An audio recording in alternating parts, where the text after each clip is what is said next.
thank you all again for joining us. I'm here with my good friend Joy from Hey, y'all. Cook's Nook. Yes, give Joy a round of applause. She's been such a great partner, friend, and mentor to me personally. Oh, you are very kind. We have been working together for a very long time as Yes. part of what we call the Refresh Working Group, which looks at the intersection of food and technology in our food system, and the costs and the benefits, and what happens when technology works and what happens when it doesn't. When it doesn't, and just sort of being part of that working group with so many entrepreneurs, owners, and folks who are really pushing the envelope on innovation in food and tech, and writing a document, which is amazing, has been really, really, really gratifying, and allowed us to meet so many people, some of which you're going to see on stage. Absolutely. And I know you have another list of community partners that you'd like to thank that have helped us put together today. Yes, I have a few. So definitely want to thank the City of Austin, Office of Sustainability. Those guys are fantastic. Along with Big Wheelbarrow. Some of you guys may know Sam Adder and that organization who helps put together an inventory, organic produce and all around the region. So those are also two additional folks I'd like to thank today. That's great. Aside from you guys and Little Herds and everybody else, and Zero Hunger, Zero Waste, everything. It's been such an honor to be here and have so many fantastic folks on stage. And I'm wondering if you can give us a preview of what we'll be seeing this afternoon with CFRAE. Yeah, and so I'm really excited because we've had our conference on food resilience, access, and equity now for over a year. We've actually had two last year, and it was sort of the first conversation nationally during the pandemic about the inequity in food access, distribution, and quality. And it started here in Central Texas, and some of the folks who have been a part of that conversation we'll get to see today.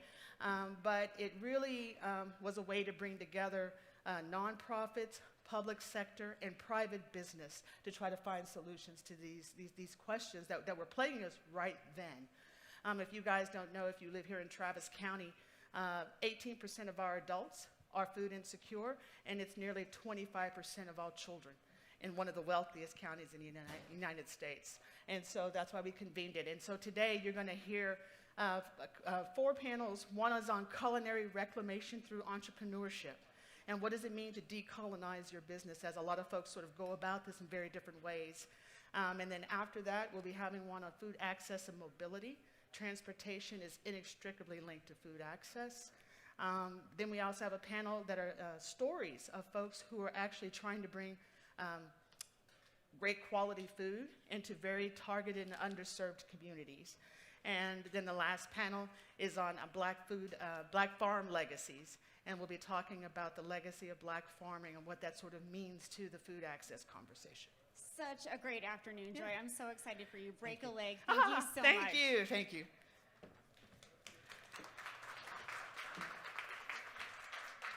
I think I'm down here.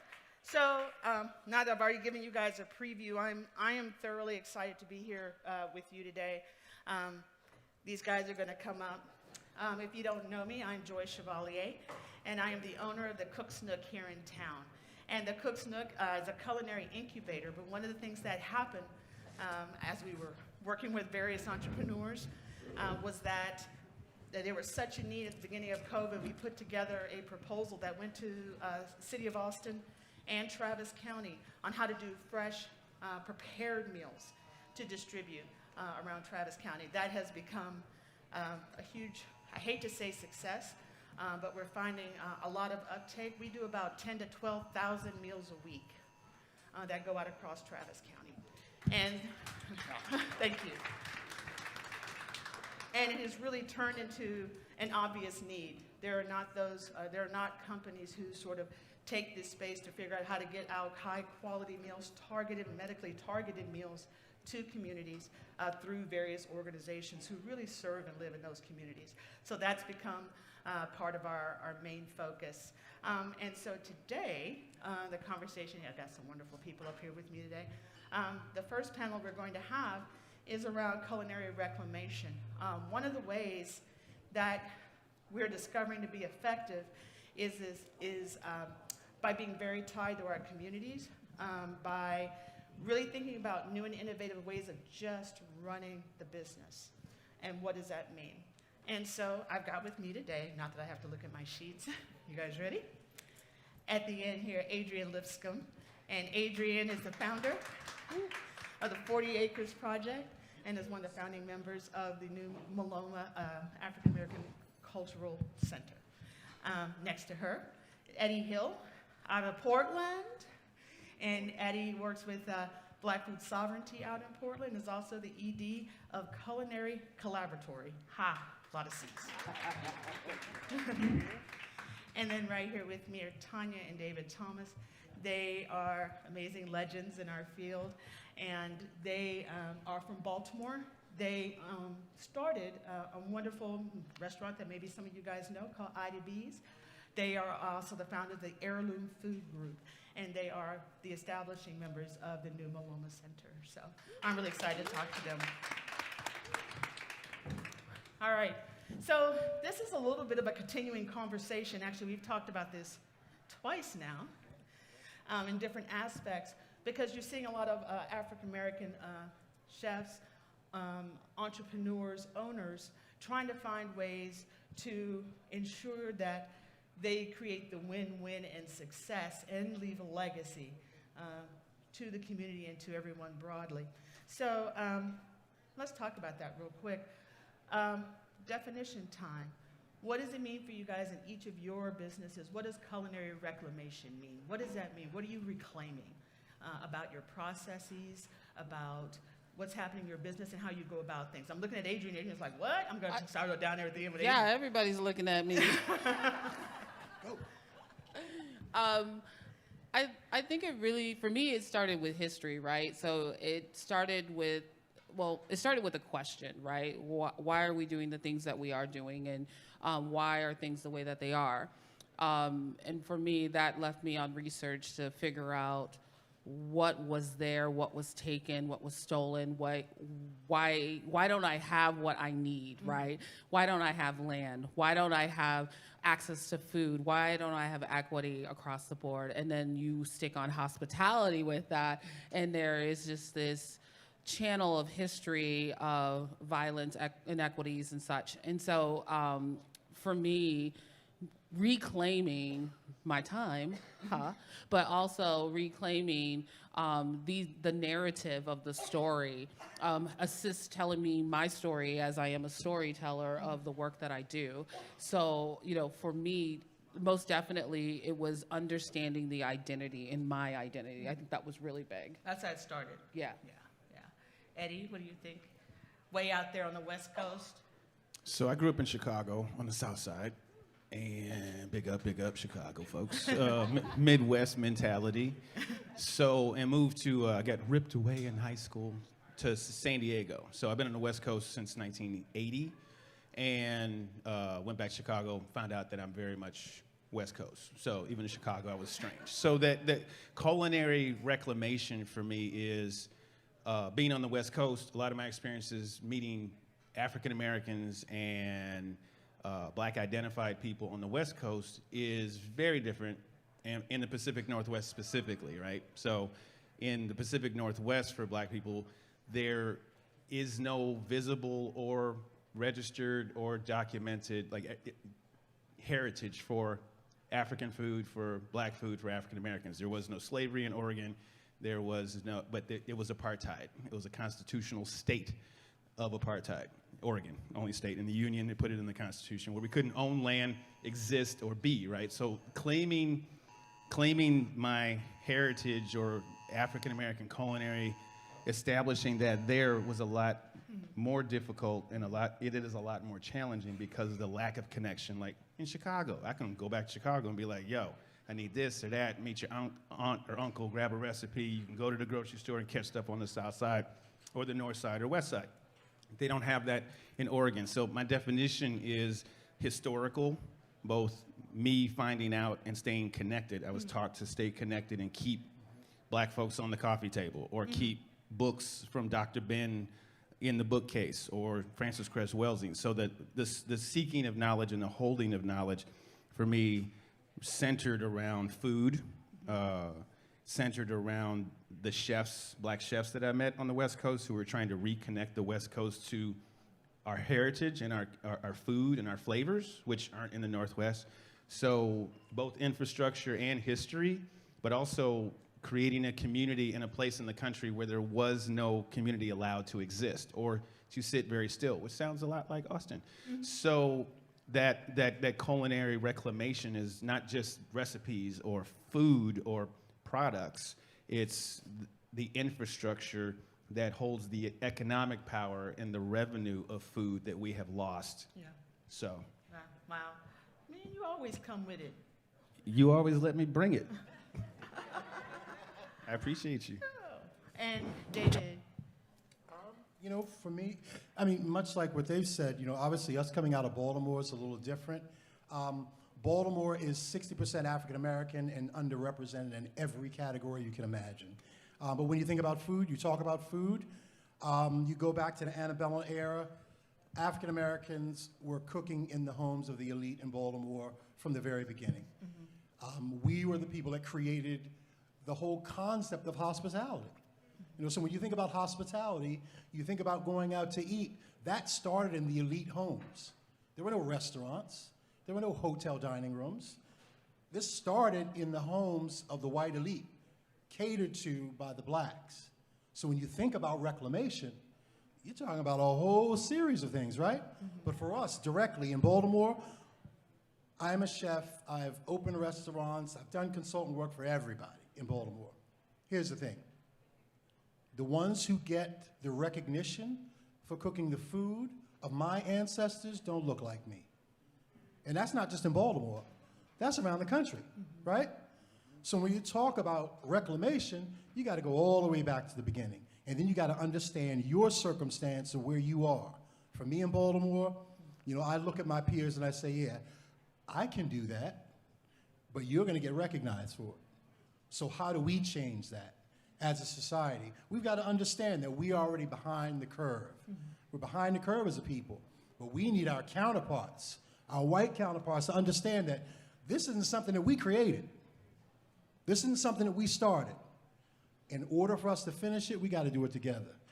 So reclamation for me is us standing up, understanding our position, and standing on it and saying, you know what, I'm going to get that, no matter what it takes. And that's what we're doing in Baltimore. Oh my gosh. So West Coast, East Coast, bringing it today. All right. You want to add on, ma'am? I guess I can piggyback a little bit on what he was saying. I know we've been doing this for a long time, and initially it always started with in reclaiming history by also representing our story didn't start with being enslaved. So, you know, of course, we talk about greatly about the food of this country and where it started. But understand, it started because of us being brought here, and we're trying to tell our story from where we came from, all over the diaspora. So, I mean, that's part of what we're doing about reclaiming that, and what he's saying, what we're doing in Baltimore, because it's such a rich history in Baltimore and Maryland, and a lot of it is not being told. There's so many books that's being written about the food, but none of it at all talks about the black culture, the black hands that prepared it, and that's what we're trying to do in Baltimore, and sharing that story, not just there, and highlighting and letting people know where we come from. You know, this history is here. They don't even know about it, but telling people across this country as well. Yeah. So, I think you guys can tell. These guys are very clear, and they're leading an effort that is happening across the U.S. Around those who are in food and hospitality, who are of color. It is to band together to do this work together and lead our companies and organizations in a way that honors and respects the things that they're addressing. So to that end, something we all have in common is we own or we lead an infrastructure of some type, right? It's not about just cooking in homes or cooking in places. It is to own, right? And what does that look like? So as people who are leading and owning, what does it look like to how does your business, your organization prove out your belief system? How does it prove that out? What actions or activities are you doing in the organization to represent what you just got through talking about? Are we just going down the line again, or are we just going Oh, yeah, wherever yeah, we're- yeah, Everybody keep looking at me, so I'm just trying to like, I'm just trying to figure out. Am I supposed to be leading this? Yes. I think, I mean, even before starting an organization, it was trying to find out what organization exists, right? My saying was always, I didn't want to recreate the wheel, but I wanted the wheel to go faster. Like, how can I help the wheel go faster? And what are the gaps that I have expertise in and knowledge in that I can fill? It was never about overtaking or trying to restart something, because we have over and over and over again.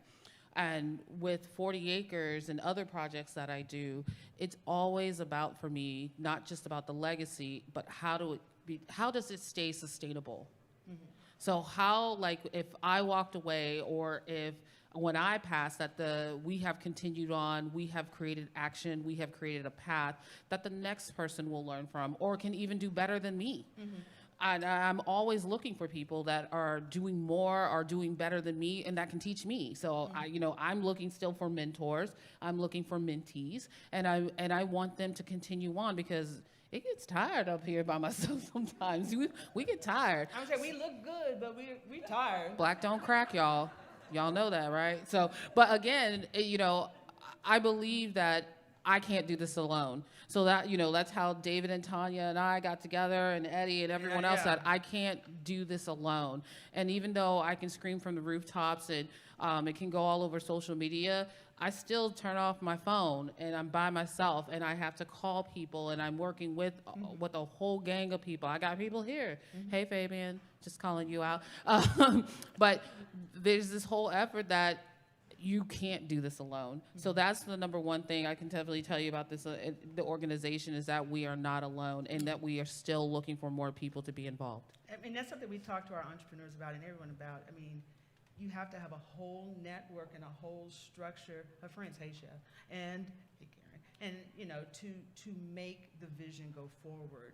It is not possible to do singly. The idea of the savior does not. Yeah, work the here. savior, that line is real gray Yeah. between being an ally and a savior. Yeah. Eddie, what are you guys doing in the collaboratory that sort of prove out the kinds of things you're saying, or how are you guys approaching it differently? A lot of the differences that I can say, okay, so here, let me start here. Like sustainability, I used to work for Growing Power, for Will Allen in Milwaukee, and then I worked with Erica for a minute. This is 2010. Got into food systems because I was a environmental justice person. And in '93, when Clinton and it became a thing, right? And my next step was, okay, if people are down with the environment now, especially black folks who are in charge of that movement, and EPA, then EPA is going to be interested in farmland eventually, or my people are going to become more conscious and understand. If the government says it's okay to farm, black folks will start farming, right? Again, more. If we hand out money from USDA, right? If we help direct USDA officers. So I think the proof for me on the West Coast specifically, I didn't have to prove anything in Chicago. There's 1,000 black men like me. There's 500 black urban planners in Chicago. In Portland, there's 2. So it helps, it also hinders.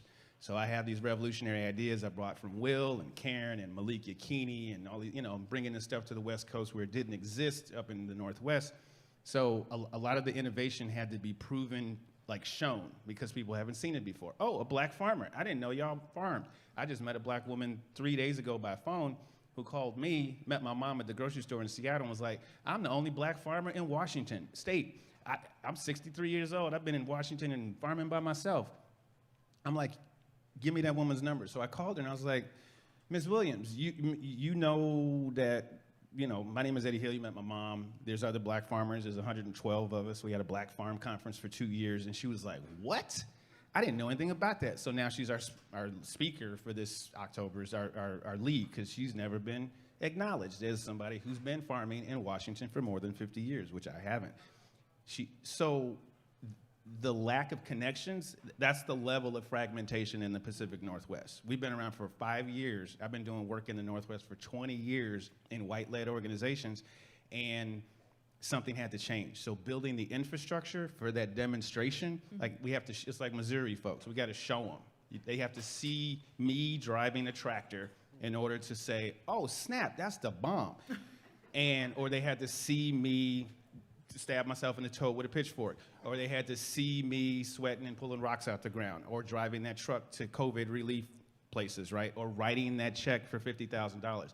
In places where we haven't had that and where there's a, not deficit, but a scarcity mentality in our community that, and everybody thinks there's not enough. There's more than enough. So the demonstration of that through acts, driving a tractor, buying some land, but having a Black Farm Conference in Oregon, the first time in history, right? So those types of things are different in that we have to build an infrastructure second, and we have to build a community first. So it's been a longer slog. Yeah. Wow. You know, for us with Heirloom, you know, it's about organizing. We just got to come together as people. And that's really what it comes down to. For us, it is about giving an example of excellence, executing, being consistent, just doing a good job. And that may sound, you know, like a little pedestrian to you. But I think you got to understand, you know, I come from a place where it took this black woman to get me to cook at the James Beard House, right? I know, This black we all woman, got that phone call. right? Yeah. So, I mean, you have to understand my circumstances. You know, I've been cooking professionally for almost 40 years. I've Older opened than me? I can't take Wow. her anywhere. Can't take her anywhere. But I say all that to say, listen, you know, I am one who believes that I have a very small part in a big story, right? But my job is important. My job is to get up here on stages like this and speak the truth, right? I mean, you can farce it any way you want to. We come from a very different place. And when you talk about two different Americas, it's real, right? And I hope I'm not going off, and I know I am. But Yes, you are. I just want you to understand, you know, what we do is not because we want to. Oh, that's a good point. We have to, right? I want my grandchildren, her grandchildren, his grandchildren, to understand that we were more than slaves. We were the hunters and gatherers, right? We were the ones feeding this country. We're still feeding this country. And before that, we were kings and queens. Absolutely. Yes. Absolutely. We came here for very specific reasons. They brought us here for very specific reasons. And the narrative is that they pulled us out of the jungle, out of the bush, and that is all crazy, right? Absolutely ridiculous. They brought us because of our trade and our skill. Rice cultivation in the deep south. Tobacco population and cultivation in the north. Sugar cane in the south. When you talk about those things, you're talking about commodity crops, right? Yeah. Commodities that build cultures. Yeah. And then you take the people that helped you create that and you push them to the side and you don't let them speak. You don't even let them get land to build on their own, to build their own. You don't give them an opportunity to grow and create. And then you come to 2022. And here we are. You know, I'm standing on the stage trying to get you to understand that this thing is bigger than me, right? The real question is, what are we all going to do about it? You know, I'm tired of talking. I really am. I'm just tired of talking. I want to know what we're going to do. Because I'm fighting, right? I fight every day I get out of bed as a black man going into my own business, right? So what are we going to do? That's my question. All this other stuff it's great, but what are we going to do about it? What are we going to do? How are we going to change this? I love all people, black, white, green, or purple. Doesn't matter to me. If you love me, I love you. If you take care of me, I'm going to take care of you. Why are we in this situation? Yeah. Yeah. We just need to answer that question. He's going to leave you to answer that question. Yeah, Tanya, answer that question, please. I don't have an answer to that question, but I know when we were talking about infrastructure, one of the things that we knew we had to do when we decided to start Heirloom in 2020 was, one, getting like-minded support, which fortunately we have that, but we knew we had to have ownership of everything that we do. We were mentioning that saving mentality. We're not looking for somebody to save us. We're trying to do it ourselves. Yeah. So we own the building the Heirloom Food Group is in. You know, our partners own that building. You know, we're purchasing land to, you know, to being sustainable to us is not just working with, you know, local businesses and, you know, growing food. Is also being sustainable within our business in itself. Yeah. So now it's having the land, owning the building, you know, all the infrastructure that we're building for Heirloom Food Group. Knowing that, you know, when COVID happened, that we couldn't just have one stream of revenue coming in. What else can we do? And building those different revenue streams so we can continue to sustain our business and ourselves and not rely on anyone else. And like everyone said before, and you said it, we're looking for what we can leave to our grandchildren and also for the next generation. You don't even have to be related to us. Our focus and our goal is, what is the next generation? What are we leaving for them? We have to have a foundation for them to then be able to carry everything forward. Yeah, do we want them to go what we've been going through, No. right? Then change it. Yep, absolutely. Well, that's why we're having this conversation. I'm gonna let Eddie keep nodding. Did you want to add something with Don't that? keep looking at me. No, So I'm just I'm I'm wondering. just checking. I was looking at Eddie. You know, this is DEI saturated on the West Coast. So, which is okay. That I've kind of lost my thought about. One of the things you were talking about is sort of, you know, reconnecting infrastructure, building community, and I can say the idea of shattering the mythology is like, so one of the program, real simple planning thing. So in Washington State, they had a women in agriculture program at Oregon State University, Washington State University, invested in it. 99% of the benefactors of that were white women. All good. That's what the Northwest is about. And old white guys are often very misogynistic, sexist, and biased in terms of women and chefs and farming and all of that. We know, like, so boom. Spanish-speaking population in Oregon State and Washington State got invested in 2013. They had a Spanish-speaking only program. All good. Absolutely fantastic. Models, right? Again, I didn't start Black Food Sovereignty Coalition by myself. We have 4 black directors. We have an all-black women board. We have 1 black man. He owns a bookstore, the only black bookstore in Oregon. So again, aggregating people and bringing folks together and looking at a plan and how it worked. The economy that grew after white women in agriculture and Spanish speakers in agriculture, the ownership of land, all of those things, I just copied the program. And that became the systems conversation with folks about, well, if you did them, let's do us. You got black and indigenous, right? So then BIPOC actually had a reason for being said in the Pacific Northwest, because BIPOC doesn't work everywhere. Black and indigenous people aren't working somewhere in the same program. I'm not BIPOC in an all-black space. I'm black, right? So the use of terminology and getting common language and helping people understand that there's something outside of Portland that's happening, like Will Allen or Mama Karen, or let's take a group of people to Bugs because they never knew that black people were in Brooklyn farming. So that is critical to, you know, and that requires social work, and that requires mental health work, and that requires community health workers and other infrastructure to help support that. Yeah. So he didn't totally realize he was teeing up for the next question, which is, so what is the response? Your businesses look different than other people's companies. The way you don't have a savior mentality. You work within community to find solutions, or within your teams. You know, there's a lot of tropes, right, that come in from how the dominant culture teaches us how to do business, right? And these guys are removing them. What is the response when folks engage your organizations and companies or see how you do things? Has it generally been positive? Do they understand that you're going about this tangentially differently? Or, you know, or what? I would just say for myself, right? When the Cook's Nook really started pushing out the meals that we were doing and really focusing on targeted communities, which I had done for 20 years. I used to own all of authentication, personalization, and targeting for Dell globally, worldwide. That's what I did, right? There was pushback.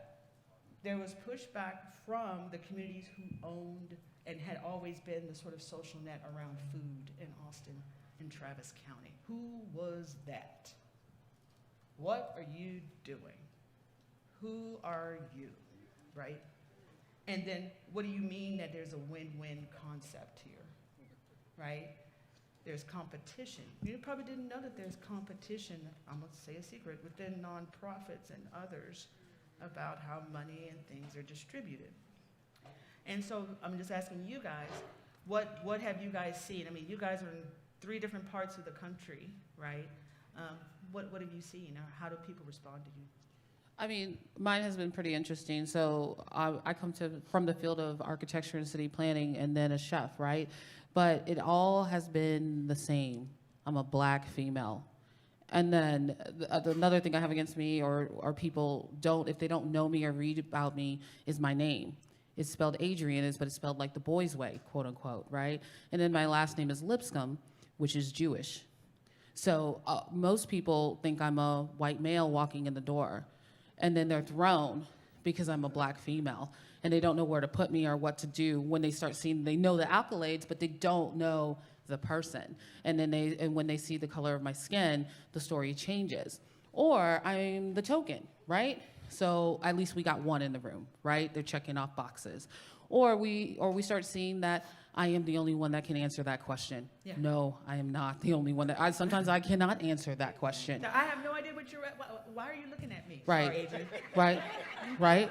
So it's like, I cannot answer those questions, or they're expecting that since I know all of everything of what every Black person thinks about, I know exactly what Black farmers want. Or you get that phone call and say, I'm looking for a Black farmer, and I'm like, I am Google, ask Siri. I get it all the time, and I understand, right? So then I have sympathy too, because at least they have let some of their guard down to find someone to ask, right? And so I do pull back and I go, okay, let me see what I can do or how I can help, because that means at least I'm bridging them a little bit closer to have an understanding of why we are needed in this space. So I'm creating spaces, right? I'm trying to knock down doors. I'm taking the beatings sometimes, and it's okay, because I know at least I'm creating a path for the next person behind me for it to them to be easier to find this information, or to find money and funding when it's needed, or find the next connection, the next person that's thinking or doing some of the same things they want to do, and bring them together. So trying to be the glue. See, Adrian's good. Adrian says, it's okay to get beaten. I'm not down with the being beaten part. I'm just going to tell y'all, I'm not okay with that. So, sorry, Adrian, go ahead.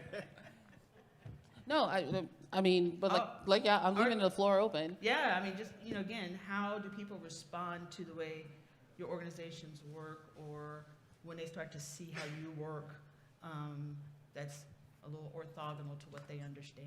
Go ahead. For us, it's twofold. Joy had mentioned IDB's Table. We opened IDB's Table back in 2016? 2017. And from its inception, we were, the big thing in Baltimore. Everybody wanted to come see us, and Black people were coming, and white people were coming, and everybody was having a good time. And then the email started. Because we decided, as an organization, to say, we are going to represent everything about our people that we want to through food and in our space. So we found a friend of ours who was a Black cotton farmer in North Carolina. The name of his company is called Black Cotton. 5th generation cotton farmer who is reclaiming the narrative about cotton. We brought that cotton into our space. It was everywhere in the restaurant. You could not escape it. I was getting emails from my Black patrons about us talking about this narrative of slavery and us highlighting cotton within my space. And they're thinking, how could you do this? Why would you do this? Nobody wants to see that. We don't want to think about that. We don't want to talk about that. And I'm thinking to myself, well, why did you come to my restaurant? Because this is what we're about. I mean, if Ida B's Table was named after Ida B. Wells, right? So why would you come to my restaurant if you don't want to hear the truth? Because that's what IDB's told, right? Was the truth. So that's one side of it. And on the other side of that is, you know, I'm a black chef who is classically trained and can cook anything, but when they see you as a black chef, oh, you cook soul food. Oh, you're a Southern cook. Oh, yes, I am. But I also can cook French and Italian and all this other stuff. And I've been here, and I've worked in this Michelin-star restaurant, I've worked in here, and I've done, yeah.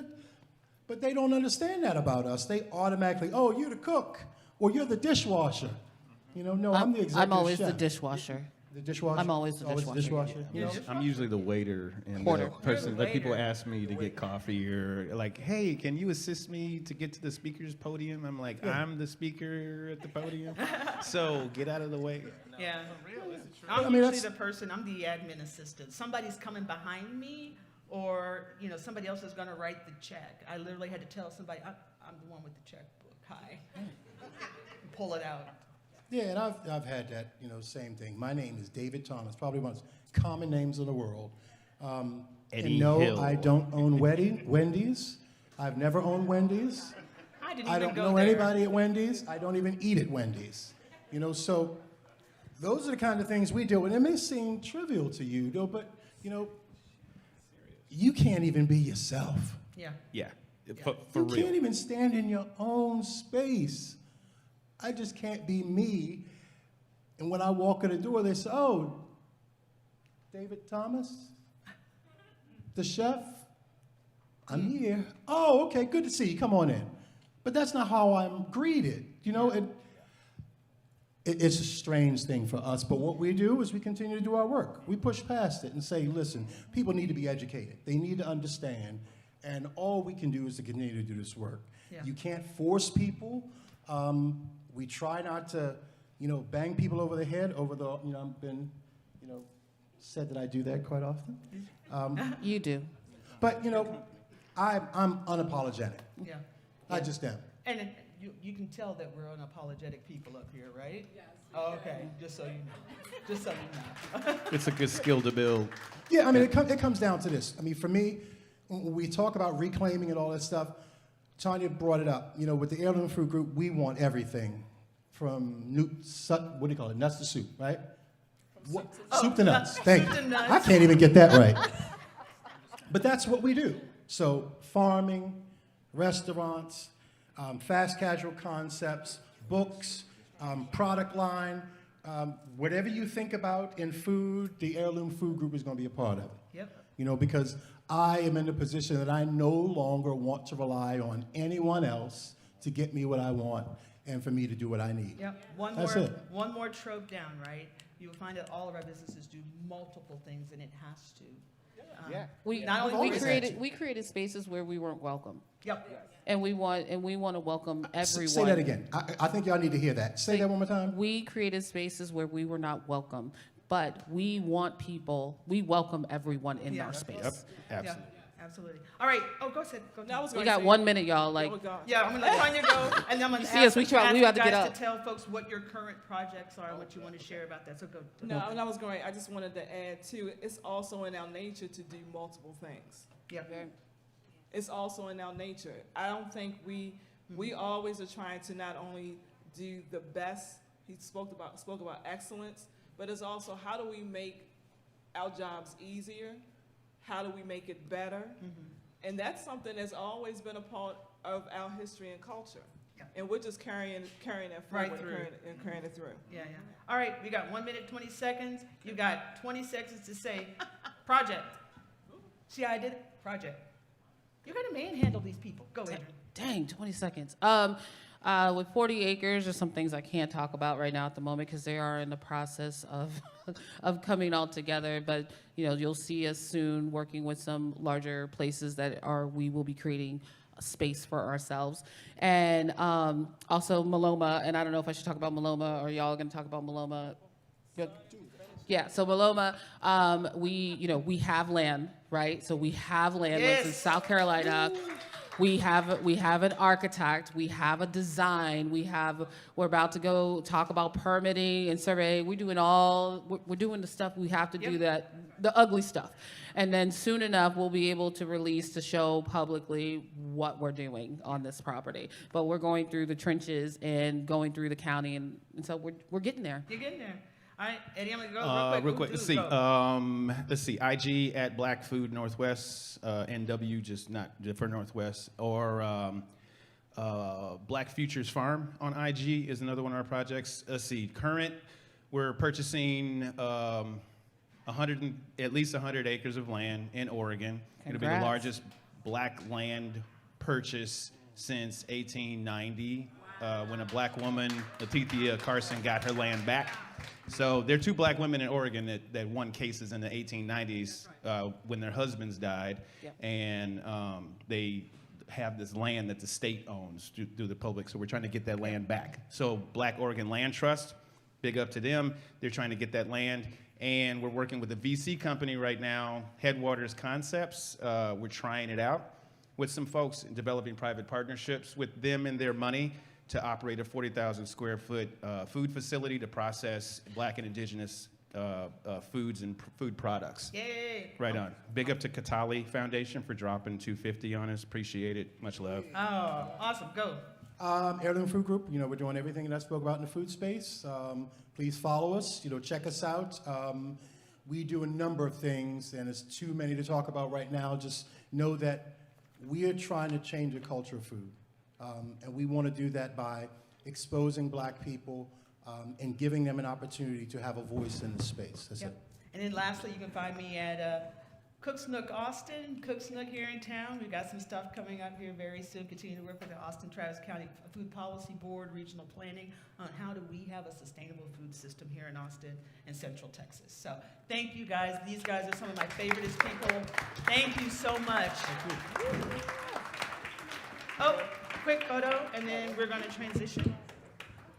Thanks, y'all. So, photo.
All right, everybody, we're really excited. I'm going to transition and introduce you guys very quickly to Dwight Blinkerbush is the VP of Business Development at the Cook's Nook.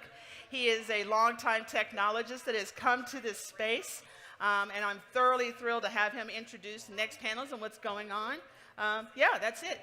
Awesome. Well, thank you so much, Joy. Really appreciate it.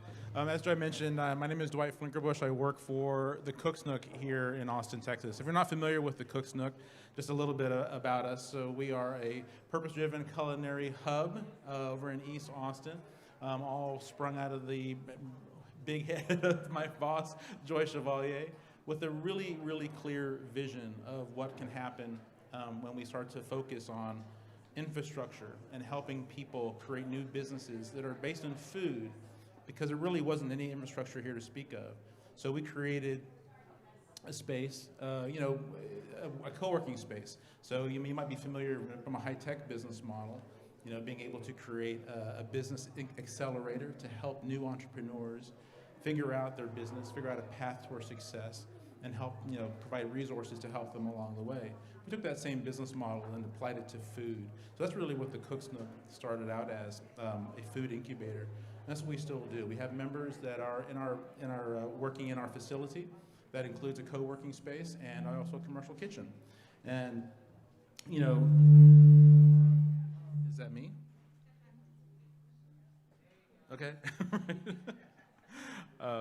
And so, one of the things, I'm not sure if anyone knew anything about it. There was a thing called a COVID-19 pandemic or something. I don't know if anyone knows anything about that. But that happened back in 2020, March of 2020. And as Joy mentioned, we were working with the city and the county to try to figure out, how do we feed people that suddenly found themselves food insecure, didn't know where their next meal was going to come from.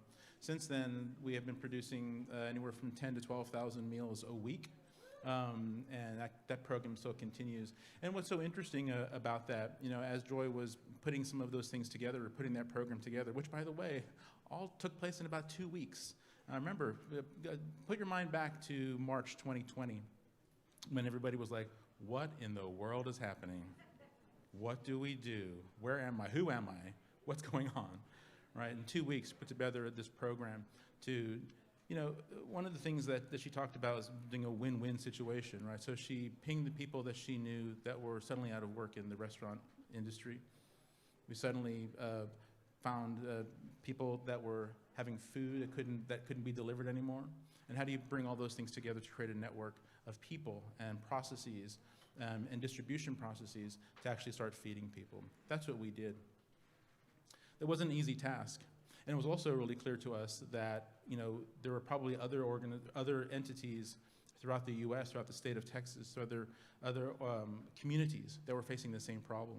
And that is where the Conference of Food Resiliency, Access, and Equity was born, as part of our vision to create a bigger impact in the community to help people that really need some assistance in not only understanding where food comes from, but where their next meal comes from. And so that's where the conference, we call it CFRAE, came from. So I'm thrilled to be up here on stage talking about that and to introduce our next panel. So, oh wait, I gotta get my cheat sheets out. Hold please. Because you know what, with all this gray hair, I am not gonna remember all this stuff. So I'm going to use my cheat sheet. So I am very proud to introduce our next panel. The next panel is entitled, Coming to a Neighborhood Near You, Changing Food Access Through Mobility. And this is really a key topic, and I'm thrilled to introduce our panelists. We have Ashton Cumberbatch, who's the president and co-founder of Equidad, ATX. Lisa Barton, the ED of Keep Austin Fed. And Andrea Abel, the ED Executive Director of FarmShare Austin. And today our moderator for this panel is going to be Casey Hansen. Casey is a program manager at the Dell Medical Center at the University of Texas at Austin, and also serves on the Austin-Travis County Food Policy Board. It's just an amazing set of people to really talk about how food and transportation, what the intersection is there. It's not just about creating the food, it's also creating distribution and having access. And that is really what we're talking about here. So it's my pleasure to introduce Casey Hansen and the panel to the stage. Thank you very much.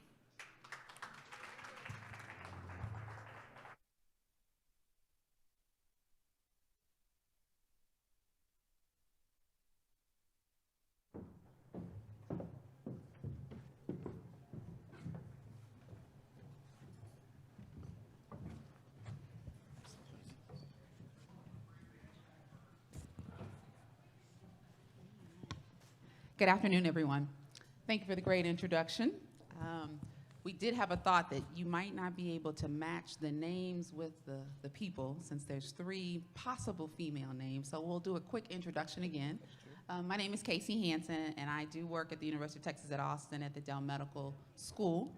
I'm in the Department of Population Health, and so one of the things that we do there is identify social determinants of health, things outside of the clinic that might impact people's health. And so food is one of those things. We all need it, and it's very difficult for some to get it, right? So I'll be leading this panel this afternoon. Your far left, we'll start with Andrea Abel. She is the executive director at FarmShare Austin, and I'll share a little bit about the organizations as well. Yes, round of applause, round of applause. We have in the center Lisa Barden. She's also the executive director over at Keep Austin Fed. And then to my right, yes, claps for Lisa. And then Ashton Cumberbatch Jr. Is the president and director over at Equidad ATX. So our panelists. All right, well, I've pulled out my cheat sheet as well. Just want to give you a bit of an overview about these different organizations. So I'm going to start with FarmShare Austin. And this is just, again, a summary. We definitely would encourage you, if you're not familiar with these organizations, to look them up. FarmShare is a 10-acre certified organic farm. They basically cultivate next-gen organic farmers and also clearly distribute low-cost organic produce and shelf-stable items. So Andrea's going to give you a little bit more information about that.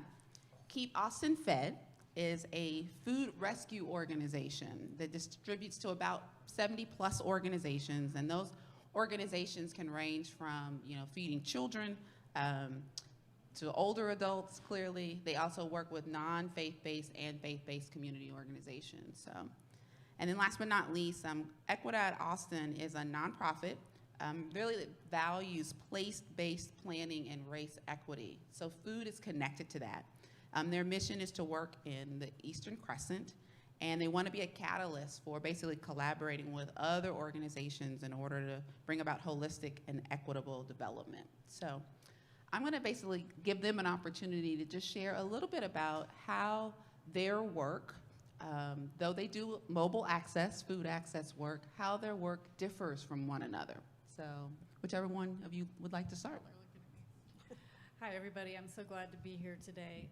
FarmShare Austin has a mission to grow a healthy, just, and equitable local food system, and we do that by increasing community food access and cultivating new farmers. In fact, 2 of our Farmer Starter graduates are here, and our education director is here. We take the approach of the whole food system. You have to have farmers, you have to have land, you have to have food access. And so through that approach, we are on a 10-acre certified organic farm where we teach our beginning farmer classes for adults. Most of the food that we grow goes directly into our food access work, which is a partnership with the City of Austin called Fresh for Less, where we aggregate food from our farm, other local and Texas farms, healthy grocery items, and we serve 22 zip codes in the Eastern Crescent of Austin and Travis County. Prior to the pandemic, we ran mobile markets. We were meeting people where they were. We were at YMCAs and community health centers and churches and schools. Everything we sell is at reduced price. We accept SNAP and double up food bucks. With the pandemic, we had to close the markets, obviously, and we switched within 2 weeks to home curbside delivery for folks. People could order by phone, people can order online, and same ingredient mix of everything, still SNAP, double up food bucks, no delivery fee, no minimum charge. Hi, I'm Lisa Barden. I'm with Keep Austin Fed, and as Casey said, we are a food rescue organization. So what that means is we collect surplus food from grocery stores, restaurants, catering companies, etc. We take the unsold food and we get it out to the neighbors in need. So you see one of the hashtags up there is zero hunger, zero waste. And so what we do is we keep perfectly good food from actually going into the waste stream itself. We are not dumpster diving. We are working very closely with these food businesses to make sure that we get the food before it ends up in the waste stream, because there are a lot of people who need it out there. And then, as Andrea said, we meet them where they are. So if it's, if you're in a job training program, you don't necessarily have time to go to the food pantries Monday through Friday, 8 to 5. We bring the food to the job training programs. We work with Easter Seals. We work with organizations like Goodwill to get food to the people as they're going through job training program. If you're in addiction recovery, you may be in a residential facility for addiction recovery. We bring the food to those facilities. And so they're not having to change their schedules, scramble to find where they can get food from. We have been doing, the country, the United States, we've been doing emergency food distribution for 40 years, and we're not making a dent in things. And so the process has to change. And it's not about emergency food anymore, particularly in a place like Austin, where we're getting skyrocketing real estate values, and we're getting, a greater gap between wages and stuff like that. It's not about emergency food all the time. People have to make decisions, and they're having to make decisions between whether they're going to eat good, healthy, nutritious food, or whether they're going to pay to keep their lights on. And so part of what Keep Austin Fed does is try and take the excess food and get it to those people in need. I heard somebody say earlier today that by 2050, we're going to have a global population of 10 billion people, and so we need to double our food production. And I'm here to say that we don't. We have so much food going to waste that if we collected even a quarter of the amount of food that goes to waste, everybody in this world could be fed. So that's our bet. All right, thanks. Once again, my name's Ashton Cumberbatch, and I'm with Equidad ATX. We are a catalyst for the acceleration of holistic, equitable, sustainable, and transformative development throughout the Eastern Crescent. And we do that in focusing on a variety of ways. We focus on mixed income housing. We focus on education, world-class education, cradle through career. And we focus on community health and wellness, right, from the top of your head, from the bottom of your feet, and that includes mental health as well. We focus not necessarily on sick care, but on well care, preventive as well. One of the initiatives inside our umbrella of community health and wellness is Live Well, Viva Bien. And that's what I'm up here to talk about today. That's a mobile ecosystem, all right, focusing not just on the food aspect, which is very important and innovative, and I'll talk more about that, but also on some of the other issues that are social determinants of health. So part of the ecosystem, for instance, will include one of our partners is Texas Workforce Solutions, to bring workforce solutions to many of the folks in the Eastern Crescent. We have community care to bring health and wellness. We have Austin Public Library to work on literacy, et cetera. There's no library east of 183. For those of you outside of Austin, that doesn't mean anything to you, but for those of you here, that means a lot. So we have several partners in that to address most of the social determinants of health, and that's the mobile ecosystem. The reason we have it is because beginning in 1928, actually beginning before that, codified in 1928, was a 1928 master plan, which said that folks that look like me and Latinx folks had to move east of what was then East Avenue, but what we now call IH-35. And if they didn't want to move, they had an incentive. We won't connect you to public utilities. And the whole point of it was to make sure that the city did not have to follow the separate but equal. They were tired of building 2 schools, 2 water fountains, 2 parks, et cetera.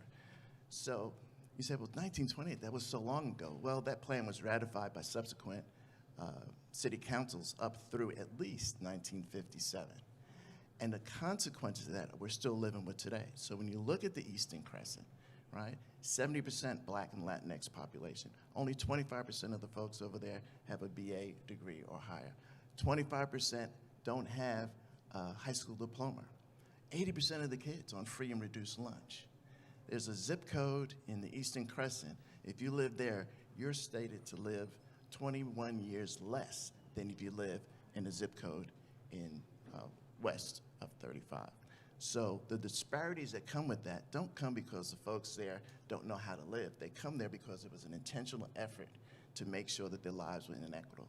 Not only did they force folks to live there, but then they weakened the zoning laws so that things that folks did not want west of 35, city dump, recycling plants, tank farms, et cetera, would in fact be able to thrive east of 35. And imagine all the health consequences that come from living among those petrochemicals. So that's the why of what we're doing. And the transportation issue is what we're trying to address with our mobile ecosystem. Last thing I'll say before Casey shuts my mic off, we talk about the connection between transportation. So there's a neighborhood, Del Valley. If you live there, you want to go to a grocery store, not a dollar store, but a real grocery store. You had to get in your car and travel a minimum of 20 minutes. But suppose you don't have a car. 3 buses, 1 hour to get groceries. That's not equitable. That's not right. And those of us who can, those in power, those with influence, need to do what we can to make sure that the folks who live there, they didn't create that community. The folks who live there have equitable, accessible, or have equitable access to nutritional food.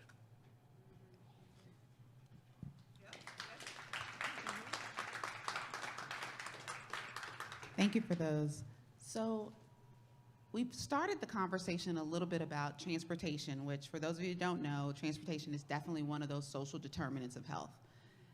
Let's speak a little bit more deeply about your specific mobile program and how it addresses that particular social determinant and or others. So I think some of you have kind of alluded to a few, but let's dive into your specific program and how you're addressing transportation and or other social determinants of health. Yeah, I'll get started. So as I said, part of what Keep Austin Fed does is we try and meet people where they are, and we do that through a pool of about 150 volunteers. So our volunteers go and pick up the surplus food from the business that's donating it to us. They load up their cars, they take it directly to one of our partner organizations to distribute the food. So we're taking the food directly from the grocery store directly to the senior residential facility, for example. And then the food is getting distributed immediately. So we focus primarily on perishable foods. So whether that's bulk produce, whether it's prepared meals, like I said, it could be catered food. We work with a couple of farms around town, so we get food. I mean, it doesn't get any fresher than straight out of the ground. And so that food is going straight to these communities where they're not having to travel. If they don't have a car, or they can't drive a car, or for whatever reason their transportation is limited, the food is coming to them and they're able to make choices from the food that's getting distributed to them. And again, we're doing it, we are basically just the logistics arm. We're the logistics and transportation arm of what we do.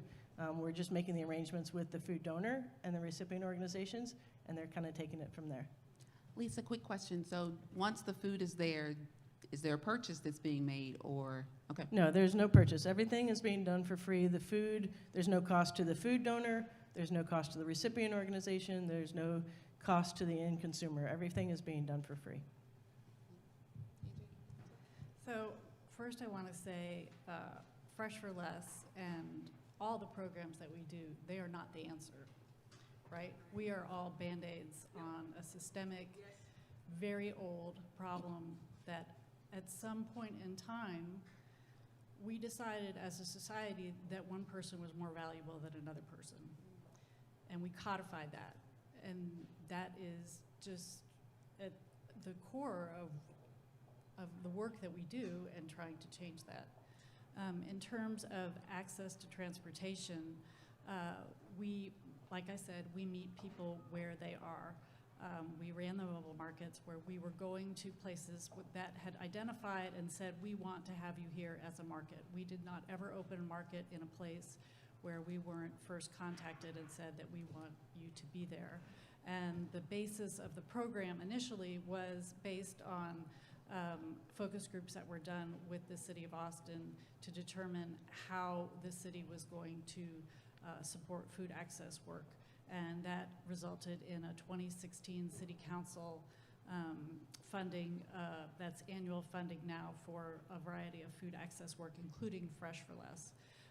When we switched to curbside delivery at home, we ran into, we learned a lot very quickly. One thing we learned, which smack dab, was the digital divide, and it absolutely overlays the Eastern Crescent and the 22 zip codes that we serve and folks that didn't have that type of access, which in some ways is, it's a type of, in some ways it is a mobility access. The other thing that we found is that we lost a lot of customers from the mobile markets because they didn't have that digital access. But we gained a whole bunch of other customers who probably never could have come to our mobile markets because of mobility issues, whether it is that lack of transportation, not a reliable car, not on a bus line, or the family has one car and the person who leaves for the day to go work takes the car because there isn't reliable bus situation, or people who were mobility impaired and couldn't leave home, or folks who were caring for medically fragile family members or were home taking care of their kids. And so when we are going to reopen our mobile markets at the end of this month, we're going to continue to do the curbside delivery paired with the mobile markets to make sure that we can hit those transportation needs of as many people as possible. Andrea, can you speak also to the purchase of the produce that you have and a little bit about Double Up Food Bucks? Yes, well, first of all, I want to say that we purchase full price from all the farmers that we source from. We never expect a farmer to subsidize the price of the good food that they grow and the hard work that they put into growing. So 30% of our customers use SNAP and Double Up Food Bucks. And Double Up Food Bucks is an incentive program. So for every dollar that somebody spends using their SNAP card, they get a Double Up Food Buck that gives them an additional dollar to purchase produce. So already our prices are reduced. We tie our prices to an H-E-B on Springdale Road in Northeast Austin, and they are tied to within 10% of the conventional produce at the grocery store. So what we are selling is farmers market quality produce, and it's tied to within 10% of a conventional produce at a grocery store, and then the SNAP and the Double Up Food Bucks. And at one point, I don't know if this is still true, but during the pandemic, we were the only source where you could purchase your groceries, get them delivered for free, use your SNAP and Double Up Food Bucks, and also use cash, which is really important for folks that don't have access to credit. Thank you. Ashton?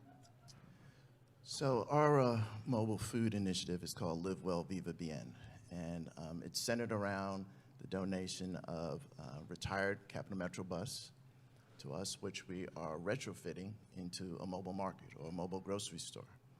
A majority of the food in that mobile grocery store, we've actually given to the food bank, the Central Texas Food Bank, and so they'll operate and maintain it. So we talk about teamwork makes the dream work. There was no need for our organization to hire a bus driver, to get into that market when we already had an organization in town that was very good at it and serving multiple counties throughout Central Texas.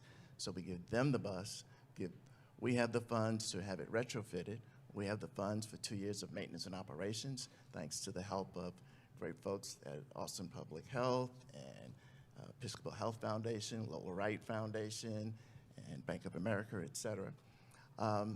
And so that's sort of the cornerstone of the mobile ecosystem. And as I mentioned before, it's not just food, it's workforce development, it's literacy, it's financial literacy. Texas Capital Bank will have their mobile unit out. It's community health care and others that are out there, WIC and eligibility services. And these mobile services, except for the mobile grocery store, existed, but they weren't coordinated. So if you lived in a particular neighborhood, you didn't know if on Monday you were getting food or if it was going to come books, and then there was another day in this week.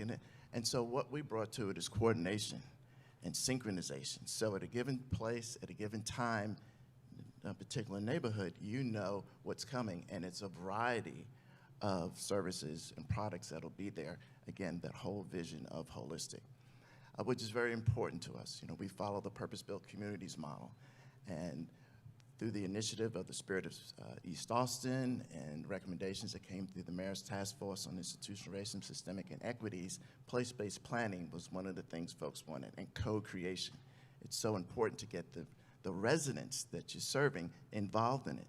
Don't just hand them a serve and say, I figured out what's best for your life, all right? I had to be cured of that mentality, right? It's about getting them engaged in it and valuing the expertise they have from their lived experience.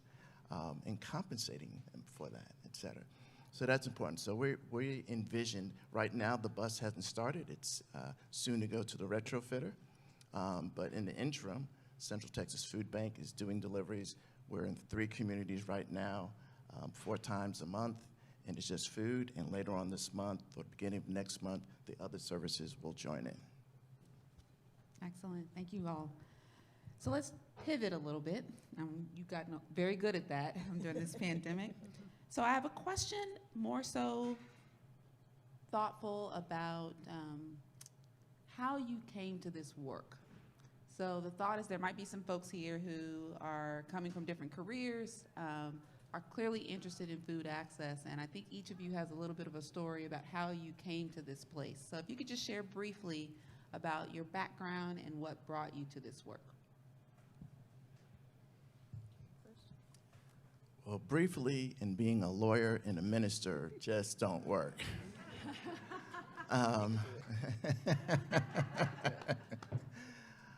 That's a great question. I'll streamline it this way. So I have, as I mentioned, I'm a lawyer, minister. The term shalom means something to me, completeness, wholeness. And there's a scripture that talks about the fact that my role is to, as a Christian, is to make sure the community in which I've been sent, Central Texas, Austin, or Central Texas, is complete, that I pursue that completeness. And if it succeeds, if it's whole, then I can be whole. So it's sort of a, first them side of model. That's part of it.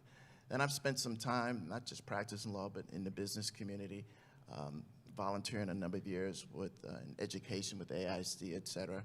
Spent 11 years with Ascension Health.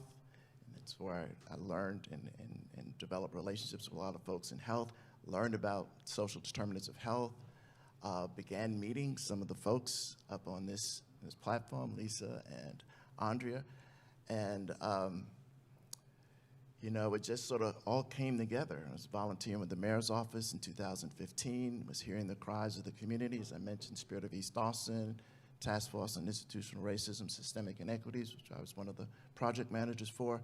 And it just got to a point where I heard about the purpose-built communities, et cetera, and had them come in and look at it and determine not only should it take place, but I should be involved in creating an affiliate here. And so I asked 3 colleagues of mine, Jay Haley, Kaziki Prince, and Alba Serrano, said, hey, I'm about to jump off this cliff. Would y'all mind jumping off with me? And they said yes. And so that's the short version of how I got into this, and just had the idea for creating a mobile grocery store out of a bus, and then developing that into a mobile ecosystem. So thanks. I said he did it. I'll try and keep my version pretty brief too, but I was a software developer by birth, and my job was to make cushy jobs a little bit cushier, and that just wasn't very fulfilling for me. And so after 22 years of doing that, I left that job with no real goal in sight about what I was going to do next. And I just so happened in my fun employment days of watching a movie called Just Eat It, a documentary called Just Eat It, where it was some Canadian couple decided that for 6 months they were going to only eat off surplus food. And so I was like, that's cool. Great for people who don't have jobs. And so I went down to my local grocery store, and I walked into the produce department, and the guy happened to be culling bananas. And I was like, what are you going to do with those bananas? He said, we're just going to compost them. And I was like, well, can I just buy some of those bananas? And he said, why wouldn't you want these bananas? These are fresher bananas. So I'm like, well, I'm just going to cut them up, put them in the freezer, put them in my smoothies. They're fine. He's like, all right, hold on. He walks away for a while, comes back, and gives me a bag full of bananas that said, reduced for quick sale, 10 cents. And so I walked out, paid 11 cents, walked out with my 2 bunches of bananas, and I was like, I could eat like this every day for practically nothing. And so then I had learned about Keep Austin Fed, and I started volunteering with them. And I did it really to address the food waste aspect of it, because I knew how prevalent that was in Austin. I had no idea how many amazing organizations there are, how many amazing nonprofit organizations there are in Austin that help so many people. And the numbers, I think the last numbers I saw were that there's about 165,000 people in the Austin area that face food insecurity on a regular basis. And there is no reason in any urban environment especially that anybody should ever go hungry. And so when our 100% volunteer organization lost their volunteer executive director, and they were looking for somebody else to fill in. They came to me knowing that I was jobless at that point and said, would you like to volunteer and do that? And I said, well, I actually would like to do it, but not as a volunteer. And so I worked with them over the years to find some funding, and so we are now up to 3 full-time paid employees, along with our 150 volunteers. So 150 volunteers? That's amazing. Well, I've been eating since I was born. I started in food and agricultural policy. I started on the big stuff. And throughout my career, I got waylaid out of food directly. Well, actually, before that, I moved to Texas because I wanted to work for Jim Hightower, who was the ag commissioner. And I did work for him in the Farm Worker Protection Program before he lost re-election. And then I got waylaid out of food for a long time, working in sustainable communities and every aspect of sustainable communities. And then about 6-7 years ago, I started seeing this organization called FarmShare in my Instagram feed. And I was so drawn to this mission of beginning farming and cultivating the next generation of farmers and regrowing a farming community. And the idea that the food went to food access, and that fundamental idea that all of that is predicated on access to land and all the barriers that go into that. And so I just started having conversations with the folks at FarmShare. And the more I learned about it, the more I just felt drawn that I really needed to be at that organization, that I wanted to be at that organization, and I wanted to help that organization grow and become sustainable on its own. Excellent. Do we have time for questions from the audience? Mhm. Yes? Any questions?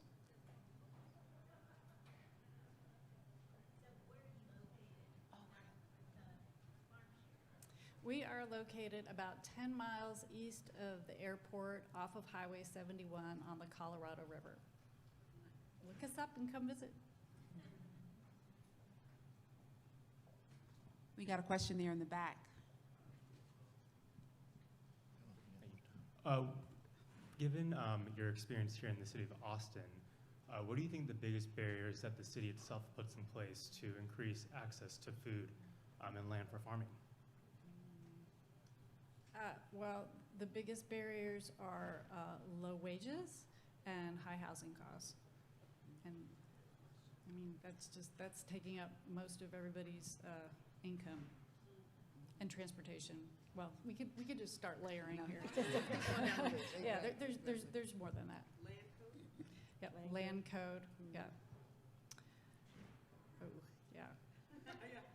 The price of land within Travis County is just phenomenal. It's just a huge barrier to farming. So I have a question. This is probably for you, Liz.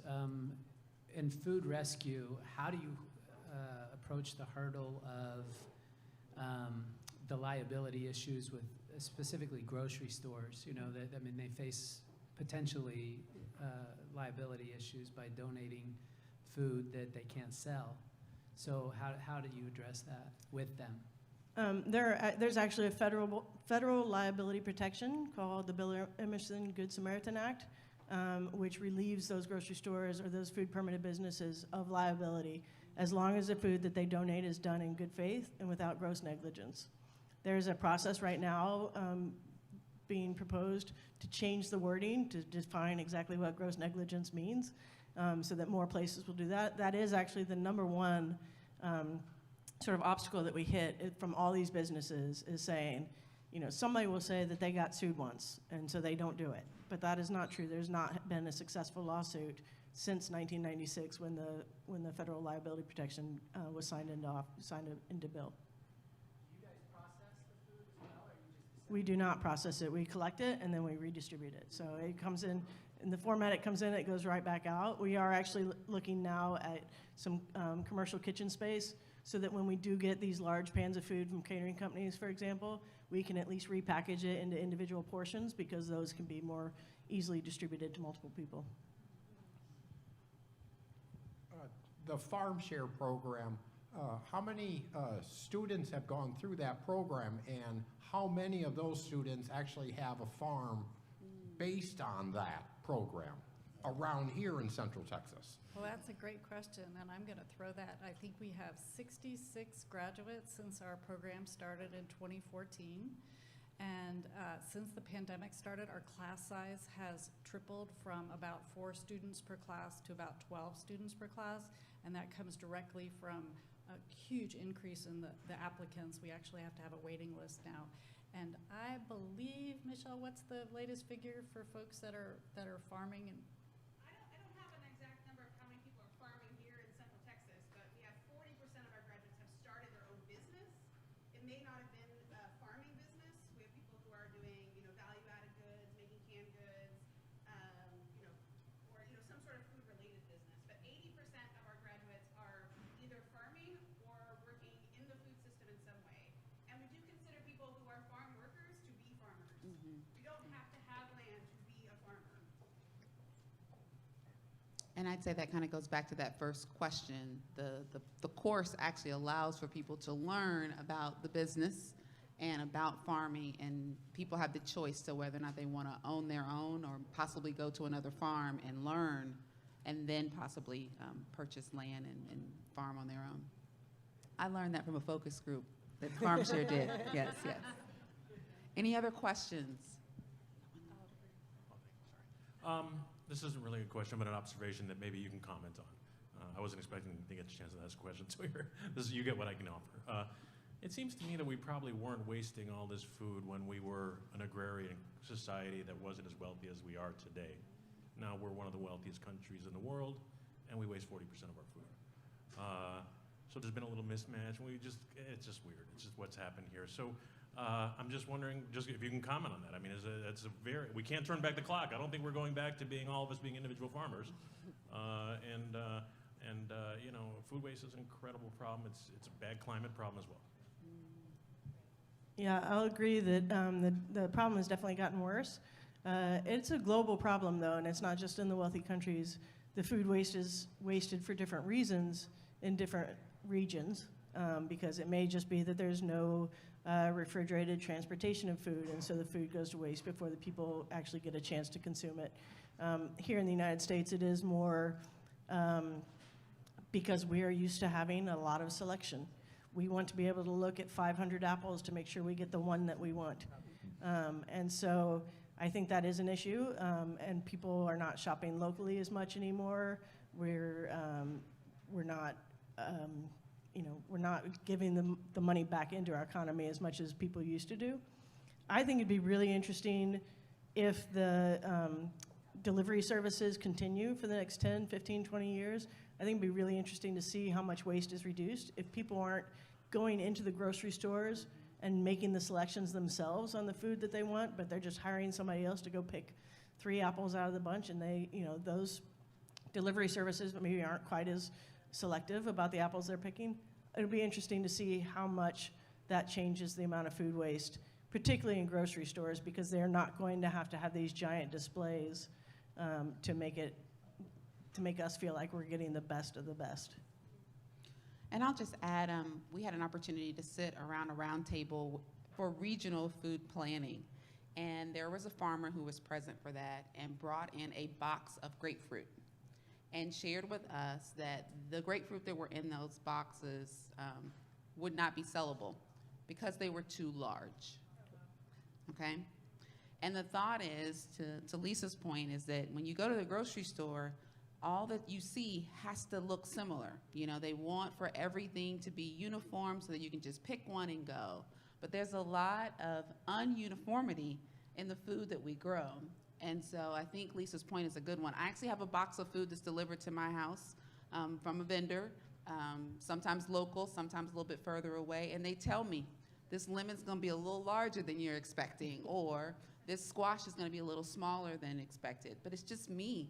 So I can deal with that disuniformity, if you will. So I think opening our minds to some of the other ways that we can get our food.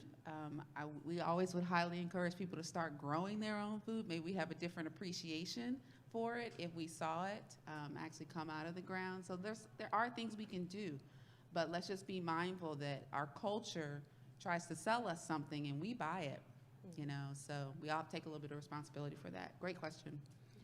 One last question here, and then I'm gonna do one final question for the group as well.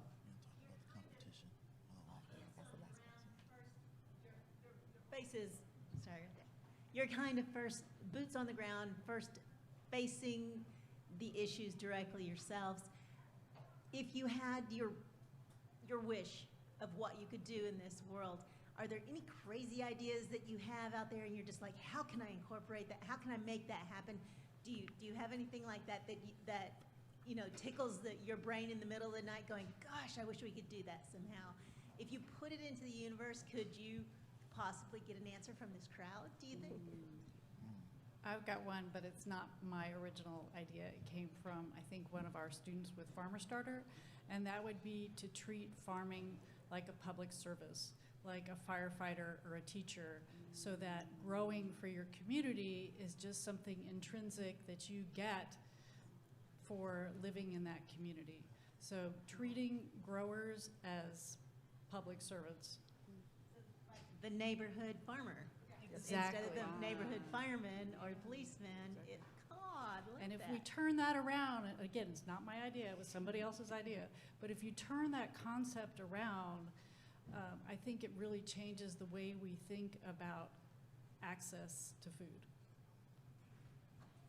Yeah, some of our best ideas came from someone else.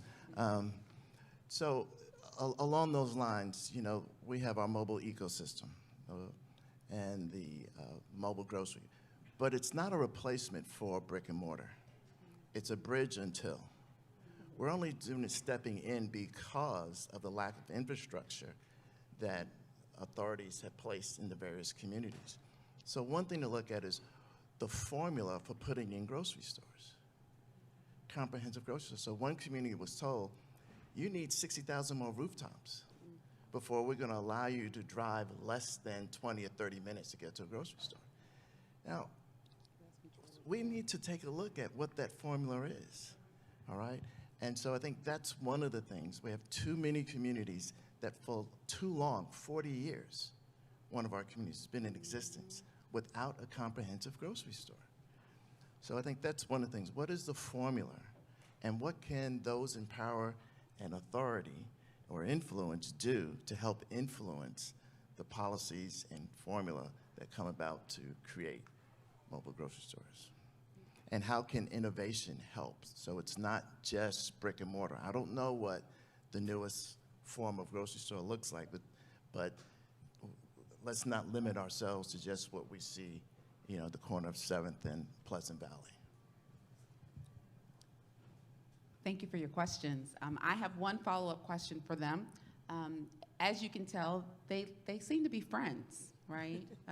We heard a little bit in that last panel just about competition and camaraderie as well. And so I do want for this panel to speak to what doing this work looks like when they're all doing similar things, possibly in different areas, but also how they're able to collaborate with other folks in their industry as well. So if you guys could just take a moment just to summarize your collaborations and or what friendly competition looks like here in Austin, Texas. Well, I think we said earlier, it's a big sandbox. I think there's room for everybody, unfortunately, because the need is so great. At FarmShare, we like to say we're fiercely collaborative. None of the things that we do can happen just through us. It takes a community, and I love creating synergies. I love creating relationships. I love working together to make everything that we do bigger and stronger, and it gives me goosebumps when I forge, when we forge those relationships and nurture those relationships. I mean, those relationships are everything. Yeah, and I want to say that, obviously there is some competition, and it's sort of the nature of the beast in the nonprofit world is that everybody's competing for funding, and that's too bad that we all have to do that. And so that's where the competition comes in. But I think we also all recognize the need for this sort of multiple layers of food access, because it's not a one-size-fits-all solution. Farmers markets I think are a great way to build community around food. I wish we would all go shop at farmers markets all the time, and I wish that farmers markets happened every single day and at convenient hours and everything else. We've lost that sense of community around food, I think, and I wish we could go back to building that sense.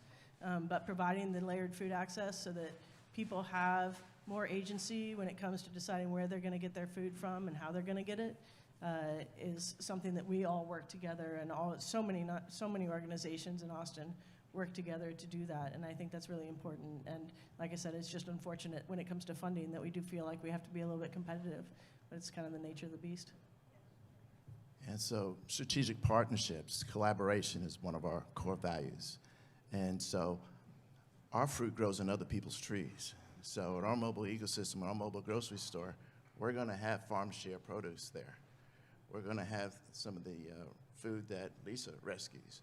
We're going to have food from Urban Roots. I've already mentioned the Central Texas Food Bank.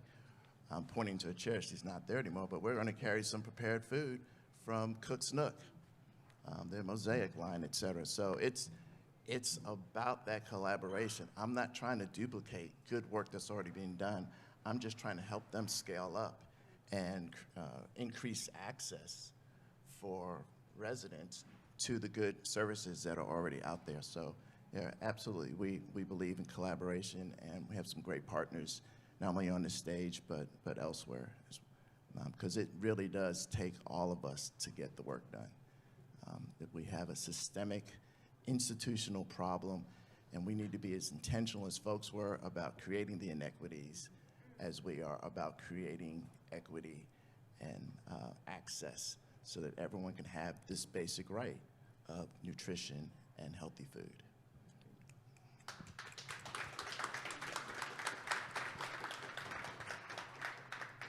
I've got a couple of seconds, so I would ask something of you all. Thank you, first of all, for being attentive and attending this session. Please be intentional. Look up these organizations. See if there's ways that you can encourage them, support them, spread the word about them, because they're doing great work. Thank you very much for your attention.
Can you hear me? Oh, hi everybody.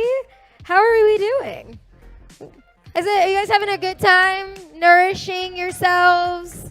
All right, I'm going to invite everybody in this space to take a mindfulness moment. We're going to drop into our bodies. We are here. It is the future of food, and food does what? It nourishes us. So I'm going to invite you to stand up. Come on, stand up with me. You at home too.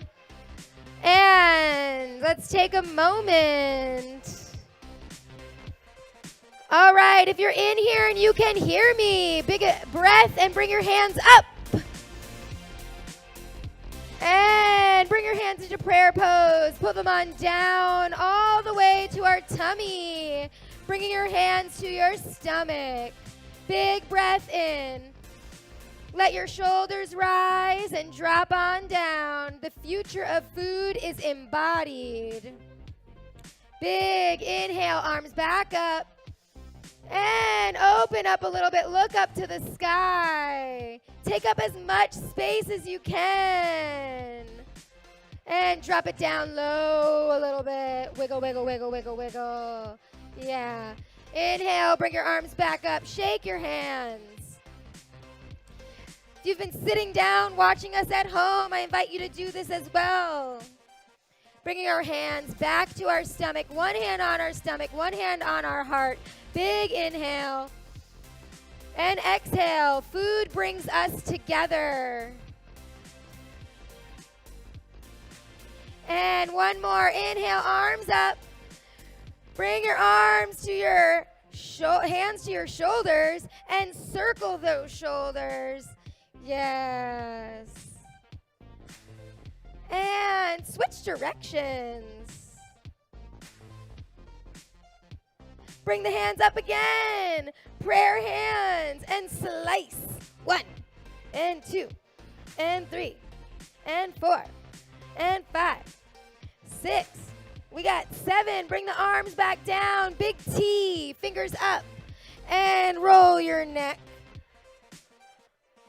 Switch directions. Drop those hands down. Feel the ground underneath your feet. Root your hands like you're a tree, digging into the ground, connecting with each other. Big inhale and exhale. And shake it on out. All right, y'all. We still have 4 hours of programming left, so stick with us. If you are here at South by Southwest Center, please go out and check out the booths. If you are home, get some water, get some food. Thank you. Round of applause for everybody working hard to put this event on.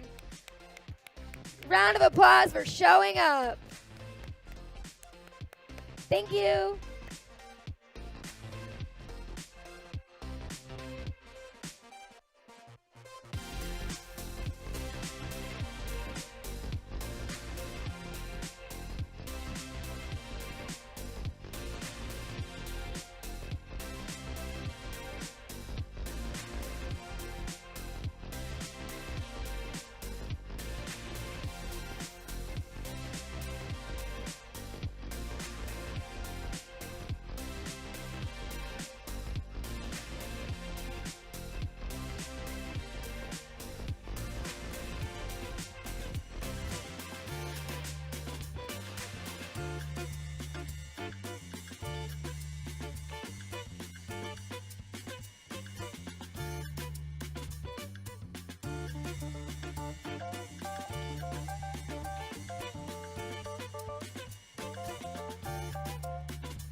Hello. We're about to get started. If people want to take their seat again for this amazing panel you do not want to miss. We are here for the Sustaining a Community Direct Stories on Creating Equitable Food Access Everyday panel with 3 amazing women in organizations that are doing incredible work. And I want them to start by introducing themselves and their organizations. And Dr. Rosemary Maria, we're going to have you begin. Oh, sorry, I just realized 1 second. I should introduce myself, Karen Magid. I'll be your moderator today. I'm so excited for this conversation that I just skipped right over that. I work for Houston-Tillotson University, and I'm really pleased to be here with you. So, Dr. Maria. Yeah, thank you. Hi. I'm the Chief Executive Officer for El Buen Samaritano. I came to El Buen right before the pandemic. My task was to reinvent El Buen that had just undergone tremendous change by saying goodbye to their direct healthcare component. And so my task was to rebuild it, focusing on the social determinants of health, like our other panelists were talking about, because of the key connection to health. And then like a few months later, COVID hit, right? So that sped the transformation of El Buen.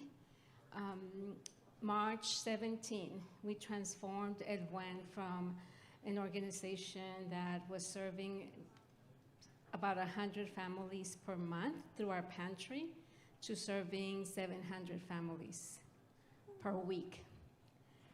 And so let me just back up a little bit. El Buen focuses on 3 key things: access to health, education, and those essential needs that we all need. So those 3 areas are the focus for El Buen. Throughout the pandemic, we have shifted our framework. We used to say we had a pantry. It is not a pantry. It is not a charitable pantry. It is a social justice, food equity and access revolution, right? We are not interested in just handing out food for a day. We are interested in collaborating and connecting with partners to build the infrastructure, to reinforce the infrastructure. There is so much wealth and resources in this community. And I was hearing the chefs talk about being unapologetic. I am unapologetic about those resources. We also do adult education. We do youth services. We have a very strong collaboration with Lone Star Circle of Care, which is an FQHC, and together with them, we pair clinical services with social determinants of health services. And so just a few numbers. Fiscal year 21, we will have served close to 40,000 individuals with access to food, hitting all the zip codes that our colleagues were talking about. And we did not do that by ourselves. We did that in collaboration with partners. By the end of February, we had distributed close to $7 million in financial assistance. And again, didn't do that by ourselves, in collaboration. And, you know, I can go on, but just an honor to be here. Yes, and I'm really excited. We're going to dig into more of these connections and the social determinants of health, which is an excellent place, I think, for Kate Taylor to begin. Absolutely. Thank you so much. My name is Kate Taylor, and I work for Center for Survivors of Torture. We provide free mental health services to refugees, asylum seekers, and immigrants with any kind of immigration status. With that being said, we're keenly aware of the ways in which food equity impacts someone's ability to engage in mental health counseling. And so I'm excited to be here to talk a little bit about how we've partnered with different members of our community to address that drastic need pre and post or during pandemic. It is something that we have always been very aware of in our office. We always have food available for our clients because it's really hard to go in and talk about some of the hardest moments of your life if you're starving. And so that has been crucial to our ability to continue, especially right now. Thanks. And Phyllis. Good afternoon, everyone. My name is Phyllis Everett. I am the CEO and founder of Saffron Trust Women's Foundation. We're an organization located in Central Texas. And what we do is we cycle women out of poverty by acting as a diversion program. I moved to Texas 5 years ago, and I moved to Texas because it was the best place to live. I'm from New York City, and I've been searching for a place to live. My grandchildren are going to UT, and I packed up and I moved to Texas happy. I was very happy. And so it was very shocking to me to find out that 1 in 4 families were food insecure here in Austin, Texas. And the disparities were massive here. I've always been in the space where I've helped people and done missions work, and at the time I was working for a director of a healthcare facility, and I found out, again, that 1 in 4 families were food insecure, and some of the disparities here, and that Austin was the most economically segregated city in the country. And so when the people who are in marginalized communities, when there's any kind of insecurities, they're really severe. I started out my organization just by going into restaurants because I didn't understand how 1 in 4 families could be food insecure. I had lived here in like 6 months and gained 40 pounds. The food was just so good. I was up and down the highways just eating everything. I hadn't eaten red meats probably since I was 20 years old, and I went into a place called Rudy's to get some gas one day. And I've been eating there ever since. That's how good the food is. And I just feel like good food shouldn't be for a privileged few. It should be a right for all. And knowing that and having a passion to help people is what started Saffron Trust. And we started in the beginning just going into restaurants, and once you give most restaurants the statistics of what's happening and you ask them their corporate social responsibility, people really want to make a difference. They just don't know. And because of the divide, when you're doing really well, you don't know that so many people in Austin are suffering from food insecurity. And so we started this thing called Trend Setting the Table, where we'd go into restaurants on a quarterly basis, and restaurants would open up their door, and we had a round table for families to just sit and eat. And so it wasn't important to just fill people's bellies, but to educate them. because the allostatic load and the health outcomes were really important to us. And so we've been doing it a little over 2.5 years now. COVID came along, and the families could no longer go to restaurants. And my lovely friend Karen said there are no restaurants, but we can partner with other organizations and see how we can get healthy prepared food to Saffron Trust. So a little over 1.5 years, we have 3 locations where we distribute food. We do about 3,000 meals on a monthly basis, thanks to Cook Nooks and several other restaurants that have joined in during the holidays to prepare fresh meals. And through that, I've come into the food space now, so it's relatively new for me. For the others here, it may not be, but for me, it's very new, and we'll talk more about that later. Yes, thank you. Part of this conversation, I think, is really centering the core populations that you're working with. And I want you to just spend a little bit of time talking about what the core populations you're working with are facing every day. Dr. Maria, we'll start with you. I'm going to ask you to close your eyes, because I want you to visualize 3 women walking for about 5 miles to reach El Buen Samaritano, which is South Austin. They had 4 children with them, 2 that could not walk. Walking, these women finding food. By the time they got to El Buen Samaritano, we had finished our services, and I could not let them go without anything. So we went into our space where we have food and gather whatever we could, and provided bags of food, and then thought, how will these women get home? With children on hand, one wrapping their back. And so they didn't want to take a lift over, they didn't want to take a ride. These were proud women that were looking to thrive and make sure that their children did not go without food. And all they wanted was, can we tell them where the nearest bus stop was? And so we got a little cartwheel and walked with them to the bus stop.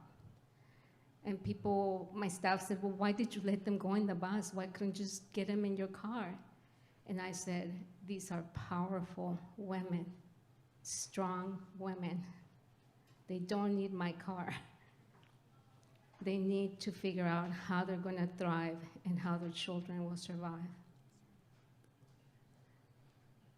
Women and men, mothers and dads, caretakers, coming to El Buen in that kind of situation. And not just through the pandemic, but think about it during Uri.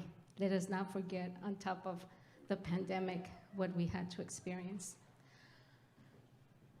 I also want you to feel in your gut the sense of running out of food when you're in the business of creating access to food. And we had that experience every day, every day.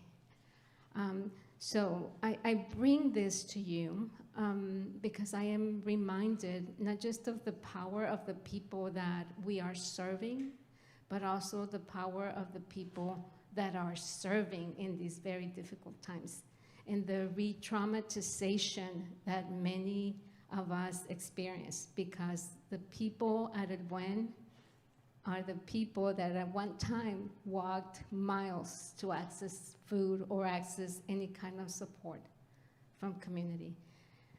And so it's important to me to not forget that the human element of this work as we talk about food. And I probably didn't answer your question. You absolutely did in a really powerful way. And Kate, love. to hear from you. Absolutely. I would love to echo the sentiment that you've expressed in terms of, before I dive into the conditions that our clients face, just really emphasizing that at Center for Survivors of Torture, our clients are incredible. They are the most resilient clients I've ever worked with in more than 10 years as a social worker. I've never seen people that can persevere as boldly and courageously as our clients do, not to minimize any other populations I've ever worked with, but it's been miraculous. You know, and that aside, you know, looking at the strengths and keeping that in mind, our clients are facing extreme food insecurity. They're facing extreme trauma. They're facing homelessness on almost a daily basis. As immigrants, depending on where they are in their immigration status, they may or may not be able to work because work authorization, especially in the last 2 years, has been extremely delayed because of the pandemic and the way that the systems have adjusted. So the ability to provide for your family, especially as someone that has flown a situation where your life is threatened, and to come here and to want nothing more than to have dreams and to have children that can look forward and achieve the things that those of us who are born in the United States kind of inherently have access to, it's really hard. And so, you know, food access, when we look at Maslow's hierarchy, which I have mixed feelings about, if I'm being honest, because I think that there are lots of people that can self-actualize at any kind of stage there. But, you know, it's really hard to be hungry and then to try and also make your dreams come true. So that's a pretty key component in what our clients are facing. So yeah, I'll pass off. Wow. When I think about some of the families and what they're facing, I got a phone call last night from a friend of mine, and she said she had stopped at the gas station to fill up her truck, her vehicle yesterday. And she said, Phyllis, it cost me $150 to fill up my vehicle. And immediately I thought about the families that I serve, how much of an impact that's going to make on them, because there isn't anything in the reserves to pull out an extra $50 a week for gas. I think about the mom who has to drop her kid off and get to school on time, but she get to work on time, but she's late because she can't afford to get in the express lane on MOPAC, right? But if she doesn't get in the express lane when she gets to work, her boss is like, you're 15 minutes late, but she's trying to explain that the daycare doesn't open until 7. And so I think about all the different ebbs and flows that go on in our country or in Austin, and things that change, and those who are already suffering from food insecurity that may not be related to homelessness, but a mom who is working, and everything is by the penny, and it could make a difference. And food insecurity is really a big issue, because most of the people who face food insecurity is the intersection to everything else. It's the intersection to not having gas or getting your car registered and all those other different things. And it becomes a spiraling effect of things that just continue to, you know, go down and down and down for a family that may be in need. And so food is so important, because having the right nutrition keeps them healthy, keeps them functioning. I think about the price of water. It could be $2 but some of the families that I serve, you know, high C, 72 ounces is 78 cents. And you have 3 children. Are you going to buy the water? Are you going to buy, you know, the drinks? And those come, that lands into some of the, when we talk about the health outcomes, food is definitely a big issue, and food insecurity is even a bigger one.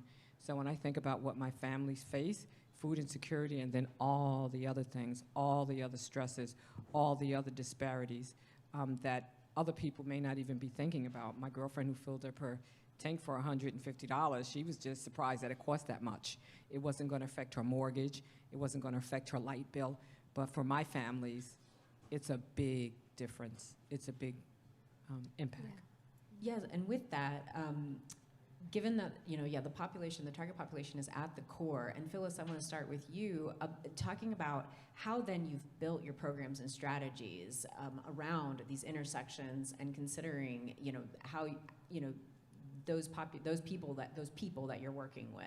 And I know, especially because this food, you know, centered around food access, this work is relatively new to you. So I'd love to hear you talk about then how you built these programs.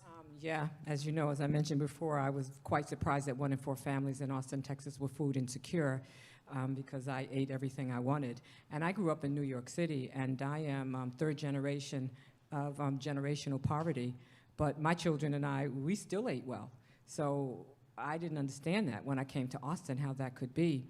And so I began to voice how I felt to a lot of the leaders in the community. I was part of Leadership Austin and also a lot of other different forums where I had a seat at the table. And they were like, Phyllis, what do you want? And I was just like, I need you to open your restaurant and feed families. And so we started this roundtable session where families can come in and talk, and we had experts from the field in different areas come in to be a support for families and women. And then when COVID-19 came along, and we couldn't bring the families to the restaurants, we were like, how do we bring food to a place where people can have access to? And when Karen said, you know, we have a lot of food for you, the first thing I said was, we don't even have a staff. We don't even have general funding. I've only been operating, 1 year. How am I going to do this? And Workforce had just got a disaster recovery relief program where they employed workers. And so one of my board members had a location at the church. And then we had a delivery service that delivered the food. So we literally created an end-to-end strategy with 5 partners. Cook Nooks created the food. Try Hungry delivered the food. We housed the food at Mount Zion Baptist Church. And Workforce paid the employees livable wages. And then Saffron Trust handed the meal to a family. So it took 5 partnerships to feed one mouth. And to date, we've distributed over 120,000 meals in just a little over a year. Thank you. Kate? Partnerships is also how CST has been able to bridge that gap with food equity for our clients.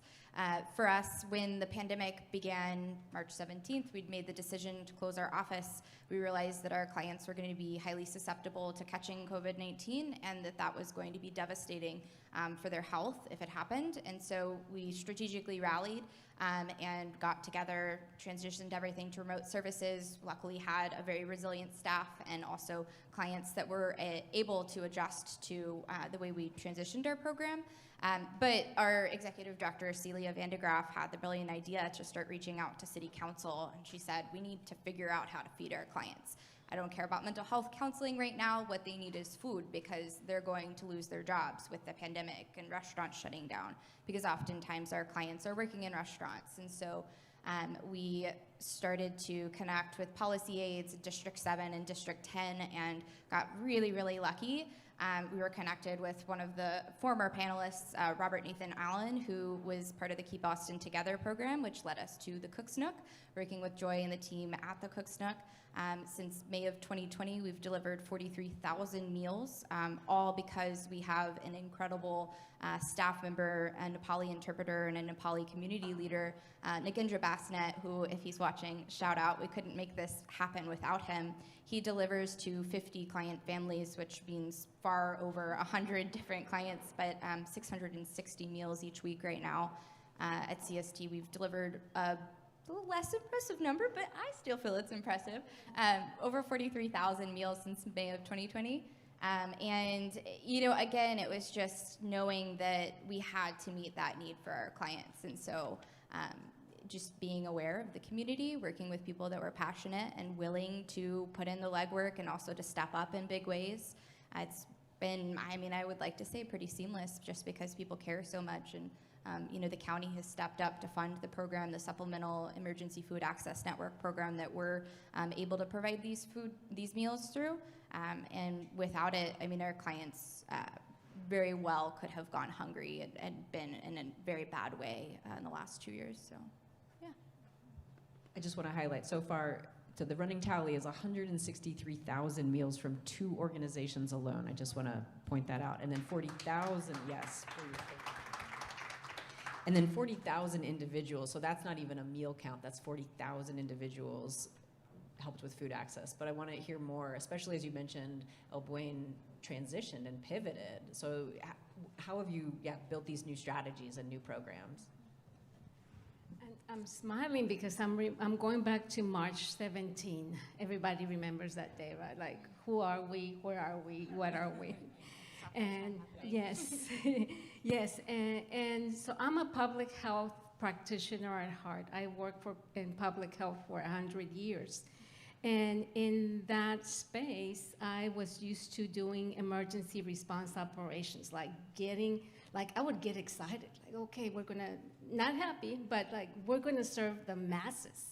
So I come to El Buen with that background, and I asked my team, which at the time was a team of, we had lost all of our volunteers, and we had close to 200 volunteers, right? Remember I said El Buen had just undergone major transition and lost over 70% of its workforce. So I had a team of about 15 people that could come and work on site. And I asked them, have any of you ever done emergency response operations? And they said, what is that?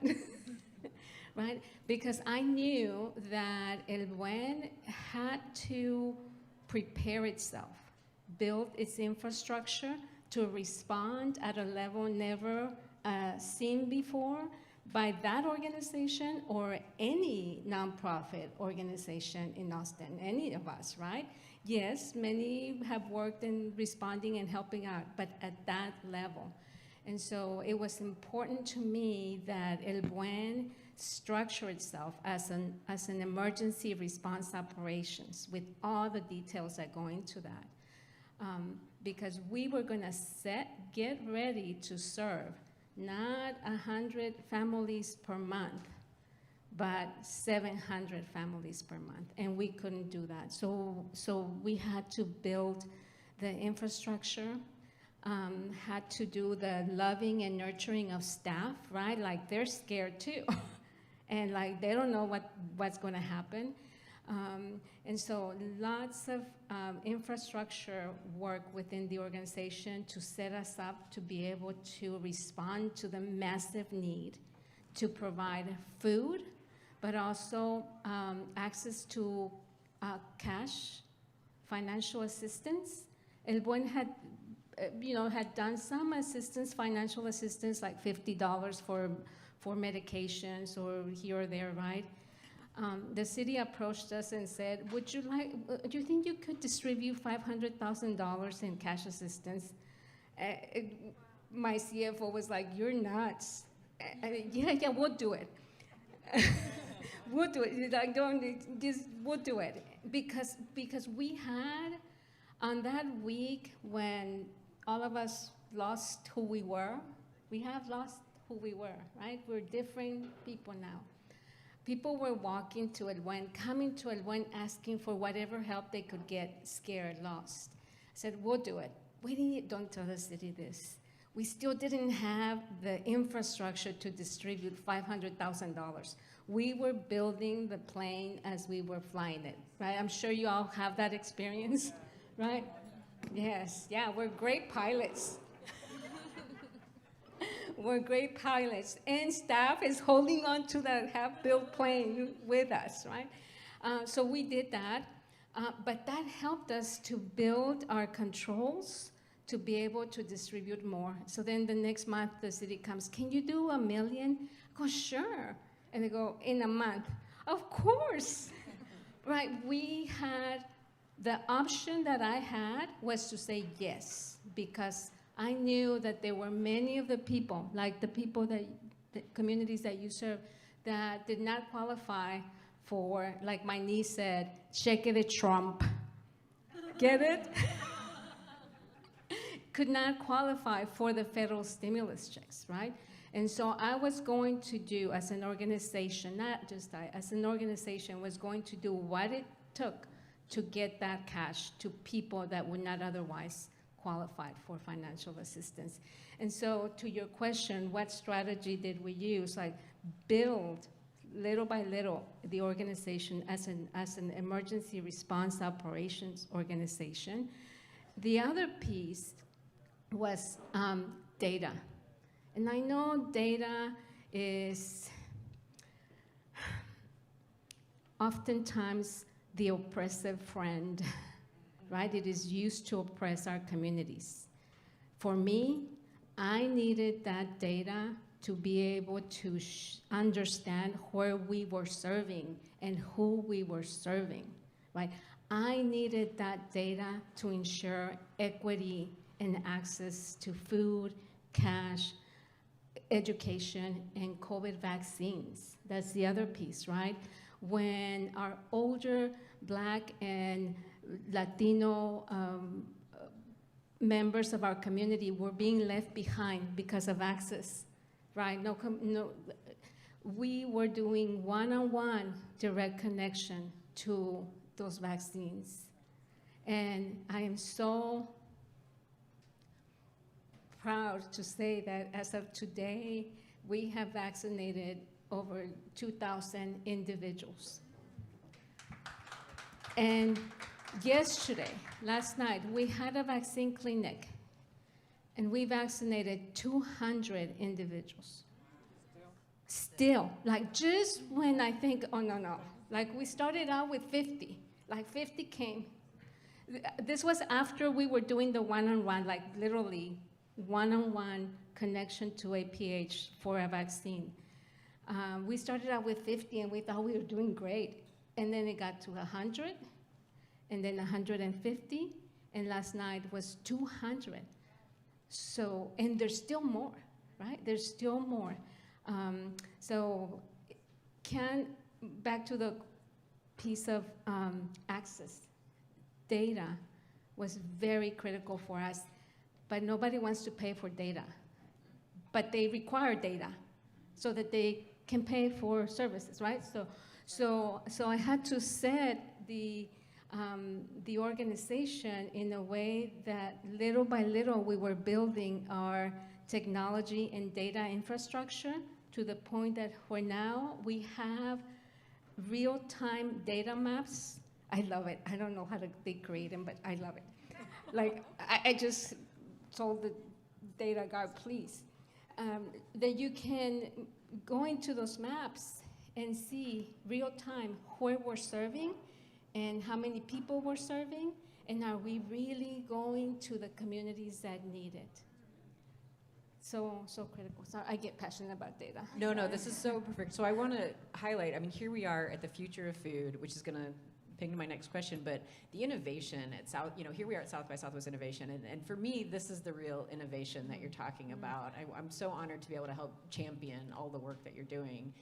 And a couple of things, one thing that you mentioned that I want to talk about, that you're still doing, 200 vaccines. Like, this work is ongoing. I know we were chatting in advance, and I want you to share what you still need to be doing this work. What do you need more of? We've talked about partnerships, we've talked about data.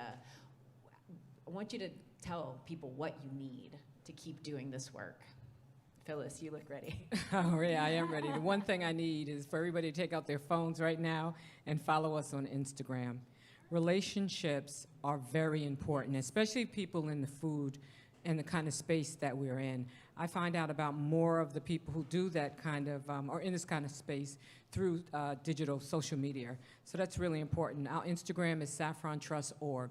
So please, if you can follow us today and see the work that we're doing, and others see the work through your platforms, and they reach out to us. So that's always an important need. And the other thing is general funding.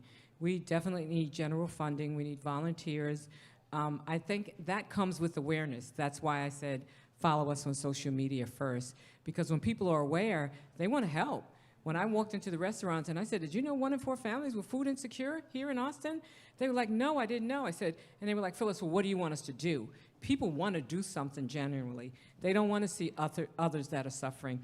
And we have a lot of transplants here in Austin, and they're not aware. Like, I thought Austin was the best place to live until I found out it was the tale of two cities and how the divide is. And so people just don't know, but their heart is willing to do something different, is willing to extend a hand to those who are less fortunate. So general funding and follow us on social media is just really important. And all the people who do the work. So it's not just me, because on my platform, we also give visibility to El Buen and all the other organizations that are doing great work, where there's going to be a clinic set up so people can get vaccines, where they can go outside from, we serve food from 11 a.m. to 3 p.m., but there are many, many, many other people that are doing this great work. And when people see the work that we do, they just really want to make a difference. I think it was social media which is really what pulled a lot of the restaurants. We have a lot of five-star restaurants in Austin, Texas, that become a big part of the work we do. We have what's called a Breaking Bread Quarterly, which is what started Saffron Trust. But in December, we partnered with Hanks on Cameron Road, and they fed 50 families. Jack Allen's, and they didn't feed them leftovers. They fed them quality food. And and then we had Jack Allen's that also did it. We had Papa Do's. We're going to be having a big dinner at Plank's Restaurant in the Domain. So restaurants really want to play a part of this whole food conversation and help to eliminate in any kind of way that they could. They may not have the footprint in the community, but El Buen, I do. And so they'll reach out to folks like us, and we're willing to do the work. We're going to roll up our sleeves. We're going to make a difference. We're with the families every day. We're sitting on their sofas. We know their children's name. We know the struggles that they're having. We know the job situations that they're facing. We know the job loss that they're facing. We know that the tech industry is taking all over Austin, Texas. We know the people that we need to get into programs so they can become more educated, so they can get the jobs. I mean, we think about if people are not going into the tech industry, what kind of jobs are they going to have? And how the heck are they going to live on $15 an hour? How? And so when we talk about this food insecurity, the first thing that's going to, the thing that helps is us to continue to give the food to offload that stress, right? Because if we're serving, El Bren and I, fresh foods, you figure even if we're serving just, 20 families a week, and we talk about $10 a meal, I mean, that's an extra $500, $600 a month just for a family that we're feeding, that they can take that $500 or $600. They can pay their car note to get to work. They can pay their insurance. They can pay their rent. They can pay their mortgage. Little Johnny can participate in a basketball, activity, or children, can do other things. One of the other things that we do with Saffron Trust, we find out that food is we found out, because this is new to me, but food is the intersection for all the disparities. And so when we find out what some of the stresses are, we talk about play equity. Children not being able to play and do simple things like you and I do. Go to the opera, go to the ballet, go sit and participate in the arts. So we've developed a Heart for the Arts program. We partner with Austin Opera House, the ballet, Zach Theater, and Texas Performing Arts, where we take families, why they're going through this kind of stress, why they're faced with how do they pay their rent. Well, come on, let's take you out, to go see an opera. We took like 20 children to the opera, the Longfellow, Long Center. I'm thinking of New York, I forget, Long Center, to see Steve Jobs' performance, and the children loved it. We took about 50 children and their parents to see during the holiday, to see the Nutcracker. There are so many things that they don't participate in when you're cash starved. You cannot afford $10 for your children to participate in the arts or see a program. So it's food, it's not being able to have recreational abilities. It's so many different things. And like El Buen, Saffron Trust was blessed to give out a certain amount of money. We didn't get as much as you did, but we got $200,000, and we were like, how are we going to give out this money? But people were getting evicted from their apartments because their $40 electric bill got cut off, and the apartment complex knew that they didn't pay the electric bill, so they charged the fee onto them, and so their rent that was $600 was now $1,200. And so, these are some of the things. So general funding, and follow us on social media. Thank you. Absolutely. I mean, I think that very similar things are needed for us as well at CST, but I would say keep your eyes up and your hearts open. There are people all around you that are facing experiences that we may or may not be able to imagine. So practicing that humility, you're already here educating yourself, but I hope that you continue to reflect on what you learn and think about the people around you as you walk through the city, and what might their experience be when they go home, and how can I be a part of impacting their ability to connect to really crucial services. That being said, just focusing on why I'm here in terms of as a representative with Center for Survivors of Torture and really the Cook's Nook bringing us in, I hope that we continue to think about programs and partnerships like what we're experiencing right now with the Cook's Nook, not as a pandemic problem, but as an everyday problem, something that we need to continue to partner together to do. We don't need to just be responsive when there's a crisis, but how do we work together as a community to do this all the time? Because that's really what matters, regardless of whether or not there's a disease that's wiping us out in masses, or the winter freeze, like on a daily basis when the weather is like this and it's gorgeous and maybe you can take a nap on the sidewalk, you still might be starving. And so how do we continue to amplify these programs and convince the city that this programming, this funding is vital to the survival of our community members that have a lot of value, and really make this place a great place to live? So that would be what I'd say.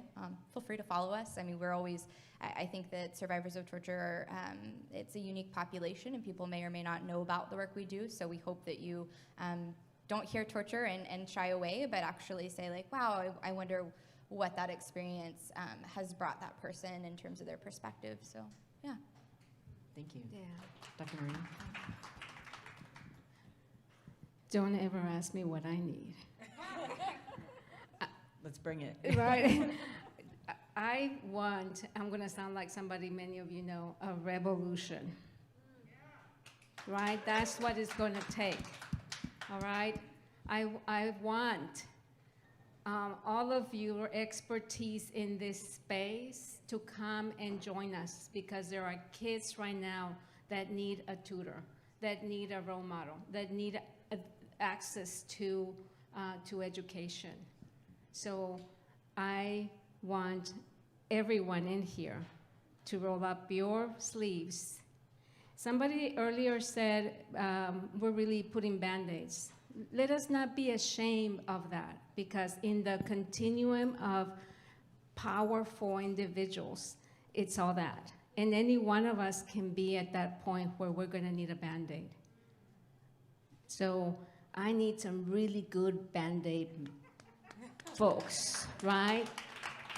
Just like I need those that are out there doing policies that are requiring and contributing to the need for Band-Aids, right? So it is so big and overwhelming what I want that I will not live long enough to see it happen, but I hope it will. I know it will. Right here, right now, what I need is probably around 12 tutors that are focusing on science, technology, math, and the arts. I need that for the youth that we're serving. So if you have connections to people that have those skills, that's one thing I need. Partnerships, always. We can't do this alone. And the other want is for this such a wealthy community to understand that their well-being is dependent on our well-being, to make that connection. The well-being of people in Ukraine depends on our well-being too. And I will live and will remind and will want constantly to my last breath that we can see that interconnection that we have from the wealthiest to the not so wealthy in our community. I know that's very abstract, but I told you.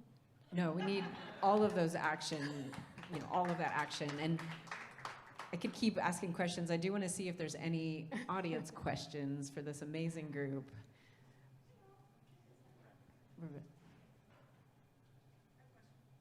One quick question. Do we have one? So I live out in Hayes County, and so I'm wondering, do you guys have any partnerships out there that feeds to that community as well? We do. Our partners, we have right now about a total of 40 partners, and between them, we cover Travis, Hayes, Bastrop, Caldwell, and part of Williamson. And The access, can we find out about that through Elwyn? Elwyn.org. Perfect. Yes. Thank you. Yes. Yes, I think so much more good information to be found at each of these organizations' websites, and follow their social media and keep learning and keep connecting. So let's thank these amazing people, and thank you for your time today.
All right, I'm going to learn to stand back here now because I don't want to create any more feedback. Well, thank you very much for staying with us this afternoon. Again, my name is Dwight Flinkerbush. I'm with the Cook's Nook here in Austin, Texas. We are one of the sponsors here of this amazing event called The Future of Food.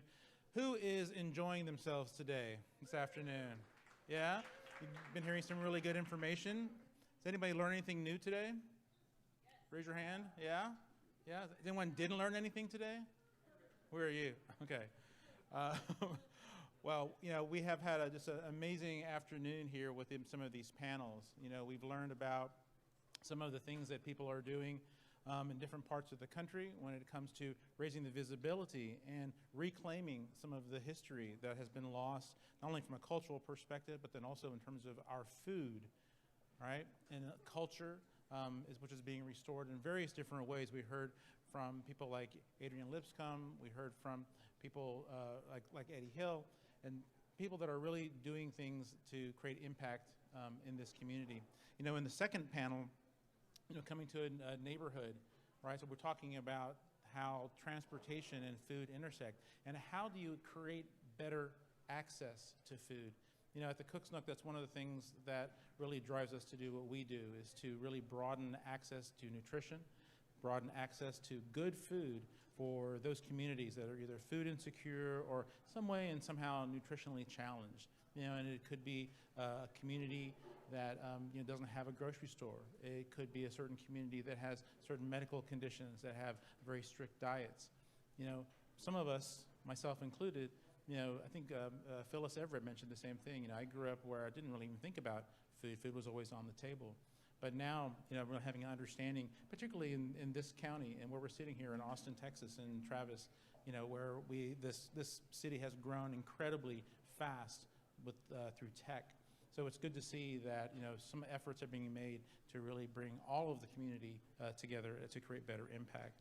So it's my distinct pleasure now to introduce our last panel, which is called "Everything Old Is Not New Again." So this is about Black Farm legacies. And let me make an introduction here just with our panel leader. So, because this is someone that I know personally, and she is always fun to work with. So on our panel today, we have Karen Washington, who is an owner and farmer for Raise and Root Farm out of the Bronx. We're very, very, very pleased to have her here with us. We have Jane Taylor with Green Thumb Farming from Pflugerville, Texas, just north of here. And Tiffany Washington from Dobbin Cow Farm. Oh yeah, right here, you can take whatever you want. And then this is gonna be moderated by Adrian Lipscomb, as I mentioned before. So she is the founder and she's a chef and the founder of 40 Acres Project and the Maloma Heritage Center. Isn't that right? Yeah, it's you again. Hey, you're on stage. Yeah. Right. All right, so it's my distinct pleasure to introduce this panel. Thank you guys very much. I need that mic. I don't need the mic, but I need the mic. Can you hear me? Oh, yes, you can. Hey. Good afternoon, everyone, or good evening. We're heading towards that time. We're on the last panel, am I correct? Someone shake your head? Yes, yes, so let's make this one lively, right? Hey y'all, wake up. Right. We in this thing. So as Dwight said, we are very privileged at this point to have some amazing women up here, Black women up here. Especially, I want to thank them for their time and their words, because we're not just seeing Black women up here, we're seeing farmers. And which is rare to get Black women farmers all together up here, because we work, right? You are always working. And so I want to take, you know, I want you all to understand the value of their time being on this stage. But one of the first things that I wanted to ask you all about was, is this your first career? Was this your career choice? I know everybody's smiling at me because I know some people's answers, but was this your career choice? But also, what led you to be where you are today, to wanting to farm? So, hey y'all, my name is Tiffany Washington, but in my community, I am known as Nancy Farm Fancy, Farmer Nancy. So I'm in this thing. Everybody wake up, clap, clap, clap, we here. So no, farming was not my first career. My very first career, I was a lifeguard for the city of Austin. When I was 15 years old, I started lifeguarding for the city until I was 18, and then I joined the United States Navy. So I'm a service-disabled combat veteran. So I don't really public speak, so I'm up here, you know, a little bit nervous, but, you know, I have a lot to say. So what brought me to farming was my PTSD and looking for healing, dealing with my PTSD. And yeah, so I'm here. Been farming for 5 years now in the city, so. Yeah, it's amazing. And the only black farmer within the city limits of Austin. Within Travis County. Within yeah. Travis County, excuse me, within Travis Yeah. County. Yeah, hi everybody. So my name is Karen Washington. No, farming was not my first career. Believe it or not, you can see the grade.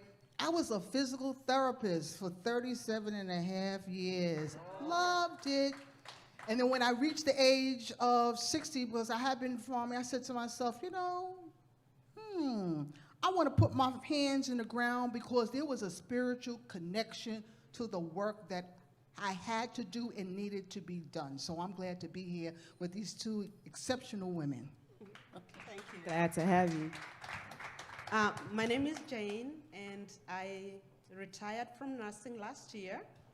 I felt like people needed to see somebody who looks like them doing farming, and there's a big connection, as we've all heard, between good food and health. And it is up to us to really lead our community to good food so that we can improve our health. You know, for those people that spoke before us, for me, I immigrated from Africa, and this, we know I came from an agricultural country, yet I had not practiced agriculture or farming back home.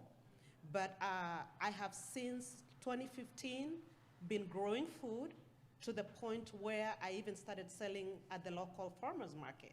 So I stand on your shoulders. I cannot really thank you enough for having set this platform for us, people who have come here later. But I feel like I can contribute positively to encourage people to get into farming and to eat healthy. So this is not my first career. I was a nurse before this. Thank y'all so much. And you know, you see that, and what we're starting to see very often is black farmers have more than one career, especially the ones that are starting to get back into the land. And it's very important to respect both ends of how we got back into the soil. Going on with this conversation, one thing that was told to me was to talk about the post-Reconstruction of what's happening after post-Reconstruction, and I said that I would be amiss if we didn't talk about the past of how we got here, and how we came to be, quote unquote, black farmers.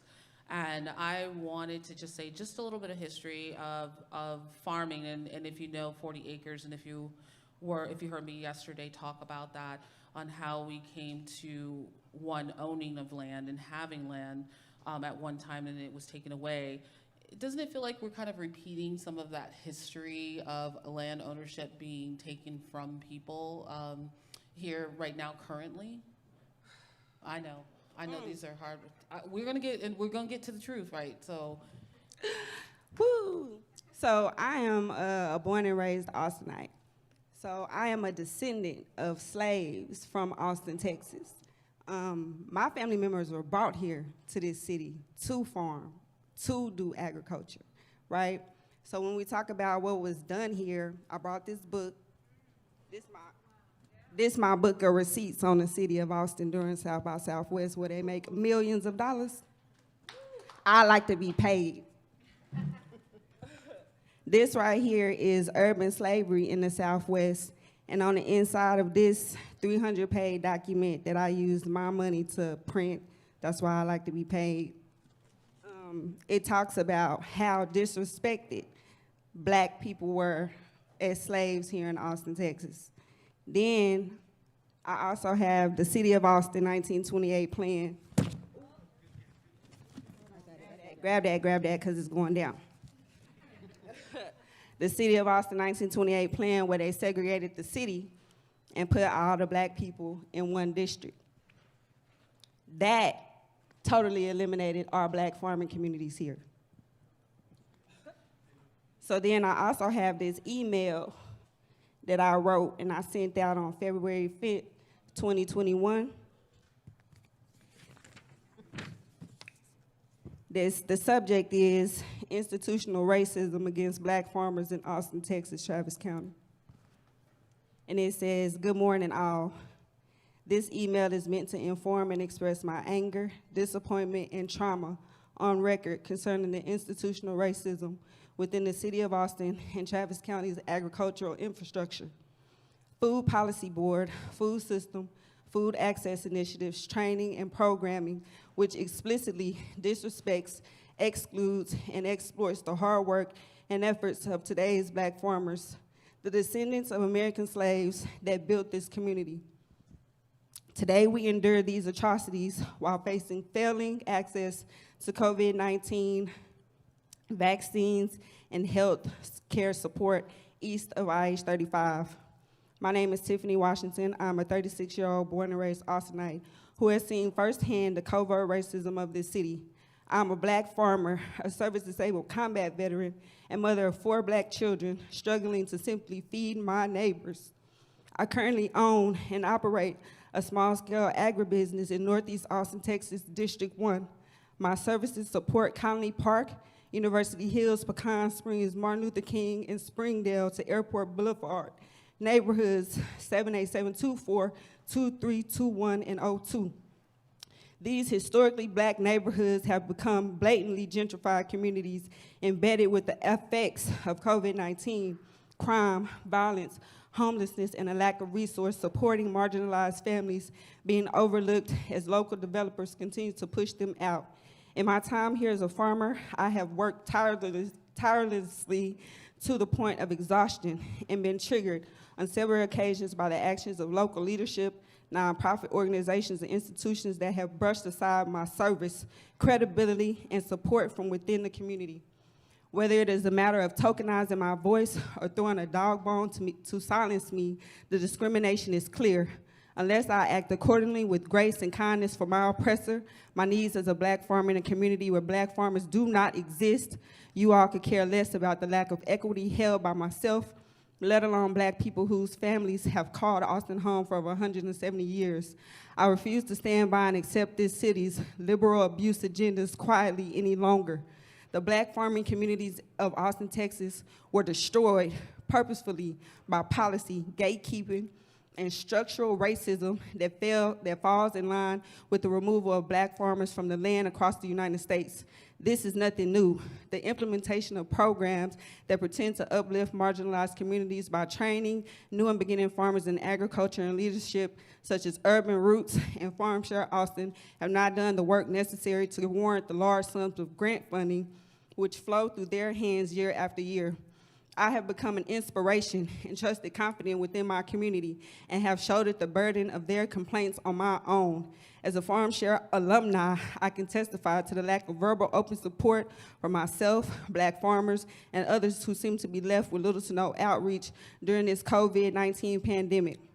I can testify to the number of young black men who have participated in Urban Roots and who've gone on to find themselves in the juvenile justice system or prison because they could not find agricultural-focused jobs due to racial injustice, fund their own agribusinesses due to the lack of access to land and capital, and who were not taught the value of agriculture in black communities, that of which every black Wall Street ever bombed, literally or through policy in America, depended upon.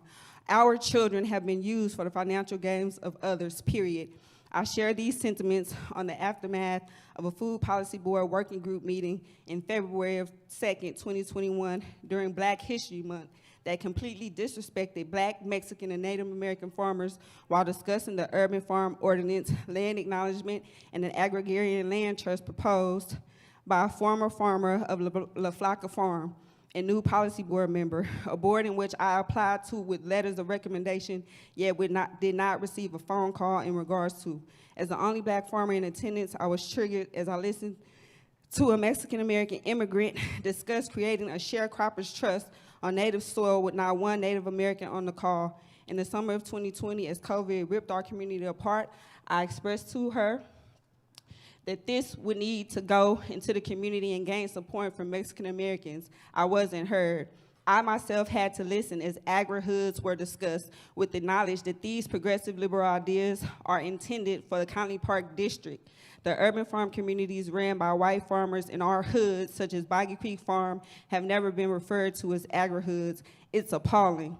Regardless of my efforts to remain open and supportive of these people and programs by sharing or promoting them on my platforms with no reciprocity while overlooking the trauma caused to me by them, I persevere among soft-handed allyship, finding my passion in my work while shining a light on this grave dilemma. The city of Austin got me messed up. So I want to just be respectful of time, and I know you have a lot to say. The city of Austin got me messed up. Yeah.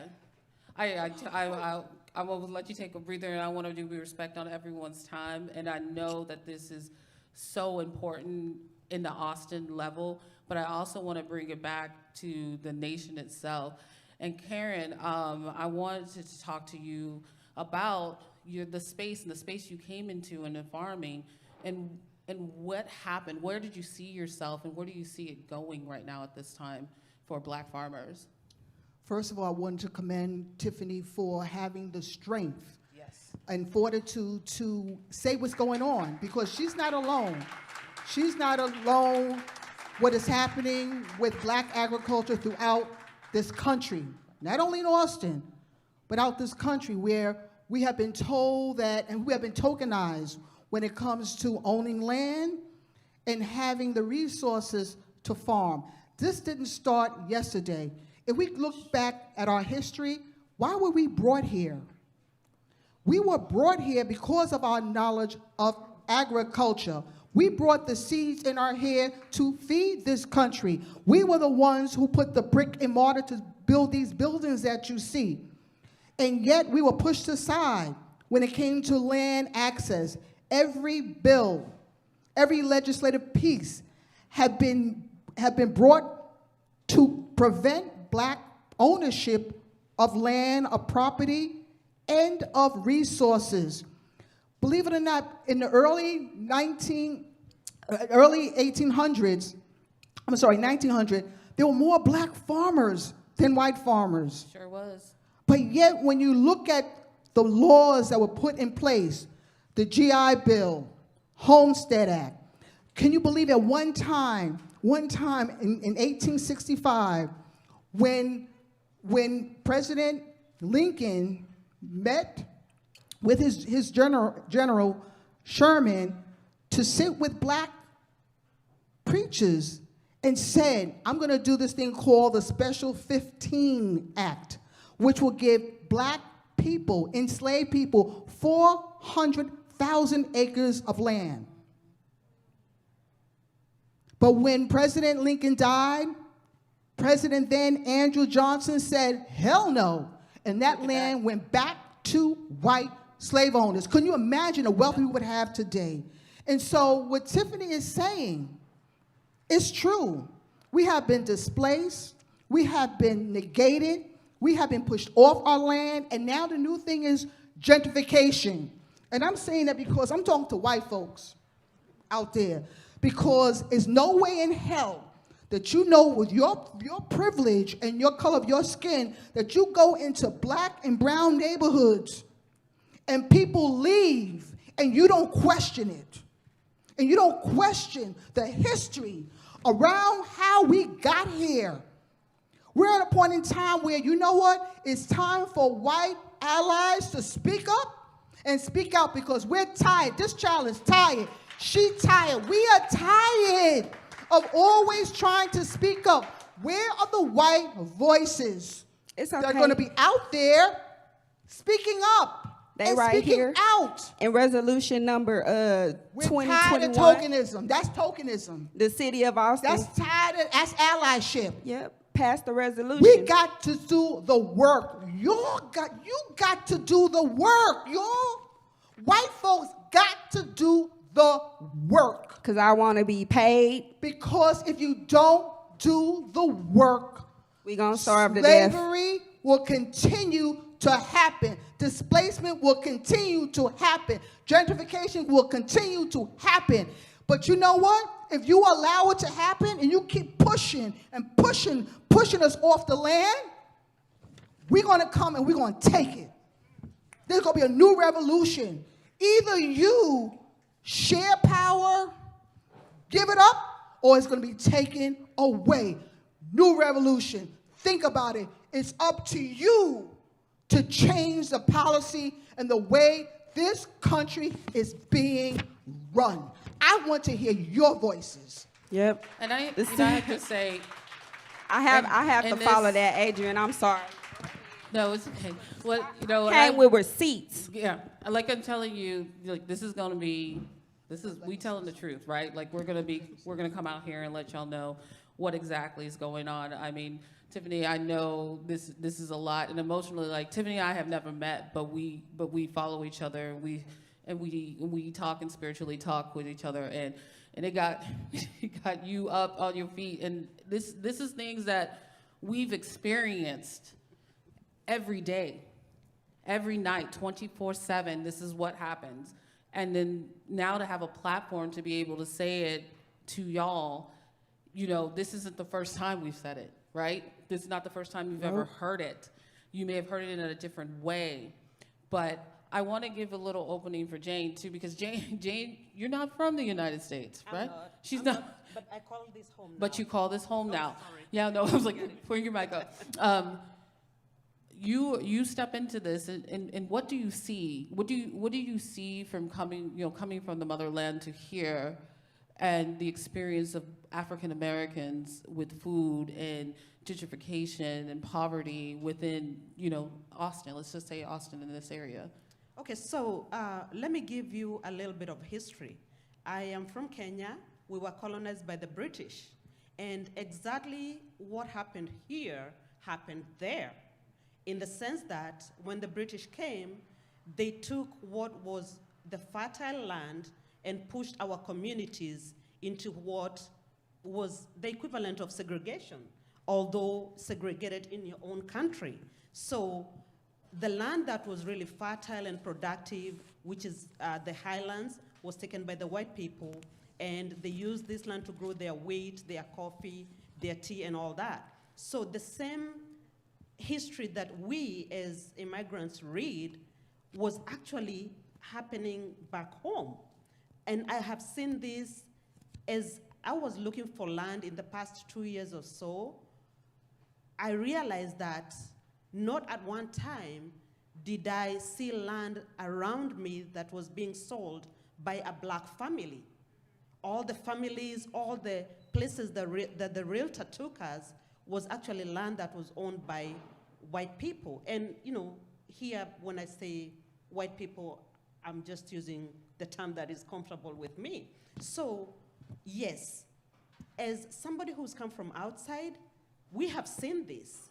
We might not have experienced it right here the way you did, your land being taken away from you and you not being compensated in any way. But we actually went through the same thing. And I remember at one time, I went to see this property that I was interested in, and the guy who was acting as the broker told my realtor, well, if she can't afford it, she needs to go somewhere else where she can afford. And that was way out there in Rockdale, which is like an hour and a half from where I live. So this is not something new. We understand it. And we, as much as we read this in history, we can see and feel your feelings. I feel what these two ladies have just expressed here. I feel it and understand it.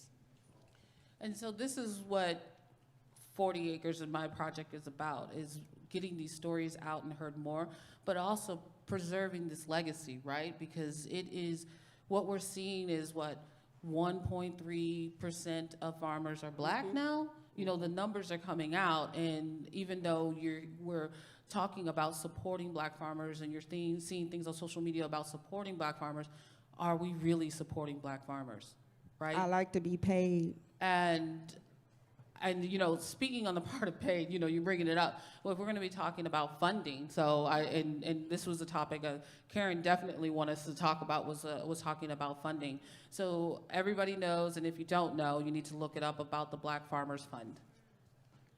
And the Black Farmers Fund, and to tell you, I was in conversations before it went to Congress with USDA, calling my phone, and I'm like, I'm this one person at the time. I was in Wisconsin, trying to have a conversation about what should we do with this money. And I said, give it to the Black farmers. And I said, and on top of that, my interest wasn't just paying the Black farmers, but how is this going to be sustainable? Just because you give money, how is it going to be sustainable? How are you going to, I thought it was like a feel-good thing, but how is that going to be sustainable? And then my next question to them was like, how, and I'm going to ask y'all too, is how do you create a successful Black farmer? I don't know if anybody can answer that. They couldn't. By paying them. And I think funding is definitely one, but how do you keep them successful in the knowledge and part of the economy? Because I can give you the money, but what else? What else do you need to be a successful Black farmer? I can answer that maybe in a very short way. Now, reading through what has been going on, especially in HBCUs, the agricultural departments or programs have been historically underfunded, so that students who maybe thought they might veer towards farming, they don't even get the information and education they need because the funding is not there for them. Now, our community colleges, we are not funding them well enough where we can encourage younger generation, because at some point we're going to retire from farming. Farming is hard work. So we need younger people really getting into this, but it all comes down to funding. We need organizations to come out, support the local farm share organizations that can keep growing farmers. We need local markets, local companies to support farmers, as in opening a way for them to be able to market their produce to them, or for them to buy the produce from the farmers and distribute it to those people who need it. So it all comes down to funding and education and information and infrastructure. Now, if you give me a piece of land today and you didn't give me the money to buy a tractor, you didn't give me the money to set up the irrigation system, you didn't give me the money to pay workers, to pay employees, that is just a piece of land. It is a piece of land. It's just like saying, well, here is a piece of land. If you wanted to construct, if I don't have the funds to do it, it's just exactly that. So funding. Fund farmers. When they go to the bank to apply for money to buy land, let us make it easier. Let us have channels that people can actually be able to get the money to buy land. And in that context too, let us avail money for them to operate those farms once they acquire them. And I also, since I did bring up the Black Farmers Fund, and if people do not know, it's being held up in court. And it was stopped like within minutes of distribution. So you're talking about the state of Wisconsin farmers out of there went to a lawsuit, in the state of Texas. So the state I left and then the state I came home to. So, imagine how I'm feeling about that. But where's this money? You have farms during COVID that are not surviving. Like, we know farmers are having a hard time, correct? But now imagine the Black farmer and what were they doing before, because they were suffering before and no one was talking about them. But now they're shuttering. They're closing their doors and they're barely surviving. So at this point, funding is one of the #1 things, but to me, it's only part of the problem. It's only part of the problem and part of the solution that's not coming down the way. So I would like to say, just pay me. I don't need extra organizations trying to dictate what I do as a Black farmer. I've been dealing with that for like 400 years. Just pay me so I can pay this young Black man over here who's interested in agriculture to go farm. and then handle my business, and then I'm gonna pay his homeboy and his homeboy, and we gonna keep farming. I don't need nothing else. I got somebody at the bank that can help me with my business. I don't need all these extra organizations. We asking where the money at. The organizations got the money. The city of Austin pushed through millions of dollars. Not one of them organizations reached out to the only black farmer and said, Tiffany, let me pay you to grow food for the hood. I don't want to hear no more of this stuff. It makes me nervous. This right here said that the city of Austin apologized for racism. Since the inception, Austin, Texas has depended on the agriculture of black slaves and bonded servants. In 200 years of progress, Austin has yet to address or fully commit to allowing black residents equal opportunities to enjoy this advancement. I want to be paid. Why? Because Boggy Creek sits on a plantation, an antiquated plantation, and they don't talk about that. But everybody in Austin go buy their food from Boggy Creek.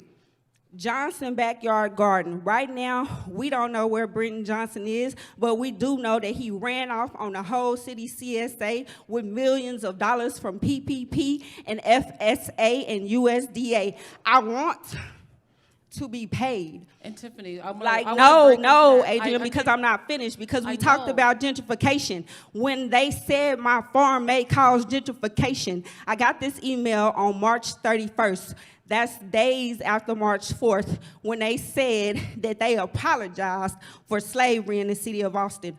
Dear Tiffany, your idea was reviewed by community members who participate in Dell Medical School's Department of Population Health Community Strategy team and the University of Texas.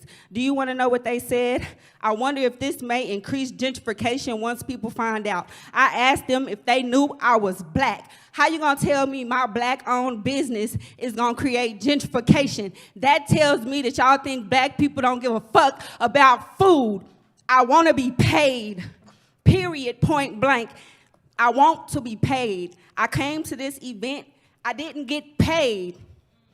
I came here and I did not get paid during South by Southwest, where all these people come from wherever the hell they coming from to pray on my community during South by Southwest, and Tiffany Washington, Farmer Nancy, wants to be paid. I don't know about nobody else, but I want to be paid. I don't want to wait 30 years to still be standing here talking to y'all about getting paid. Babe, can you please bring me some water because my mouth getting dry.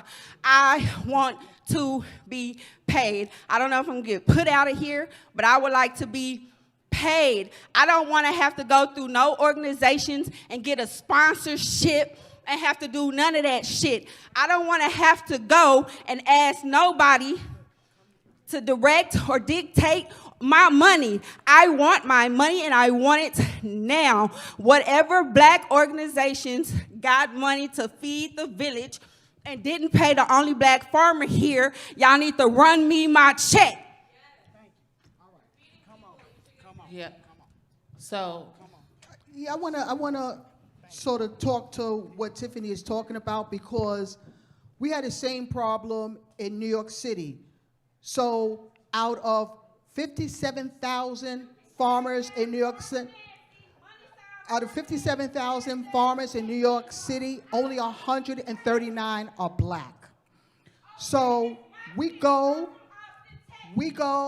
to the governor to ask for $9 million. Now think about it, black folks asking the governor for $9 million. And so we were laughed at. So you know what we did? We said, you know what?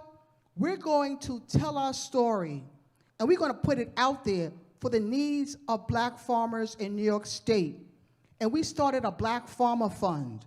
And the reason why we started a Black Farmer Fund, because we needed to make sure that people understood the plight of the black farmer, but also to educate our people around our history and about financial education and resources. And so it was a community-based fund developed by people who looked like us. And you know what?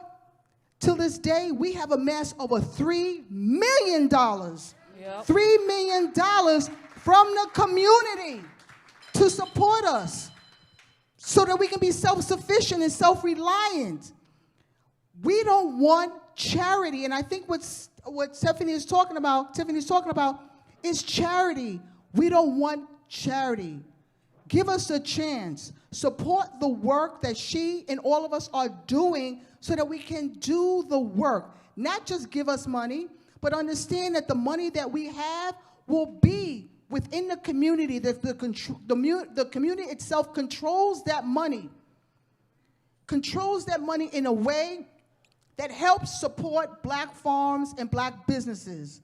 To this day, we're able to support right now 8 black farms and black businesses, of not only giving them startup money, but educating them about what investment looks like, how to repair credit, how to get a loan and pay it back, how to receive a grant, but then also how to circulate that money within the black community so it can stand on its own. And also to invest in getting land ownership, because land ownership, folks, is our legacy and our history. And when black land is lost, our history and our legacy is lost in the American history, not a city or state history. When black land is lost, it's lost in the American history, the American legacy. And this is why it's so important for each and every one of you to speak up and speak out when you see the injustices that are happening. And I think this is why she's so frustrated, because she's in this city and y'all are not listening to what she is trying to do. She's not asking for y'all to pat her on the back and say you're doing a good work. You know, there are nonprofits out there that got money. Nonprofits that are white-led, that are out there that use us to make sure that you have funding. You'll need to come together, listen to what this child is saying, and support the work that she is doing. Support the work that we are doing. Support the work, because at the end of the day, food is a human right.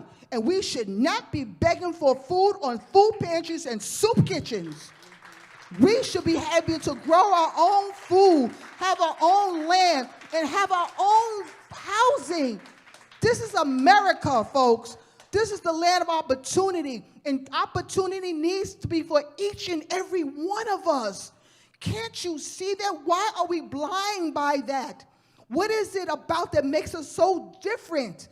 That we cannot help one another, because at the end of the day, when you help poor people, you yourself get stronger. When you help the people at the bottom, you yourself are brought up to the top. And so when you see poverty and hunger, shame the politician, shame people, because in the United States, it should not be. If you walk across someone who's homeless, it should not be. Clothe them, feed somebody, but we have to do this together.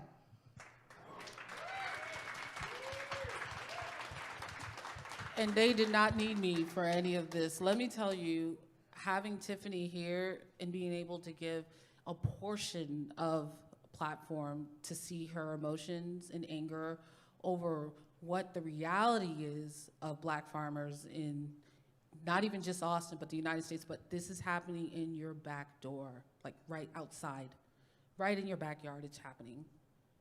And to see that she's one, the only one here, and that the last one at this moment, there's no support to bring another black farmer right now. Why isn't there? Why isn't there funding? Where's the education? Where are the classes? Where's the mentorship? She's it. This is not just an Austin issue, but there are organizations that can step up. There's organizations that can help my organizations, these organizations that are here. Jane, you're right outside of Austin right now. She's sitting right here. This is a conversation. This is network. That's why I said it's been so valuable to have these people come off their land, because they're farmers. They're feeding their community. And when we're saying community, we're talking Austinites. We're not just talking around in their area where they're located at. We're talking about the city, because these people are part of our city. They help make it run. They're your services. They're the ones that have those service jobs that are in need of food. These are the people that are providing them food and that are asking organizations, all these nonprofits, asking the government, please pay me. I can feed my people. I'm a trusted leader within my community they're watching me grow healthy food. Because what are we seeing right now? We're seeing health issues, right? Within all our communities, not just the Black community, all communities. And half of that is nutrition, right? Our schools, y'all know about our schools, right? Like, you know about the food policy and the food shortages in schools right now. We have schools that have lost their vendors, and you're talking major vendors, and they're like feeding them from McDonald's right now at this point, because that is the only way that they can get food to kids. Farmers becoming part of vendors of the system, of the school system, is difficult. It takes too long to give them food that's around the corner from them. People like this, who are here saying that we will feed our people and we will find a way to feed our people. And they're not saying they're feeding Black people, they're feeding everyone. They're feeding everyone. And I have to say, you know, Jane and I met because when I moved back to Austin, I went to the farmer's market. And it was the first time that I saw a Black farmer in Texas at the farmer's market. Yeah. And I went hunting. There's two. And I went hunting. And we didn't know we were speaking or know it. And I was like, I know her. Because I went and I hunted. And she must have thought I was crazy because I was like screaming. And then she was like, this girl has lost her mind. She's over here talking about a farmer. Because that's even getting a Black farmer into the farmer's market is difficult. You know, think about it. When you have to say part of your mission is to take a percentage and make sure that it's equitable. Are you really being equitable? Like, were you ever equitable? That's a question to me. But also, a farmer is a business. And I know I'm talking over y'all and y'all stop me and please jump in. But a farmer is a business, right? They're entrepreneurs, but they need help getting into that door, getting their businesses. When do you ever see a Black farmer? When? When do you see them? No, we the help. We the help, right? We the help. Or you see them on the side of the road in a truck trying to sell their product because they're not in the farmer's market or know how to get access into the farmer's market, or even part of the distribution system itself to get to Whole Foods, to get to H-E-B, to get to your local grocery store. So it's not just a search and look for these people. They exist. We are out here. They're just not in those spaces. And that's what you have to start questioning and asking. And as a chef, I made it part of my mission to be diverse, to understand the food, to understand the culture, because not all farmers are growing the same damn tomato. Some people have been growing the same sweet potato for over 75 years, and people don't know. Like, that type of effort to really understand where your food is coming from and staying local or hyper-local if you can, those are the efforts that you're doing to keep the dollar within the community longer. This is a hard, difficult topic, y'all. I'm glad that y'all are here just sort of listening to our plight, because we got scars. We got trauma. You know, we on the outside looking fly and dope and stuff, but deep down inside, we have trauma and we have scars because we see our culture co-opted. We see our foodways and cuisine co-opted. We see the way we grow our food co-opted and labeled different, like regenerative agriculture and permaculture. Wait a second, wasn't that the indigenous people started that stuff? You know, I sit in a sea of whiteness in conferences and workshops, and I can count on my hand how many people look like me, and I sit there and I'm hearing the frame of agriculture white-centered. How do you think I feel when no one even mentions George Washington Carver? Never even mention it. But I sit down and I'm listening and I say to myself, when are they going to talk about my contribution to agriculture? I look on TV and I see all these barbecue shows and all these cuisine, and I'm saying, wait a second, ain't that okra? Didn't we bring okra here? You know, and I'm saying, where is our place in cuisine and in foodways? Where is it?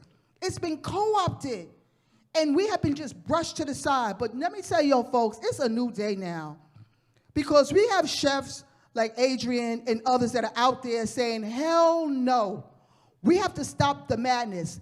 And so, folks, either you're going to join us or you're going to be left behind. COVID has changed the way we look at each other, the way we look at food, the way we interact with each other. And now it's time, in this moment, to change the food system so that it's fair, so that it's just, so that it's equitable. And again, it's time for people with power and privilege to step up to the plate, because I'm tired.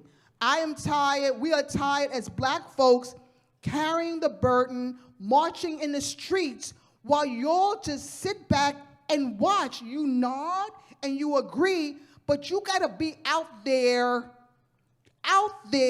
in front, pounding on the doors of legislators, marching in the street, and demanding change. Because if I don't see y'all out there, people with power and privilege, then you know what? Food justice and food sovereignty are just words.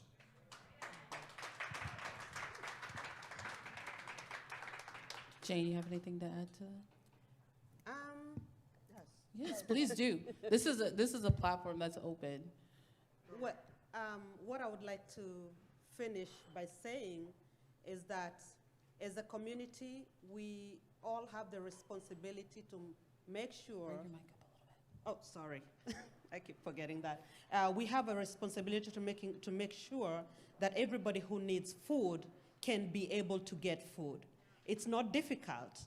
Those of us who are venturing into farming now, new and upcoming farmers, and also people who've been doing this for quite a minute, we are ready to put in the hard work.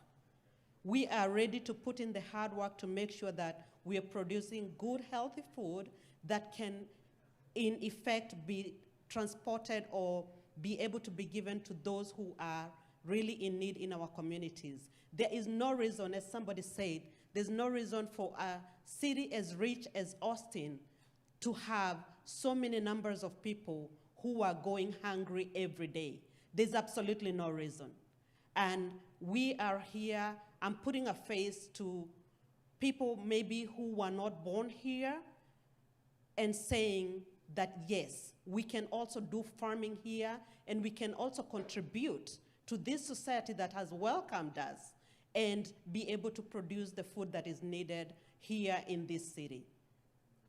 And I have to bring something up. So the freeze, I wasn't here during y'all's freeze. I was probably in negative 30 degrees. But to tell you that the hunger and the identification of how many people were going hungry was brought forth because a different class of people were going hungry. And what ended up happening was like, we need to do something. But right now, where we're standing right here, people are still hungry. There are people who are still going to bed without food. Your children, some children are not going, they're not getting food. This is not something that just started because of the freeze. It was always there. It has always been there. What are we going to do about that? We have people here who are wanting to grow that food for their community that are having a difficult time within the system to even buy land or to even have access to land to grow food. So like I said, it's beyond the money. You can give me the money to buy the land, but how am I going to grow on this land? How am I going to till this land? How am I going to add water to this land? How am I going to take care of permits? How do I become get my farming number? How do I, there's so many more things than just giving me a piece of land. And I think that's one thing that I learned about this in doing 40 acres, it's more than land, right? But guess what? Everybody has to eat in some way, in some form. Food did not care that my skin color is black. Food does not care that you are white. It is there for all, and it should be there for all. So I know we at 0, and I was told I got a little bit more time. Hey. And I want to kind of open the floor for a couple questions. And I know I don't want y'all to be quiet. I mean, I find this to be kind of a safe space. And I think you should be able to ask questions. There's no stupid question, really. There's no. You have valuable knowledge and people of experience sitting up here. So if you have a question, please. Yes, what was Tiffany's Cash App again? Can we get that? I'm so serious. No, I'm. There you go. No, say it louder. Farm, it's a GoFund. Oh, thank you. At Farmer Dobbin Cow Farm, it's a at GoFundMe. Farmer Nancy Yeah. is her Cash App, Yeah. just so y'all know. Yep. Well, Yeah. thanks.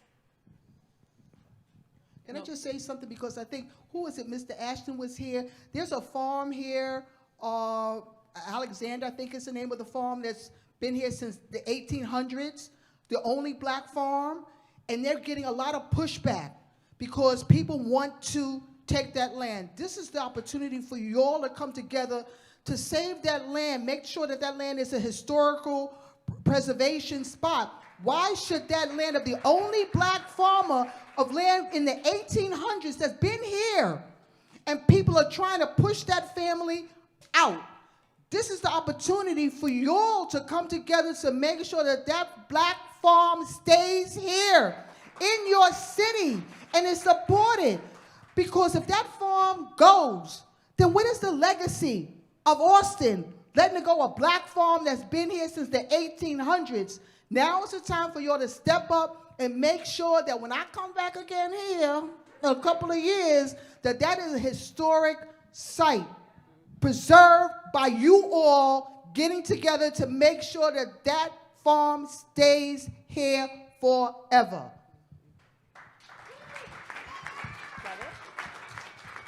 Do I have more time? Shake your head, yes, no. Oh, I'm sorry, more questions? Any questions out here? Come on, y'all. This was the most liveliest one we've had. Come on. I see a question over here. I know y'all got questions. Hey, thanks a lot. So one thing that I think it was you, Jane, touched on, maybe it was somebody else, the importance of new farmers and the human resource to come in to farming.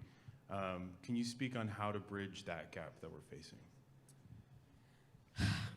I don't know if I'm the right person to be speaking about that, but what I know is that just like in any profession, let's just realize that farming is a profession by itself, and it is an economic source for those who do it. And, you know, so in any profession, we have a generation that is coming in, a generation that's already there, and a generation that's getting out. So for those who have never really paid any attention to where their food comes from, it comes from people like us working on the land.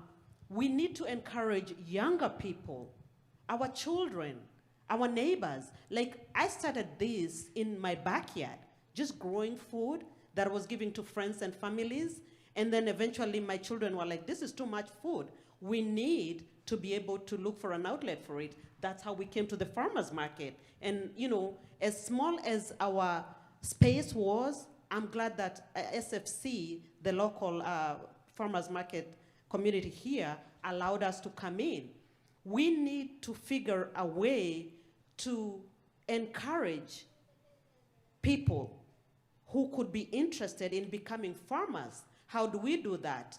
We have the resource like at FarmShare, but it doesn't have to be the only one. We have mentoring. We visited different farms that you can actually go and hang out with Adrian and learn something from her, because she has been doing this. So there are channels that we can use. And as I said before, why don't we look at our policymakers? Why don't we fund our community colleges? Why don't we insist to have departments of agriculture that can actually give people the education and information that they need? Because this is why I went to FarmShare is I realized I can grow food, but I also needed to do this as a business. You learn all those things there. How do you plan? How do you manage your money? It's a whole science in itself. You don't just wake up one day and start running a farm that is 10 acres and think you're going to make money. You have to learn how to do it and do it well. And we can start this by middle school. Let's start by teaching young kids. Where does your carrot come from? There are a lot of kids who don't know where food comes from. Where does your egg that you eat at breakfast comes from? They have no idea. Why? Because we as parents have not taken the initiative to encourage our own children to even find out. Like, do our kids even know that a chicken has only 2 drumsticks? No, they see a whole package of drumsticks and they think, oh, that is chicken. Do they know that how many chicken have to be slaughtered to have all those drumsticks that are in that package? We, the people, we can make that difference. We can bridge that gap by making that child curious. So if there are 2 drumsticks, how come now we are having all these drumsticks on the table? So many chicken had to be killed. Now, is that a solution to every problem? Probably not. But it could lead us to getting more farmers involved. And my face right here, having an accent coming from a different country and saying, I will do farming in America, it's a risk. I know there's so many things that are beyond my control, the weather, the lack of land, the lack of financing, but I'm still gonna give it a shot. And years from now, I hope I will be a positive story that Adrian will be telling people. Yeah. I also want to say there are Black farming organizations that do this.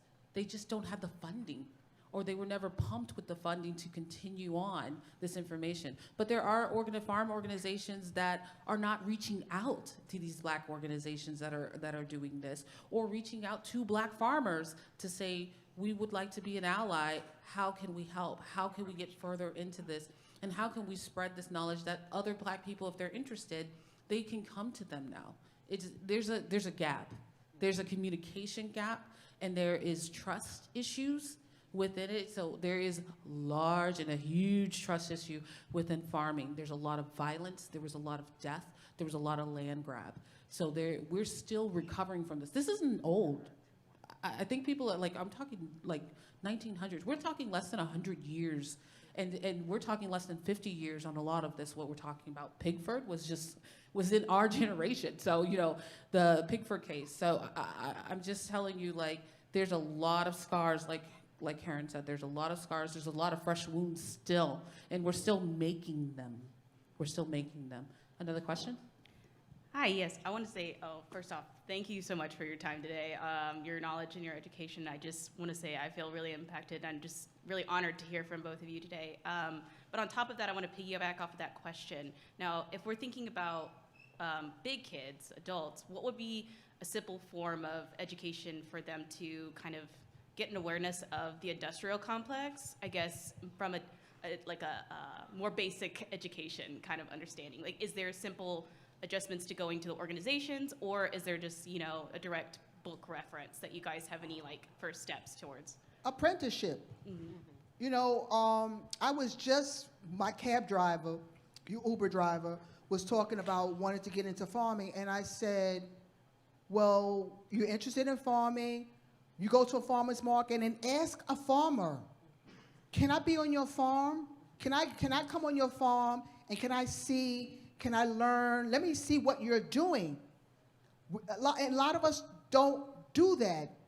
A lot of us as Black folks don't do it because we don't see farmers that look like us. And so a lot of it has to be from word of mouth, from our elders that talk about how it was to farm and how it was to garden. But it starts early. It starts early educating Black and brown folks the history of agriculture, how hard it is, but we're not defined by slavery. I grew up, and agriculture was defined by slavery. It wasn't until I was an adult to really find the true meaning of why my people were brought here. We need to tackle that, but yet, right now in schools, They don't want us to talk about race or sexual orientation. Why? Because I'm telling you, this is what I'm having in my head. I'm saying that I can see a white child saying to Grandpa, so Grandpa, how do we get this land? I heard maybe, you know, back in the day that so-and-so had the land. People are afraid to open up that Pandora's box on how land was gotten. And so instead of talking about it, let's just silence. Because if you're silencing people about the conversation about race or the conversation about sexual orientation, you're hiding something. You're hiding the truth. But you know what? The truth is going to come out sooner or later. Again, we as people are instruments of educating people the truth. Because right now, they're being fed falsehoods. And falsehoods only continue to perpetuate the racism, the sexisms, all of the isms that you continue to see in this country. Great question. I also would like to say, you know, as an adult, I can take more questions, hey. As an adult and being a part of this industry, plant something. Plant something in your backyard. Plant something you like to eat. If you like a tomato, plant a tomato, or look them up and see which tomato you never heard of. Plant it, grow it, see how it goes. Do another one, because I tell you, it's not just gonna grow one tomato. It's gonna grow more than you can eat. And then what you do is you give that away. Or you hold on to the seeds and you share the seeds. You continue it on. That's literally, I bought my first house and the first thing I did was plant, because I said my children are going to learn. So it always was about the next legacy, like what am I leaving it for? So plant something, plant a bell pepper. It's about, we about to be in the season of what? Does anybody know what season we're in? Can't hear you. Broccoli, what else? It's about to get hot, so tomatoes, peppers, okra, strawberries, you know, there's a lot. Plant something, grow it, see if you like it. Go to the farmer's market, they got it, ask them, how'd you grow it? How'd you grow so many of them? Lead from that way, and let me tell you, farmers are lonely, they love to talk. We love to talk. And then they're a good farmer, you ask them to go, can I come visit your property? I trust and believe I've already been to 4 or 5 farms since being here, and I haven't been here that long. Maybe you shouldn't say, can I come visit? You can say, can I come volunteer? And then you can help pull some weeds and go home with some food. Let me tell you, you're not gonna go home hungry. No, you're gonna walk out with you something. always walk out with some food. Yeah. I got a question up here. Hello, how you all doing? My name's Chris from Black Land Ownership. One of the things I noticed, it was hard to get centralized information. So like on our site, we try to provide a list of black farmers. So for people who want to know, we have a nationwide list and resources for folks. But a question I'd want to ask, I live in Brooklyn, and when I'm talking to my friends, they're like, well, we don't necessarily want to be farmers, but we want to help. Now, we need graphic designers to help us. We need people who are in marketing, publicity. There are a lot of arenas.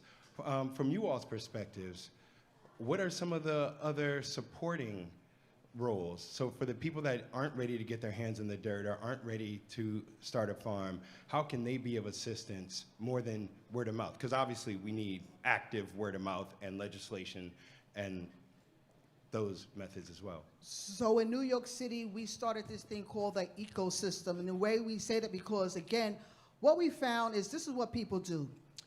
They put nonprofits in a barrel and they dangle the money. And all the nonprofits grab at, like crabs in the barrel.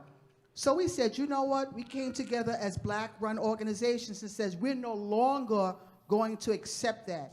That if you want to fund black agriculture per se, you have to fund the whole ecosystem. So we have one organization, NEFOC, that does land. We have 2 organizations that do education, that's Farm School and Soulfire. We have another organization that does funding, Black Farmer Fund, and another organization, Corbett Hill, that does distribution. And so this is the nuance on how to, again, look at people's preferences, but also take their intelligence. What is it that they can give to organizations to build that community, that collaboration that's needed? Farming, you cannot farm alone. No ifs, ands, or buts. If you're going to farm, you got to think about farming collectively, coming together with certain parts, because you need funding, you need land, you need distribution, you need training, you need all those components. And so now what you're starting to see, and funders are starting to get the idea, we don't want to fund just one organization. But if you work collectively, they can now see, you know what? Their money is going to make a difference because you have that cohesion of organizations coming together to stem the tide of a particular problem, which is hunger, poverty, land loss, education, distribution, all of the things that we need, we need in agriculture. Excellent question. Now, maybe I can add to that. For older farmers, and I mean people who do not have the technological capability to like market for themselves or even like to operate, you know, things that are now coming up, new technology. Younger people who have that knowledge can help those older farmers to maneuver and to be able to use those systems to their benefit. Now, for example, what I'm talking about is if it's an irrigation system that needs to be set and be controlled through the phones, you know, somebody's phone. An older person, and I classify myself as an older person, might not know how to go through that to set it well. It is something that you who cannot contribute physically on the land, you know, like working on the land, you can help those farmers do that. You know, sometimes it's operating the equipment. They might need somebody on the ground to read that manual for them and say, you know, that's the button you move, this is what you touch for the screen to come on so that you're able to operate the machinery or equipment. And I mean, I'm gonna jump in on this question too. I'm sorry, y'all. I'm not even supposed to be on this panel. But I also just want to say is like over 65% of black farmers are over the age of 55. That's large when you're talking about 1.3% of black farmers. And then I would say, what, is it like close to 80% of them don't have like technology or internet? So that help is needed to show and to understand what distribution has turned into. The technology of how now we're working so fast in our world, how do we get our farmers up to that capability to be able to farm? You know, when we saw this happening was during COVID. When people started seeing that there was no more food in the farmer's market, what did they do? You went to social media, you went to the farmer's market, you started making collectives and trying to figure out where I can get food from farmers. And farmers started telling their story, like, I am a farmer, I have 3 kids, I'm 2 generations deep. And you started hearing their stories. So listen to them. Listen to them and see where they're going. I think that's really huge. Okay, I have a question over here. I'm so sorry. Thank you for waiting. Oh, okay. Hi, I'm Acentua from Secret Food Stories. I like what Karen talked about, and I'm aligned with that about telling the influences of Black people and African ingredients in the culinary world. I come from the culinary world. I studied in Cape Town, South Africa, and even there in Cape Town Hotel School, the culinary curriculum is still French-based, European-based. I come to America, it's the same thing. And we add, now there's a trend of adding a subject or a semester almost on, I don't think we've reached to Africa. I think we're still in Middle East or the Mediterranean, not even Middle East, Mediterranean cuisine. So for me, I'm wondering, how are you gonna partner with schools who have catering or culinary as in high school and also in colleges to ensure that we're now telling those stories of the influences of ingredients that are brought to America from Africa and some of the recipes and the dishes that we use, because I'm also finding out, I'm from South Sudan, so I've been here for 6 years, and I'm finding out where I work, even the chefs don't know some of the recipes they talk about. I'm like, hold on, this seems like an African ingredient. And I'm like, do you know where it comes from? And they say no, and I'm shocked because I'm thinking we should know all that. Then I'm realizing there's a gap in the system. We think all these food systems originated in Europe, when people have been cooking amazing dishes, whether it's in Latin America or in the Middle East, in Africa, but we take from that and then it becomes a trend. To some people, it's a daily cuisine. I hate the word trend when it's somebody's daily cuisine. Or I hate fusion. Fusion as well. That's another one. Yeah. You can create your own and standing say, up, right? Come on, But chef. sitting on Come the on, chair, come right? on, chef. Slow. Bring it home. These chairs are hard. Bring it home. Next year, comfortable chairs. We Just out of letting y'all time. know. Bring it home. Okay, Yes. I was just gonna say, how can we, because I think we have to partner, because for me, the systems were created already, so, especially, I don't wanna join the system, but unfortunately, our children and future generations are going through the education system, and they need to have this even in curriculum to say, hey, the okra came from blah, blah. I ate gumbo in America, and I'm like, hold on, this sounds like something in South Sudan we eat called swala. I was like, wait a minute, why weren't they talking about New Orleans cuisine and the influence of Africans? I only heard of the French influence a lot, but you taste it. So I'm really curious, how do you plan to, or would you like to partner? Is there a way, or are you already doing that? Thank you. Sorry, I took Go ahead first and I'll talk then later. I'm on the Chef? panel now. Oh, they're ready for the next Assistant session. chef. Joy will go. Okay, yeah. Okay, hey. For me, we got to go back. We got to go back. And it's not even, I mean, a lot of historians don't even know, right? And I mean, every day it's exciting to me because of the curiosity of finding out where our food really came from. And I say we have to go not just to the food, we need to go to the roots. We got to go back to where this food originally came from. Not just the recipe, but really understanding the ingredients. Understanding the herbal ingredients and the medicinal, where it came from, why we have it, what it's used for, what it was used for in my culture. I saw it in my great-grandmother's pantry, but the story was never told forward, right? So the storytelling and being able to have these conversations, they need to be brought down to the elementary school. We need to start talking about where our food comes from, how it's planted, but we keep stopping at the United States. We keep stopping at America. We need to understand that we were brought over here. Everybody except the indigenous, we were brought over here. Where did that food originate from? What did it transfer into? What are we currently doing in this time? And I'm hoping within the food culture and then within food, I'm hoping to bring here to Austin that I'm able to do that and tell a story with every dish, because every dish has a story. That burger has a story you ate earlier today. It came from somebody's farm, somewhere. And I think that's the understanding, and I'll leave it with this, is like, our food comes from a farm. Everything you are eating, even though it may be a commercial farm, it comes from a farmer. We need to have appreciation for all of them. Thank you. You've just lit my fire. Thank you. Thank you.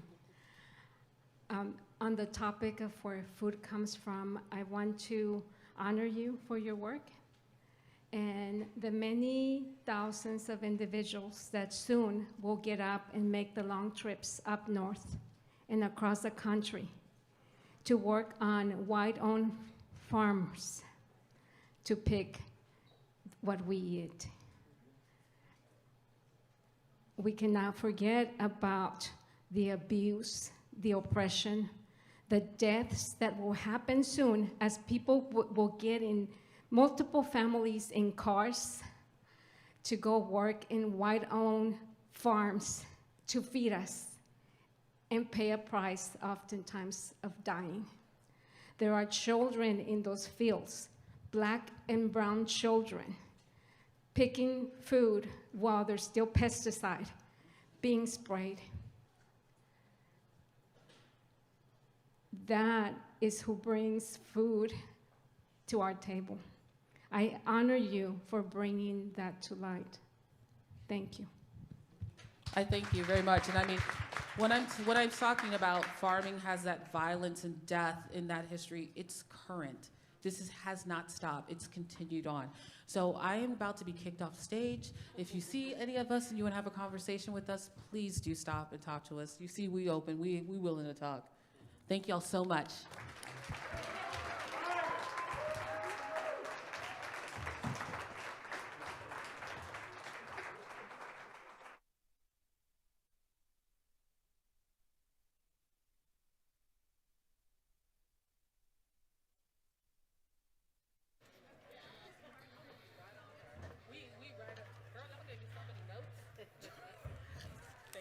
Y'all are badass. Thank you. Well, we'll talk. I told you. I will talk. Yeah, y'all are awesome. I'll see you in a minute. It's just me. Look at all this chair rearrangement.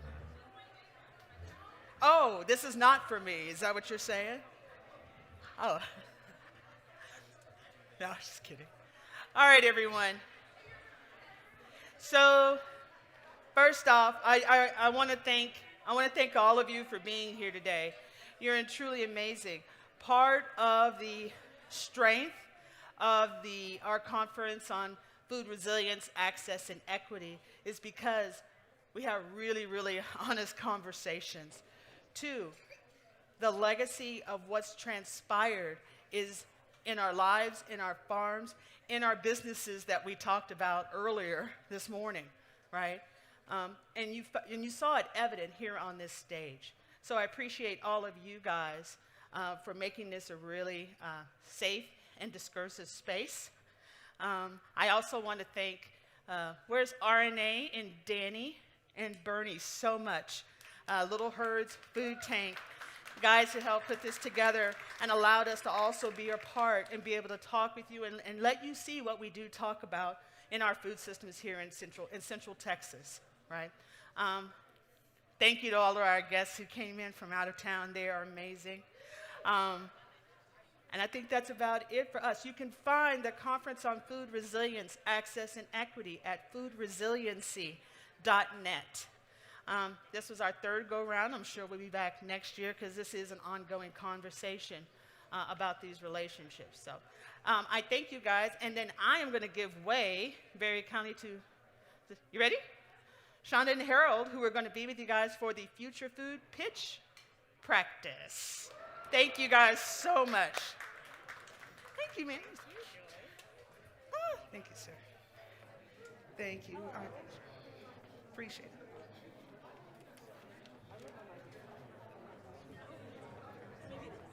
Thank you, man.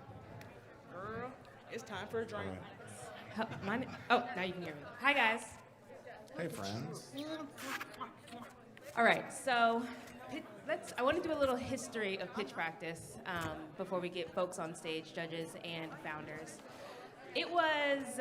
Well, hold on, let me make sure. Okay. Whoever's hanging here and excited about the pitch practice, raise your hand. Oh, Okay. audience participation. A little audience participation. If you are here and not excited about pitch practice and I'm talking, just give me a clap one time. If you can hear me, clap once. If you can hear me, clap twice. If you can hear me, clap 3 times. We're going to keep going until these people stop talking. There's a lot of room outside to have the conversations, but we want to make sure that we're giving the startup founders our attention, so we're super excited. All right, Chandra. Okay, so a little, were you a teacher before life? It's giving. Oh, got it. Okay, so I don't know, 2020 maybe, when Clubhouse was a baby app, it was suggested to me that I get on Clubhouse. Didn't know what room I was going to do. I saw a tweet that said, we should have a place to practice. And I said, you know what? We should have a place to practice. Oh, sorry, a place to practice. So we started pitch practice in August of 2020, and it was just a place for founders to come in and practice their pitch. Like that's literally it. And the growth and the progress that we've seen from founders that have been on stage, founders have raised millions of dollars, have found advisors, have found partners, employees. It's been quite amazing to see what happens when all we're doing is just practicing. And I think it's really interesting to see the community that has come from that. We started, again, audio only, then moved to virtual. So we did a virtual South by Southwest last year, which was cool. And so this is our first IRL pitch practice. We did, thank you for the claps, thank you. We did, hey Audrey. We did a session this morning and had more founders in the room that just came than we had slots for. So we tried to move some of them to this afternoon session, but it's really, really interesting to be in the audience and hear the feedback that the founders receive. If you are a founder, if you are an entrepreneur, if you are someone that needs to make pitches, I suggest that you sit and listen, even if it is an in an industry that you are unaware of or that you don't have expertise in, because I promise you there will be little gems and notes and things that will really help you in whatever it is that you are working through. Thoughts? That sounds perfect. All right, folks, we're about to get started. Again, this is Pitch Practice. We're really thankful for Future of Food for having us. We are going to give these startup founders the opportunity to share a little bit about what they're building. They have 3 minutes to do so. And unlike your traditional venture capital pitch where at the end they say something like, well, let me know how I can be helpful, or we'll be in touch, you're gonna get feedback directly from our judges here. And so we'll go ahead and call our judges up to the stage, and you'll be sitting right here to my right. And so the judges will give, and their judges are investors. We'll go through some super quick introductions, and then we'll go on with our first investor, our first pitch. Judges? We're kind of running the show. They didn't tell us. I think we had some more time, Harold. It's fine. Hi, friends. It's fine. It's good to see you. Good to see you. Hi. Okay. We need one more. So, while they're getting set up, listen, on audio, I run a tight ship. In real life, we're gonna be a little more loose. But founders will have 3 minutes to pitch their business. Then the judges will give their feedback. And then afterwards, the founder will be able to respond to whatever it is that they heard. Go ahead. Not yet. Typically, we like to, he's rushing me. Typically, we like to stick to just feedback on the content of the pitch, so not necessarily the business or the business model. I don't usually, are you guys listening? These are rules.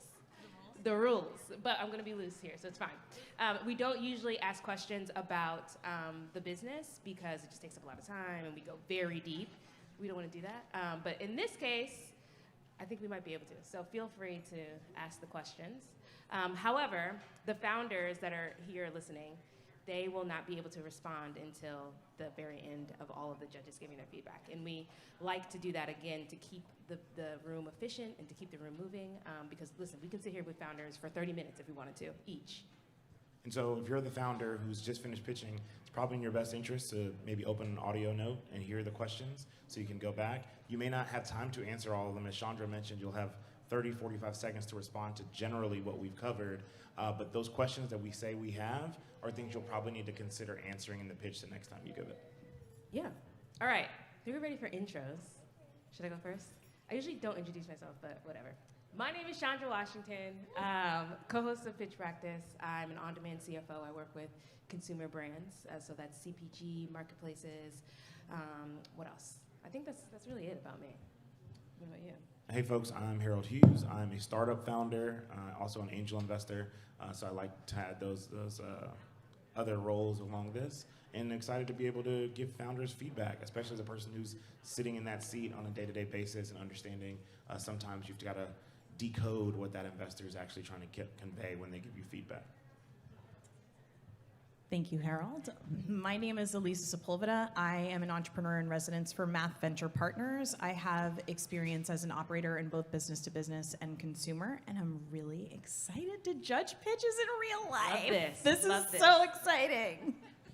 I love it. I'm Nora Makavina from Los Angeles, engineer turned investor, co-founded Supply Change Capital to invest at the intersection of food, culture, and tech. And I'm John Carter, founder myself of a SaaS platform for digital food and bev. I was also the CEO of Snap Kitchen here locally, angel investor myself, and excited to hear what these entrepreneurs are pitching. All right, we had a very good session this morning. What'd you say? Okay. We had a very good session this morning, and I'm super excited for our first founder. Founders have 3 minutes. Who's the one, who does the time? Someone in the back? Oh, you got it? Okay, got it. Great. First founder? You ready? I'm right here. Yeah, right here. Nice and close. So you're gonna talk to the people, Okay. But then we'll give you the feedback, but just talk Perfect. to the people. Okay. Good. All right. Oh, time started. Okay. 8 years ago, I was traveling with my family to Ethiopia, where they immigrated from. And while we were there, we were visiting a town where my mom had grown up, and next to that town was a farm. And so we visited the farm, and we actually saw a conversation between a young boy and the farmer. Now, the story may not have a lot of relevance now, but what I noticed was that the boy was purchasing this chaff from the farmer, probably from their agricultural yield. And to the farmer, which I later found out from my dad, had no utility. It was an underutilized asset to the farmer. Yet the boy was taking that and utilizing that asset for his customers by making baskets, hats, mats, whatever the customer needed with that chaff. Now, that story didn't have a lot of relevance to me until while I was in college, studying engineering and learning to brew beer, where I stumbled upon spent grain, the brewer's waste that a lot of us already know of. And it's that barley product where 70% of that barley asset has already been taken out to get fermented into alcohol, which is the carbohydrates, leaving behind just protein and fiber. Now, that protein and fiber has a ton of utility, but it's locked in a sense of it is extremely difficult to attain, takes hours to produce, and is generally discarded as waste and written off as an asset.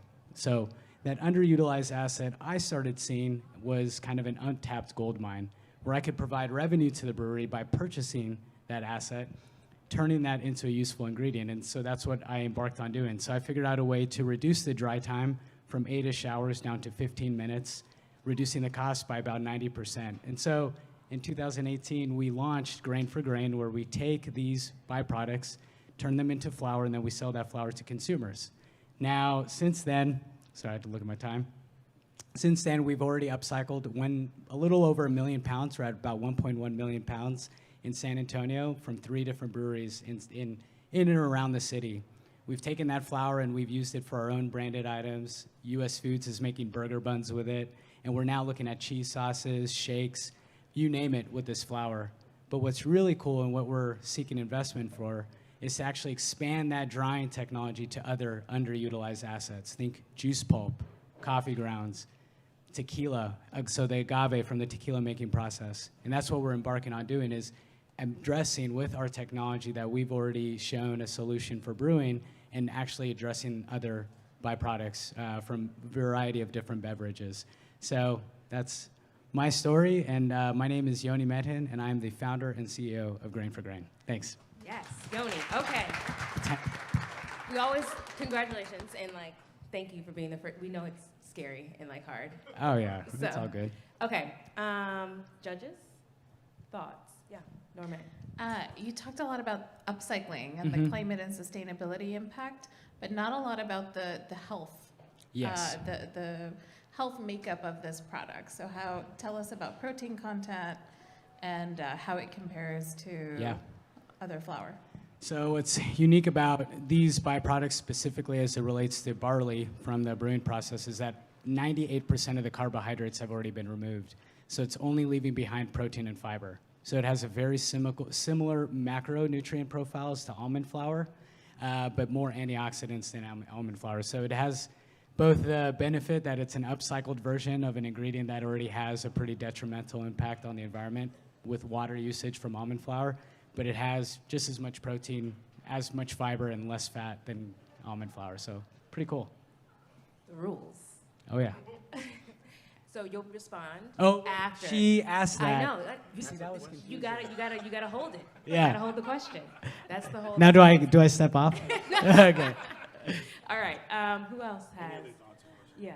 What Oh, so I really wanted to hear was a little bit more about the market size, specifically around the use cases that you're looking at right now. So in 2 ways, right? I wanted to understand how many breweries are producing, how much are they producing of this byproduct, how much can you create, and then what markets are you going into initially? The second thing I wanted to understand that you talked about at the end, which I really like to invest in software and technology, which was really interesting to me, is your drying process. How did you discover this drying process? Where is the IP coming from? Do you own it? Are you licensing it? And what are the terms around it? Because that, to me, seems like your special sauce. And to that point, you mentioned your drying process. Yeah. 1 minute, when you had 1 minute and 11 seconds left. I noted it. Yes. So it came very late in the pitch, and I think what she's saying is it's so interesting and so important and such a nugget, you might want to bring it forward. Okay. Does that make sense? Yes. Totally. And in a similar vein, I think you want to get straight away to what problem you're solving, right? Just succinctly state, what are you solving? And then also, you didn't talk about the cost. I admit I got a little preview earlier back there, but talking about the cost benefit that this has relative to other products in the market. that might be competitive. I think it's a big story. From a feedback standpoint, I think Elisa's point was mine. If this is a software company, that didn't land until about a minute. And so for me, I was like, oh, okay, that makes sense. And then understanding the time, I don't know what's better about it being faster other than it's faster. And so does it hold more nutrients because it's faster? And then is that the same for agave? Is that the same for coffee? And so if you dry it in 15 minutes instead of 8 hours, is there something better? So I would definitely try and think through, like, you're the expert here. Like, no one else here knows anything about this. And so being able to say, as you are doing this, these are the benefits and these are the intended value, I think that's one of the huge opportunities. I think there are like two things to think about when you're a founder, and you brought this up, Harold, which is you're the expert in this.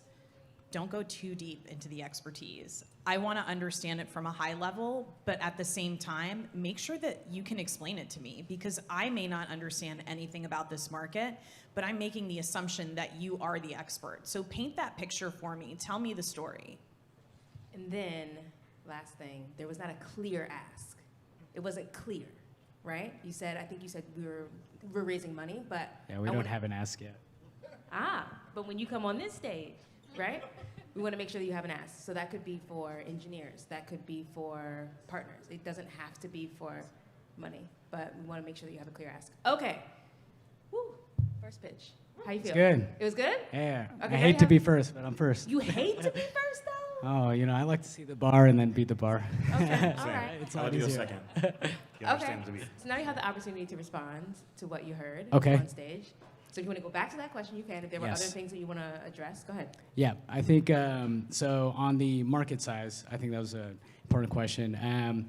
So the existing supply is pretty astonishing. So it's 6 million tons. So that's 12 billion pounds in the US. So globally, it's about 36 million tons. Now, half of that, I would say, is going to be unattainable, both just through inefficiencies, and you just can't get all of it. So I would say the other half is available. So just in the US alone, you're looking at, after you've dried it, there's going to be a reduction from the moisture content down. There's an availability of roughly 1 to 2 million tons to sell as an actual product. And so so there's quite a bit. Now the market availability, or where we would sell it, we're looking at it as a competitor to almond flour. We're looking at it as a competitor to coconut flour in the early days, but from a utility standpoint, it can become a commodity. I mean, we're selling it as an ingredient in buns where they're arguing with me on pricing for 22.2 cents to 22.5 cents, and that matters to some of these distributors. And so we're already seeing it being uptaken like a commodity item. So wherever there's flour or materials, I think we can enter that. And then I was explaining to John back there is on the material side, there's companies out there now to look at it for a furniture input as from like a pelletizing substitute when your IKEA is making their shelves. You can use this instead of that.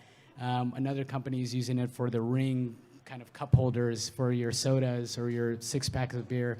When it gets discarded in the ocean, it'll just degrade or it can be eaten by fish. So a lot of applications.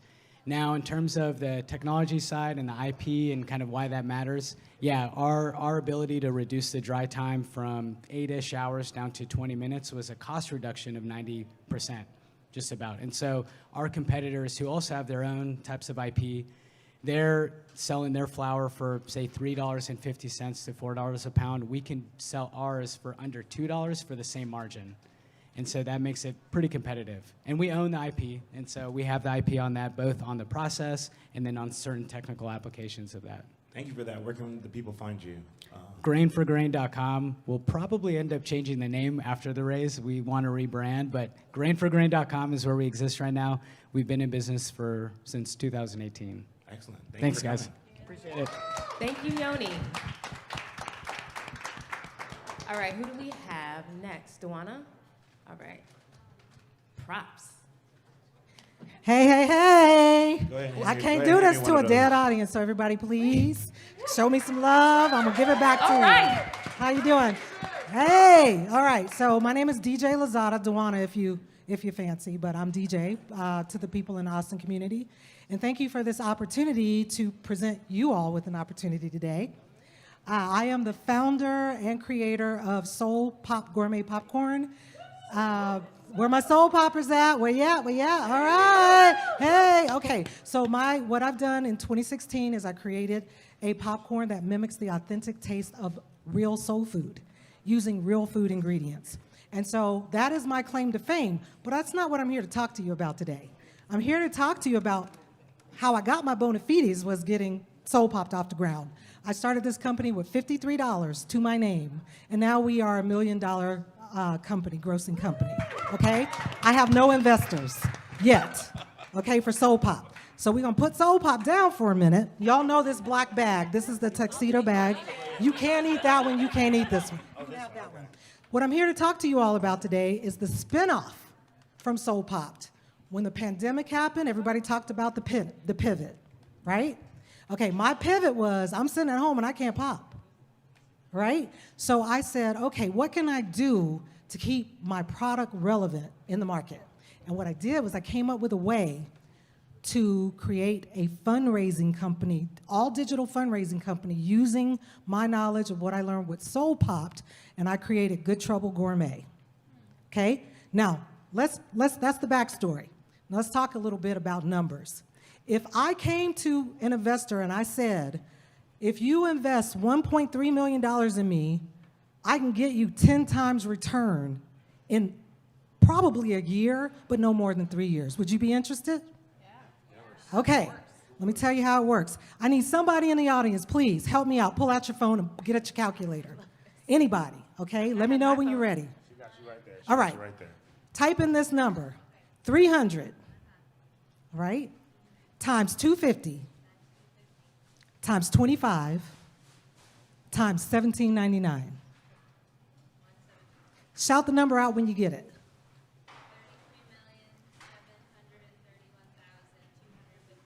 $33,731,250. Okay, let me break that number down.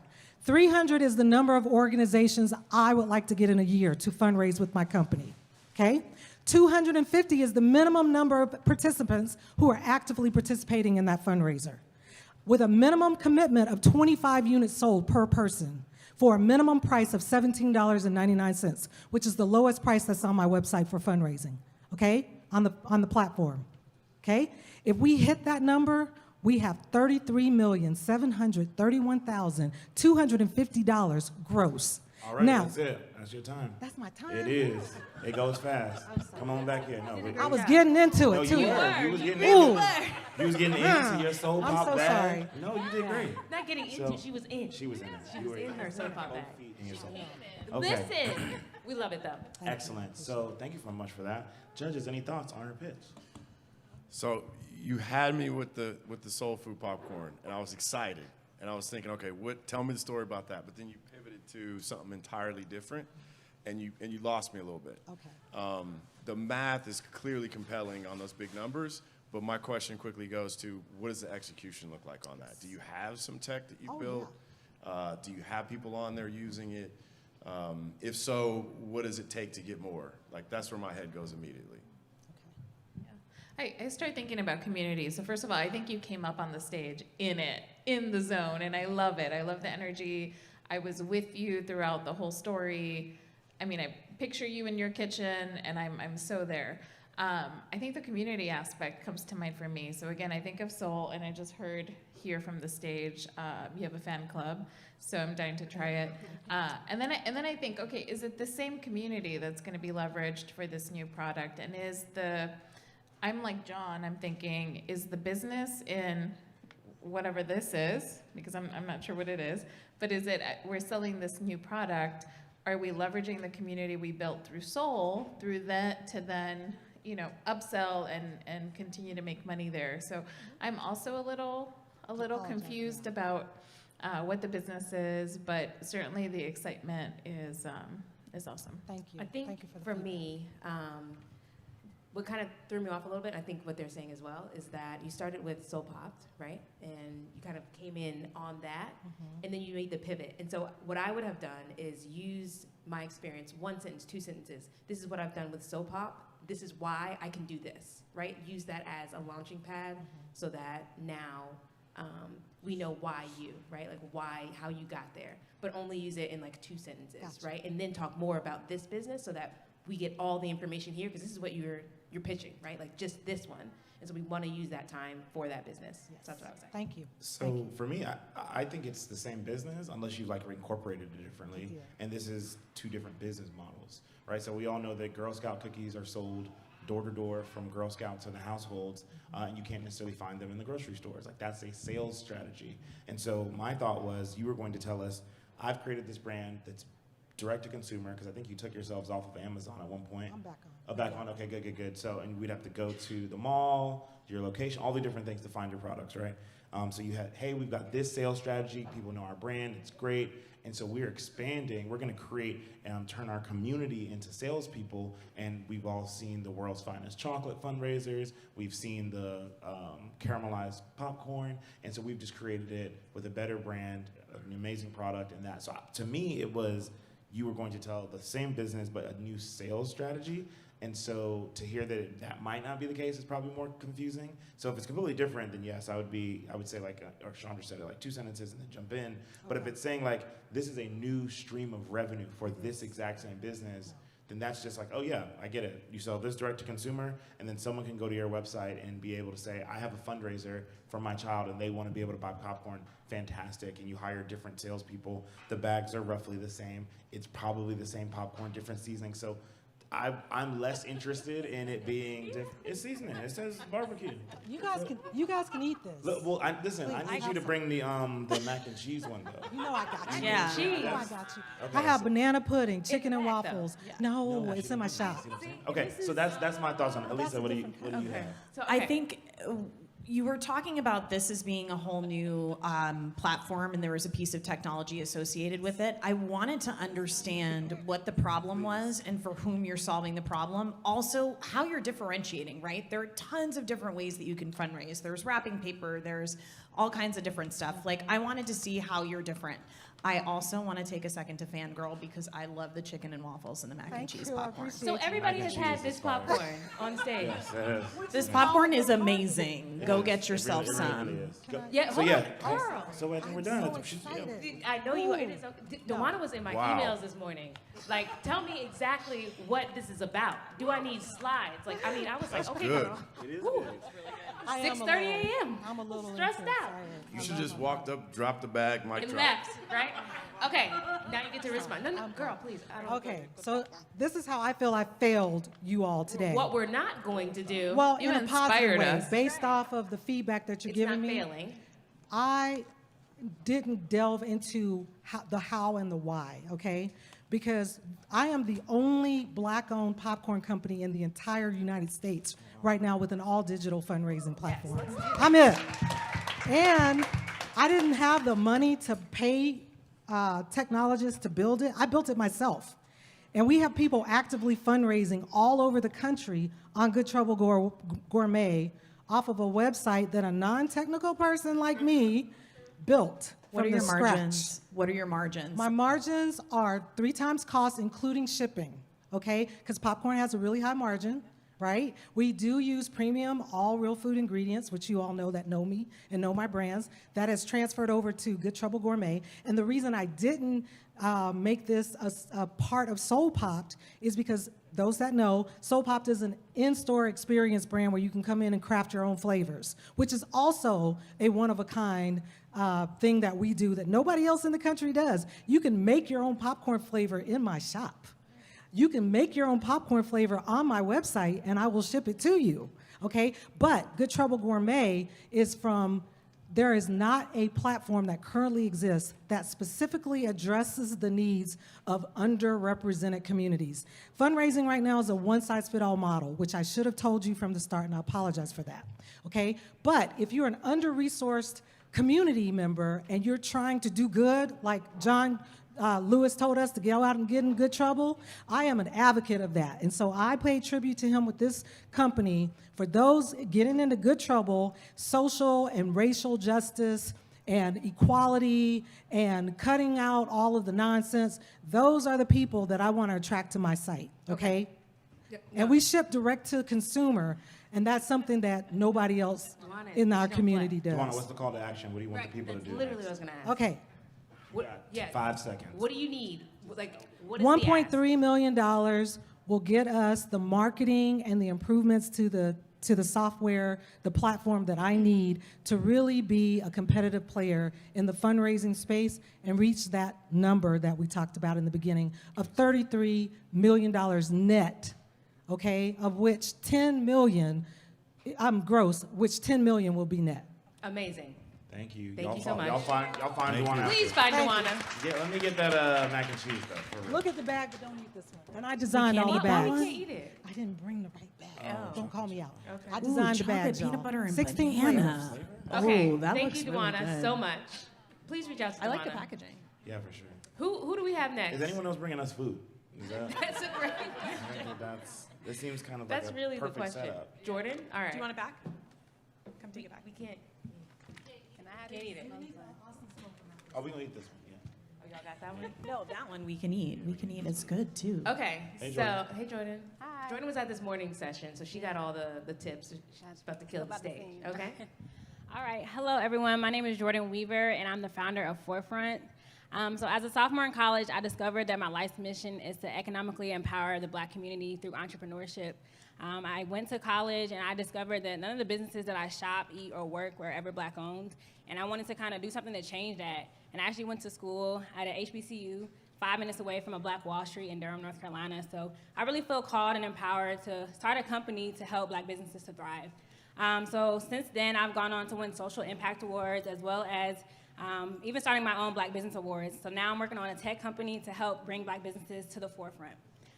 So the problem that we're really trying to address is that people want to support Black-owned businesses. In fact, 4 out of 10 millennials prioritize shopping Black. So our platform is really just catered to really helping people find Black-owned businesses in a way that kind of caters to millennials. So I decided to start a social shopping platform to help people to connect with their friends and community to help them find Black-owned businesses. So we're a social shopping platform where you're able to experience a tailored shopping experience where there's a recommendations algorithm that really shares products and brands that best fit you and the needs that you're looking to purchase from.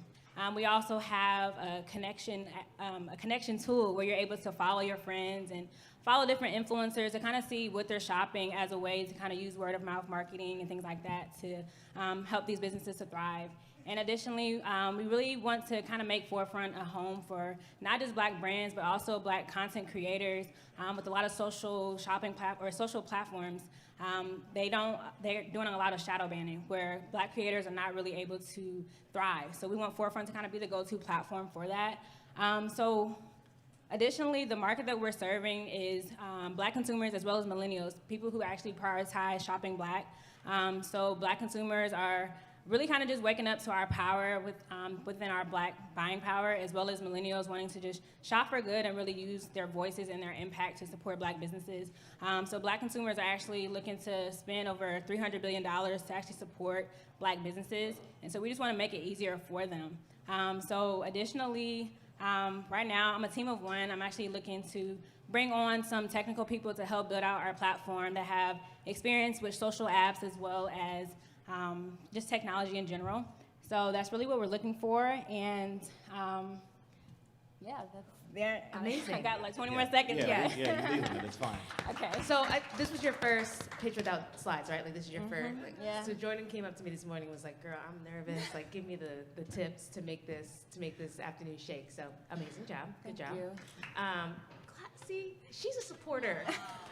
So supportive. Thank you. I love that. All right, judges. Thoughts for Jordan?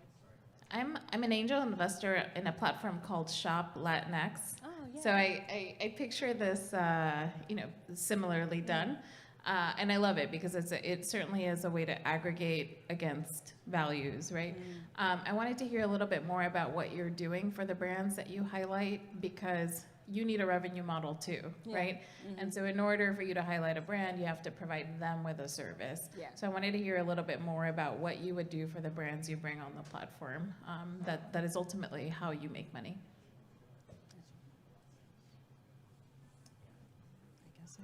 Hi.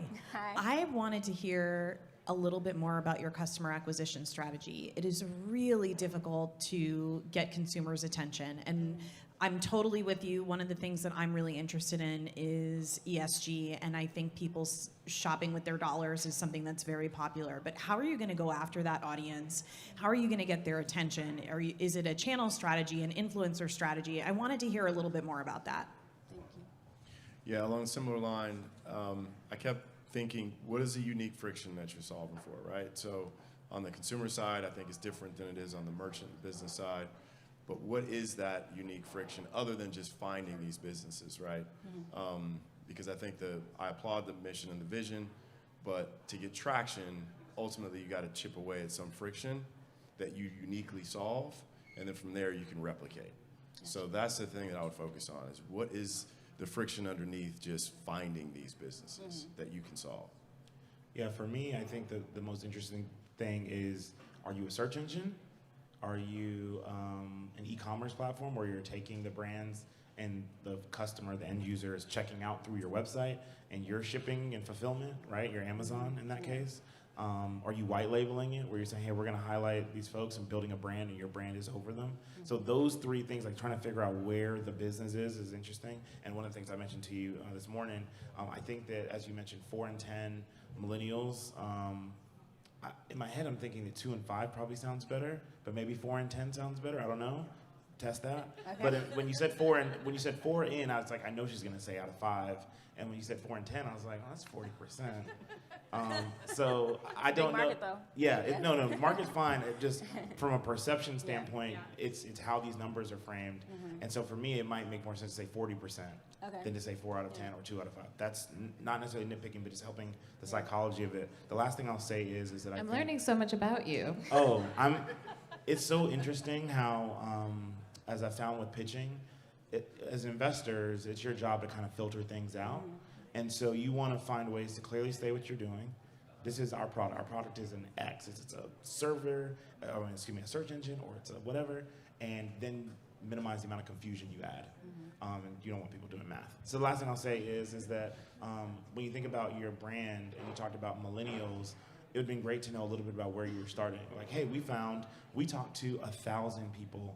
This is Harold's favorite thing to suggest. How many humans have you talked to? How many human beings have you talked to make sure this is a thing? Because you found out as a sophomore your life's work. Like, that's amazing. A lot of people probably still figuring out what they want to do. And so I applaud you for that. But it's important to make sure we can tie a business to that and saying, I talked to 1,000 human beings. They said, yes, they're interested in shopping based on Black-owned whatever. And we're going to start with restaurants or merchandise. And what kind of merchandise? We're going to start with this and this. So those are some of my points for feedback.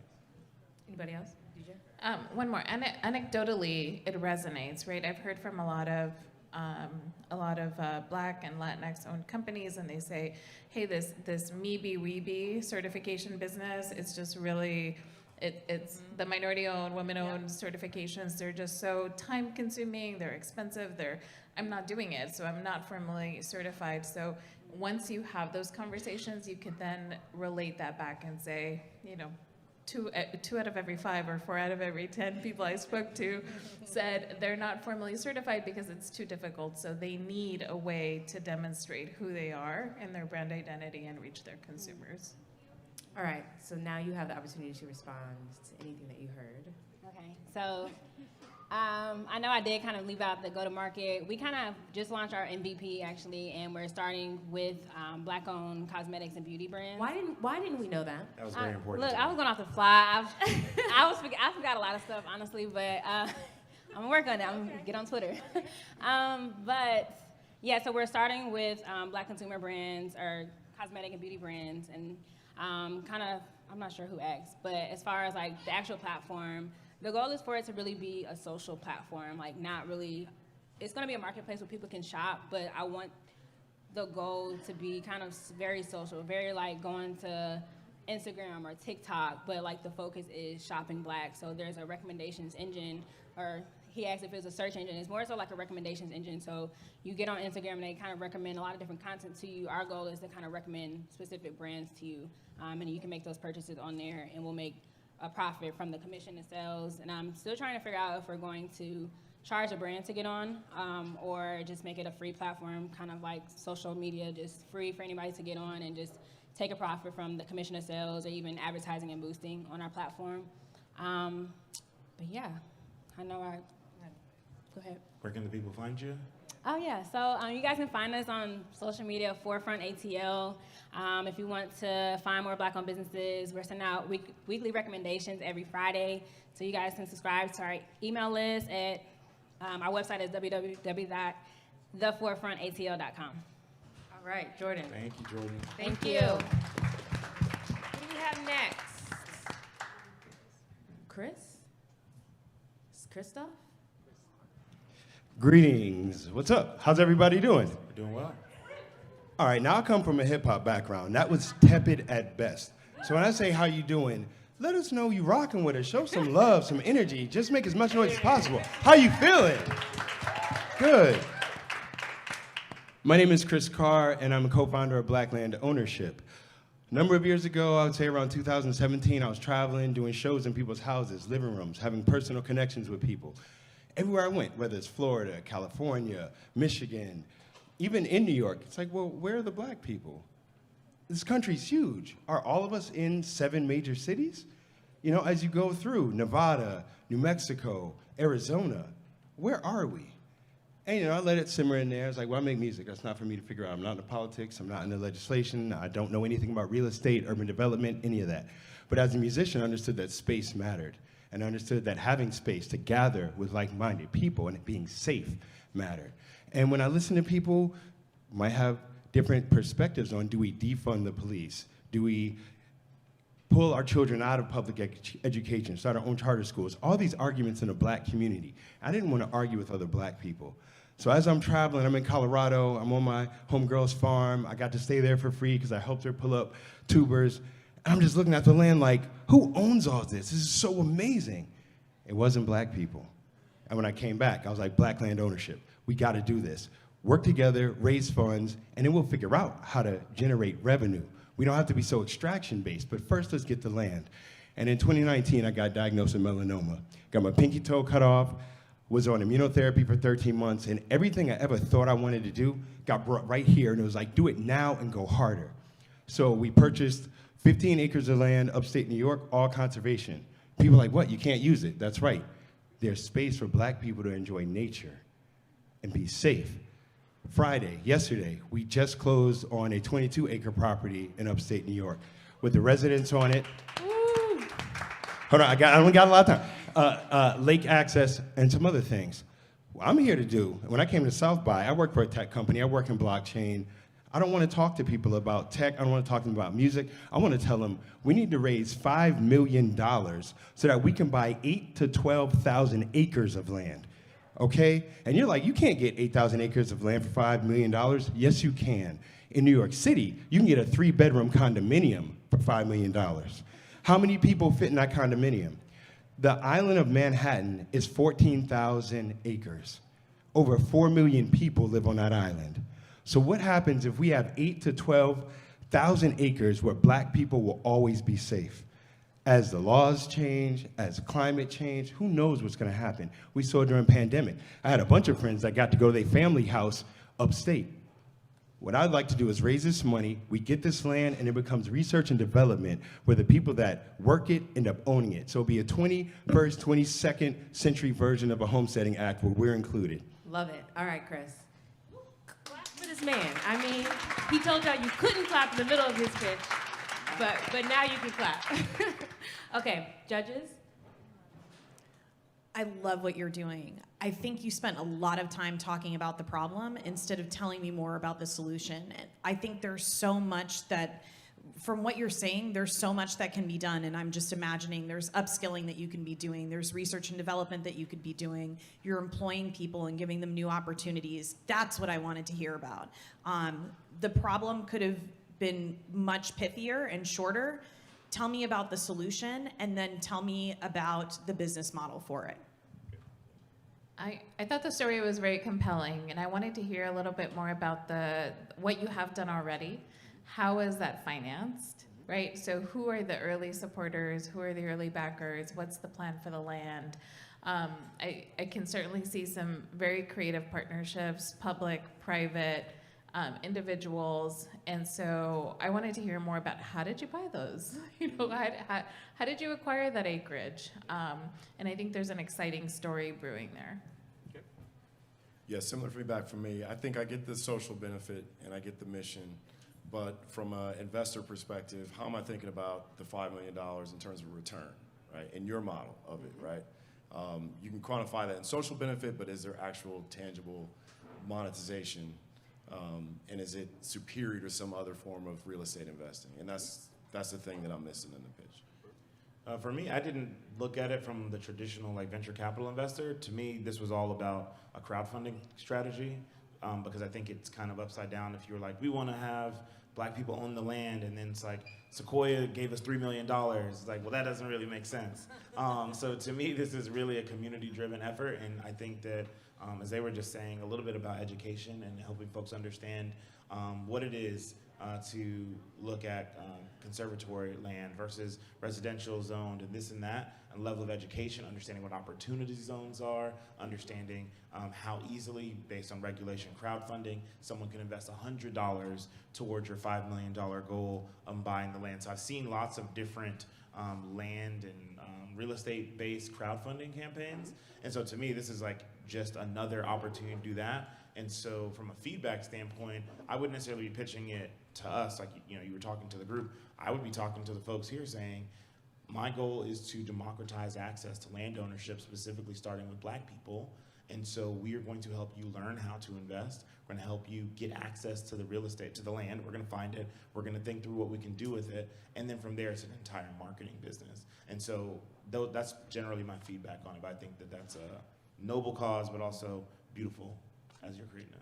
There's also an opportunity for you to paint the picture of what this looks like, right? So like you do the Golden Girls, picture this window, and you talk about the acreage, talk about what you can create there, the kinds of policies, the kinds of community building, the types of like self-monitoring that can take place in this community. And then I think people start to get really excited by what it means to be fully integrated as a community. Now you get to respond. Awesome. Let you hear it. In terms of what an investor could possibly get, if you think about a university like MIT, they work with the people that utilize their labs and they co-own the product, intellectual property or patent some of the material made. If we have 8,000 acres, we can have whole portions where people try irrigation systems. And as Black people, do you know a single person who has a patent on irrigation systems that's Black? Do they have the space to try it out? Do they have the availability of resources so when it goes wrong, they haven't lost out on all the money they've spent for the space? So I'm looking at like adult playland for permaculture people, for Black folks that are home builders, for people that are non-traditional in thought. And when it comes to it, we did this via crowdfunding, but I want to look at this like this isn't charity. The revenue is in the investment, but you all would be creating what it would be. And I look at it like a DAO, like a decentralized autonomous organization, where I don't know yet what it would be. What I know is that when you have 8,000 acres, my friends have painted me a picture of what they would do it as architects, what they would do with their tree houses, what they would do with their educational platforms, and have this space where we don't have to charge out the wazoo because we raised the money. And when I look at my story, and while I'm into this, it is that it's made up as it happens. And that as I speak to people, I learn the need, and I learn, and when it comes to farming techniques, cool, we need this. In terms of the machinery, we need this. In terms of the educational platforms, I've now met people that we can bring them out and say, we have the land, we don't have to charge you, do your workshops, we don't have to charge the students, bring out the high school kids. And we develop products that could never be created in a profit-driven environment. Okay, Chris, where can the people find you? Black land ownership. Instagram, website.com. We have information for you that connects you to other Black farmers. Come find me. On my card, it says the internet is not real. I want you to hang out. We're doing a party tomorrow, my friend's space. Not pitching. Come, I'm not gonna say, I'm not gonna do the promo, but just come talk to me. And I'll let you know. We are person to person. You wanna come up to New York, come to the land, we just signed the paperwork. It's the most money I ever gave somebody in my life. Okay, Chris. But community support. And so I want to also be of support to you and your ideas. Thank you, Chris. Appreciate it. Thank you. Thanks, Chris. Who do we have next? How are we all doing Y'all in good? the audience? Good? Taking notes? Y'all should be taking notes. Yeah. This is very impromptu, so I really appreciate you fitting me in last minute. My name is Tanzia. I am the founder of Herb Garden. It's a play on words, so it's URB, short for urban. Herb Garden is a event-based gardening business. I started this a little less than a year ago. I started this a little less than a year ago. After a few years ago, I wanted to start gardening, but as a city dweller, it was really hard to find green space. Living in Austin for the last 6 years, it's been really difficult to, number one, purchase a house, and number two, find a community garden that isn't waitlisted for 8 months at a time. So I decided to launch Herb Garden, which promotes and empowers more people to start container gardening. And also I incorporate food justice into the practice and educate people on how gardening is a form of resistance and growing food is helping grow the food justice movement. I do this by providing my services to mainly city dwellers, especially in a city that is swarming with people coming from all over the country. I think there's been a huge shift in more younger generations wanting to incorporate gardening into their lifestyles. So I present workshops to apartment complexes, and there's hundreds of apartment complexes being developed every day, and so the opportunity is there. So I present to residents how to plant hardy vegetables and leafy greens, not just herbs, because a lot of people have a misconception that you cannot grow zucchini in a small little pot. So providing that essential life skill is important to people in our generation, and I'm seeing this company scale pretty quickly over the last year, so I'm hoping to grow my team so that I can market to more and more apartments and condominiums and townhouses, as well as provide larger scaled workshops for people to attend. Amazing. All right. Clap for her. She said you nervous? You did a great job. Thank you. Okay, judges. I'll start there. So you had about 30 seconds left. So you had some extra time. And for me, you were like, and the company's been growing pretty quickly. And I'm just like, tell us your 30 more seconds, girl. Like, how many people are using it? Where are they using it? What are they growing? So definitely take the time to tell us what it is that you've accomplished. I think that sometimes founders like to paint this really grand story of the future. And part of the, helping us get on board with you to know that you can get to the future is seeing like, oh wait, they overcame this and they accomplished this and then they did this. And so tell us what you've done. That's number one thing. And then the second thing I'll say is that I think in the beginning I was having a hard time understanding, because I don't think I know exactly what a community garden is relative to me growing my own food in my own house. And you talked about the wait list. And so I wasn't sure if you were more so saying we are going to create community gardens or we're helping people grow in their homes. You said it towards the end, but in the beginning I was kind of lost there. I wanted more data about the market, and I know I said this before, and I'll say it again as a pre-seed and seed investor. What I look for is one, really strong founder and team, two, massive market. So what I wanted to understand is, yes, millennials are growing more food. I am an avid gardener myself. I'm an avid container gardener. How many of us are out there? And how are you calculating that for your beachhead market? Maybe it's Austin, maybe it's Atlanta, maybe it's Chicago. But tell me how many of those people exist and how you're gonna go after them. Is it complex by complex? Are you working with apartment associations? So I really wanted to understand the market size and the customer acquisition strategy. Anyone else have thoughts?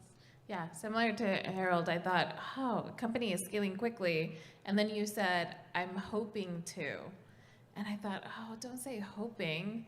You've already done so much. So you're planning to, you're going to, we're headed in this direction is more positive, an optimistic language, given that you just said that things are going really well. as you talked about apartment buildings being built, I also thought, is there a commercial side to this business, right? Can you go to a big employer and encourage them to allocate some of their space and then really increase the ROI for you as you go out and sell? Love the branding, so I thought that was really cool. But I also was thinking, how are you activating these people? You're putting out resources, you're training, you're giving people equipment perhaps, but what does that really look like? How much does that cost? That was something that I wanted to know. And data on your traction, how many people, et cetera. I think you got to get that across. It sounds like you have some traction, but it was unclear. You kind of had me on the edge wanting to know. Yes, on what he just said, but then also you said I'm looking to hire people, or you said I'm looking to add people to the team. You didn't really talk about who was currently on the team, if it was just you, or what that role was. I feel like you have an opportunity to add someone that's very specific or has very specific expertise, and so I would have loved to see, like, I'm looking for this specific expertise so that I can do X, right? So I think you said. And the last thing I'll say is, you've been in Austin, so you probably ran into Roman from Gardenia at some point.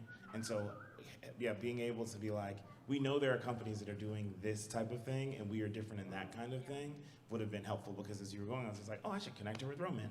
But you probably say, like, no, there's a reason I'm not working with this company. We are building this in this way. And so, you know, even if it was a small number, you could say, you don't have to reference the company. You could say, we know there are companies doing X, and we see great value in that, but here's why we're doing Y, and why there's more value in it.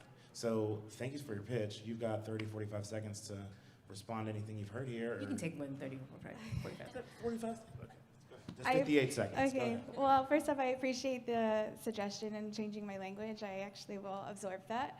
And to touch on what you were saying with, I don't really believe in competitors, but with Gardenia, I think there is a shift with, we're very focused on virtual community engagement, and I think that's what he's focused on. And for me, I'm more shifting towards in real life, because for the last 2 years, we haven't made those in-person connections. And with all my past events that I've had for the last year, I've seen that that type of community engagement actually create an impactful change.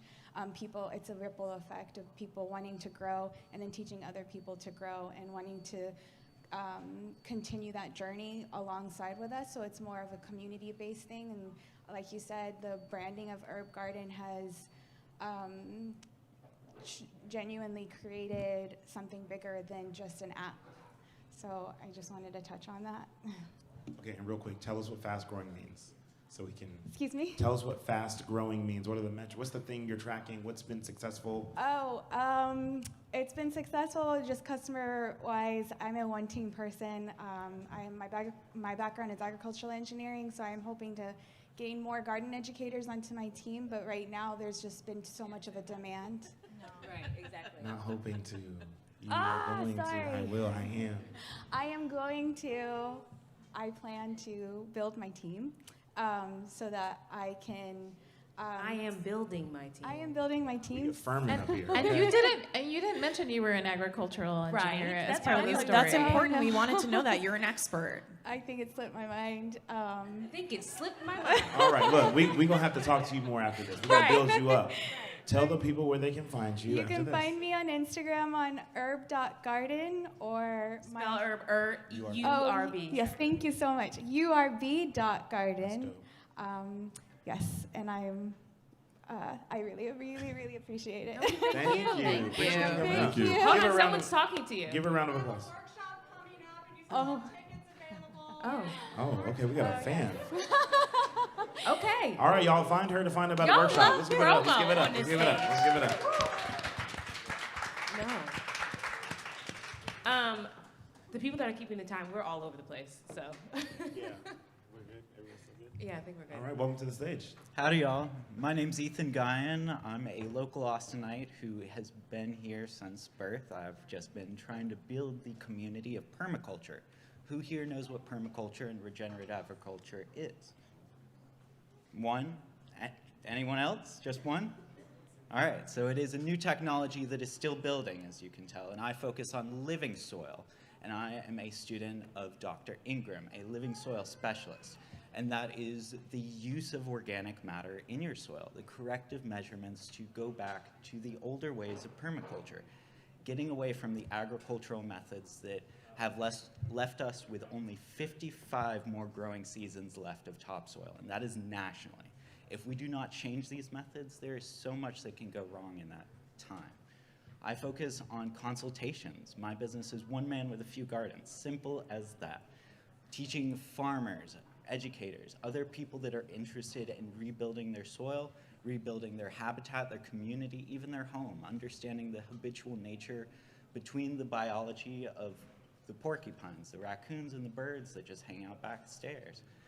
If you are interested in this work, there is so many people out there, including Matt Powers, who is one of my favorite teachers and really makes it easy for you to comprehend what living soil is. The easiest way I can describe it, especially for the techies, is your silicates, which is your clays, your sand, everything that makes up the soil. That is your technology, the computer that makes up your soil.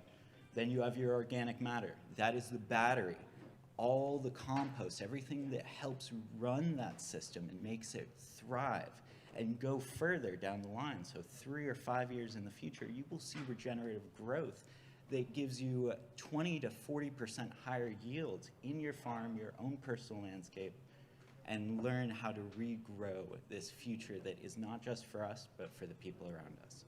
We are a network, and we can plant our roots and then grow, have our branches that extend to so many people in the community. I myself want to build that network, and I'm reaching out to everyone here today, asking what can we do to rebuild that regenerative future for everyone, not just for me, my backyard, your personal home, your getaway, vacation. How can we build that for the whole world to sustain, grow, and feed off of?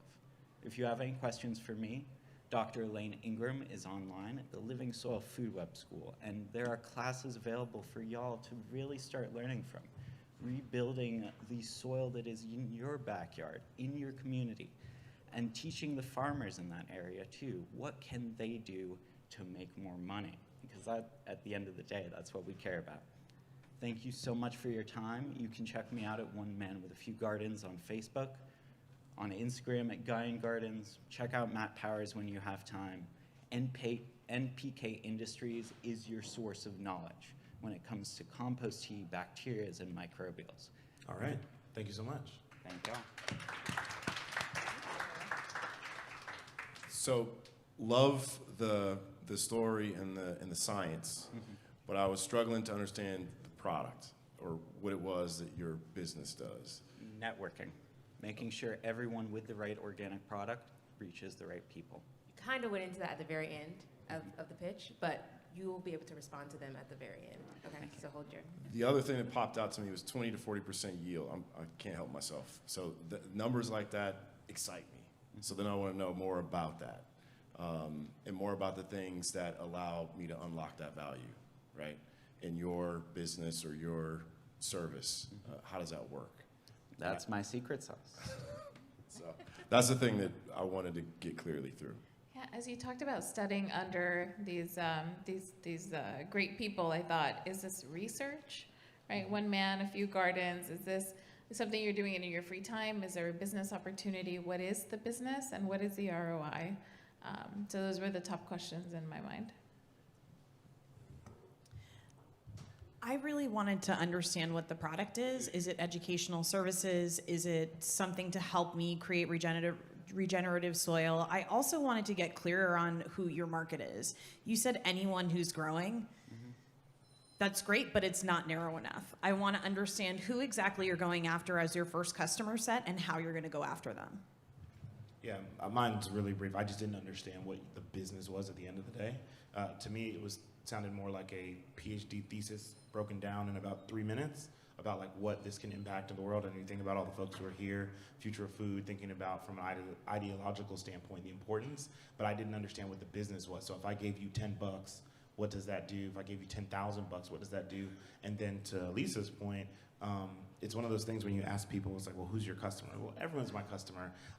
That really means that it's hard for you to figure out your customer acquisition channels.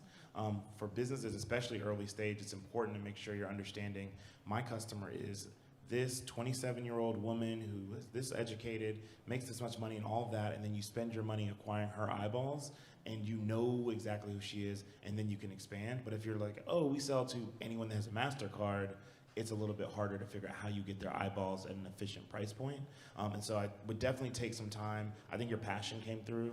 I think that your intent came through, especially as you referenced some of the folks that you're working with. But ultimately, if, as you said, with 5 seconds left, this comes down to money, you didn't cover it all what the business was. So I would definitely think through how to add that in earlier and then set the stage for the rest of the conversation. Now you can respond. So there's a couple of things that you can choose from, or Groovy. No, I totally understand where I didn't go over that, and that's part of the secret. There is no target market currently. There is everyone available because this anti-target right. But did you hear what he said though? Yes, Okay. and that would be for a specific product that I would be networking. So for Build a Soil product, who is a worm farm that is an upstate product that is being sourced to the right communities for the right price, making sure that they have the best price market and educating them in that sense. Because at the end of the day, I can do so much. I don't limit myself to just doing 1 or 2 things, and supporting a community that's bigger than me is the end goal at the end of the day, absolutely. Oh, hold on, I want to see what the judges have to say about that. I love, well, good. You want me to chime in? Yeah. So that was a 30-second version of what you said in 3 minutes. Like, I would need you to tell me, there are some people who could probably get away with the anti-market market. Like, there's probably some people who can pitch it, and they're not Austin, it's Silicon Valley, and it's some wild thing. When I think about a pitch, it's important for me to look at you and say, based on the lay of this room, I think 7 people would be really important for me to talk to. Based on the brands they're in or the food they're eating or whatever, that would be interesting. And so for me, that's where I'm kind of like, it's important to make sure you can do that. What are y'all's thoughts? But hold on, but even if, let's say it is everybody, right? Like also understanding, well, who are you targeting first, right? Like who are you going to spend time with first? How are you going to meet their needs, exceed their needs, and then move on to the next segment, right? You could also do it that way. But so if you're going to be anti-market, at least tell us where you're going first. And maybe even the process by which you're going to do that, right? So what I hear you say is, I'm an expert at understanding how each and every yield process can be improved. And so this is how I'm going to figure out where I go first. Thank you so much. Yeah. Appreciate you coming up. It's my pleasure. Thank you for your time. Thank you. This was impromptu. I mean, there's so much more, obviously, and I'd love to talk to y'all at the end of the day and see what I can do better, but I hope y'all have a lovely day. Thank you. Okay. Guys, we've been here since, I don't know, but a little bit before 5. We were early, and we have one more pitch. I just want to say, before we even go to the next person, thank y'all for being here. Clap it up for yourselves. Clap for yourselves. So I don't know the person's name. Josh. Hello, Josh. Come on up. Josh is ready to go. Josh is serious. Did you get the rules, Josh? Do you know the layout? I do not know the rules. Okay, so the rules are, you have 3 minutes, there is the timer. Okay. You have 3 minutes to pitch your business, after which we'll all give you feedback, and then you'll be able to respond. So you're gonna get some questions, you're gonna get some things that you're gonna want to jump on, but just hold on. Right. We will give you the opportunity to respond. Are you ready?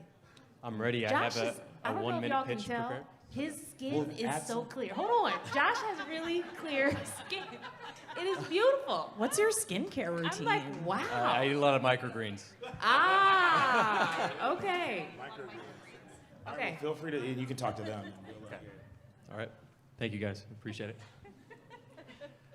I believe in a world where food can be our medicine instead of taking medicine for the food we eat.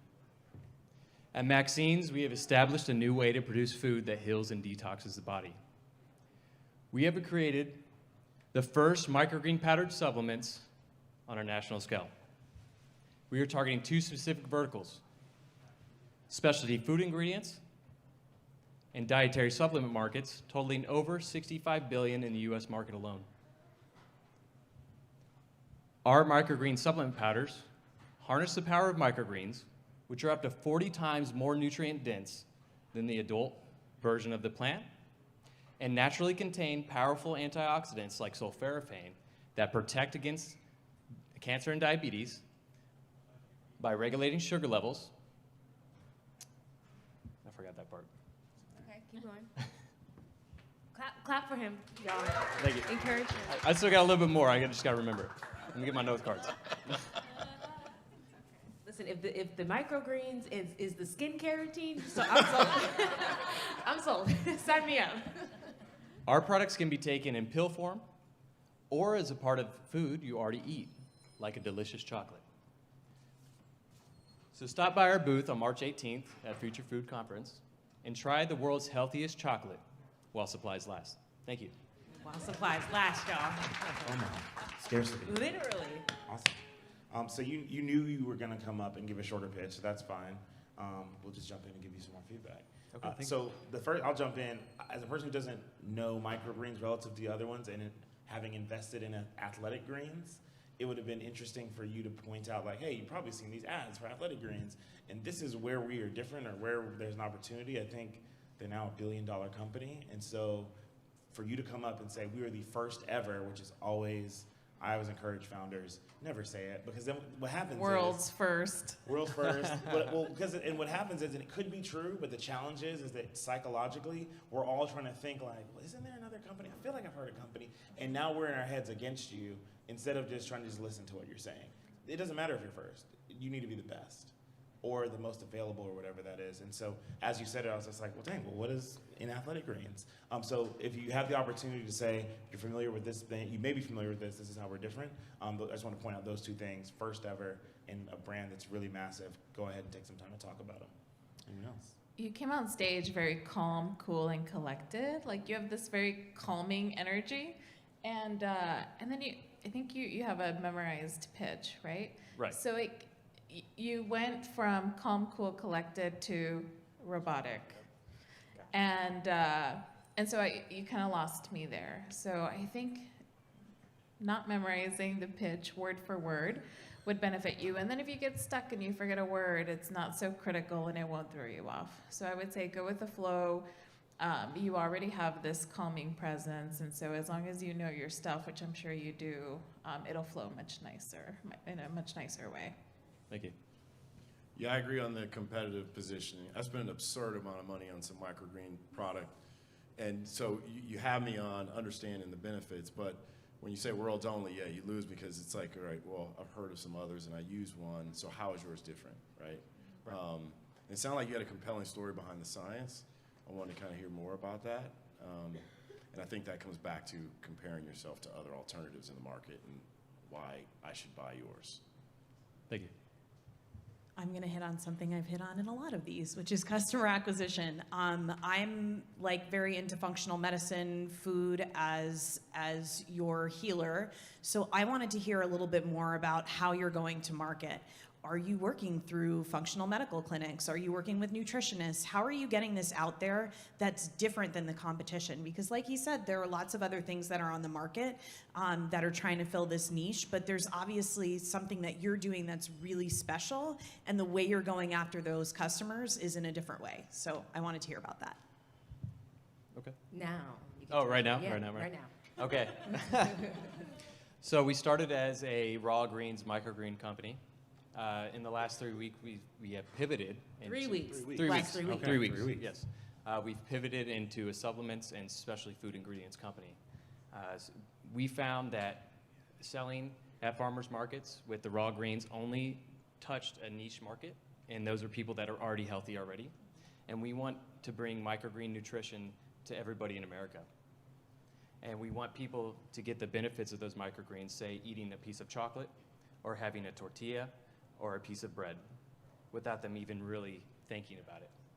And I think this is the way we fight against a lot of these different illnesses in our country.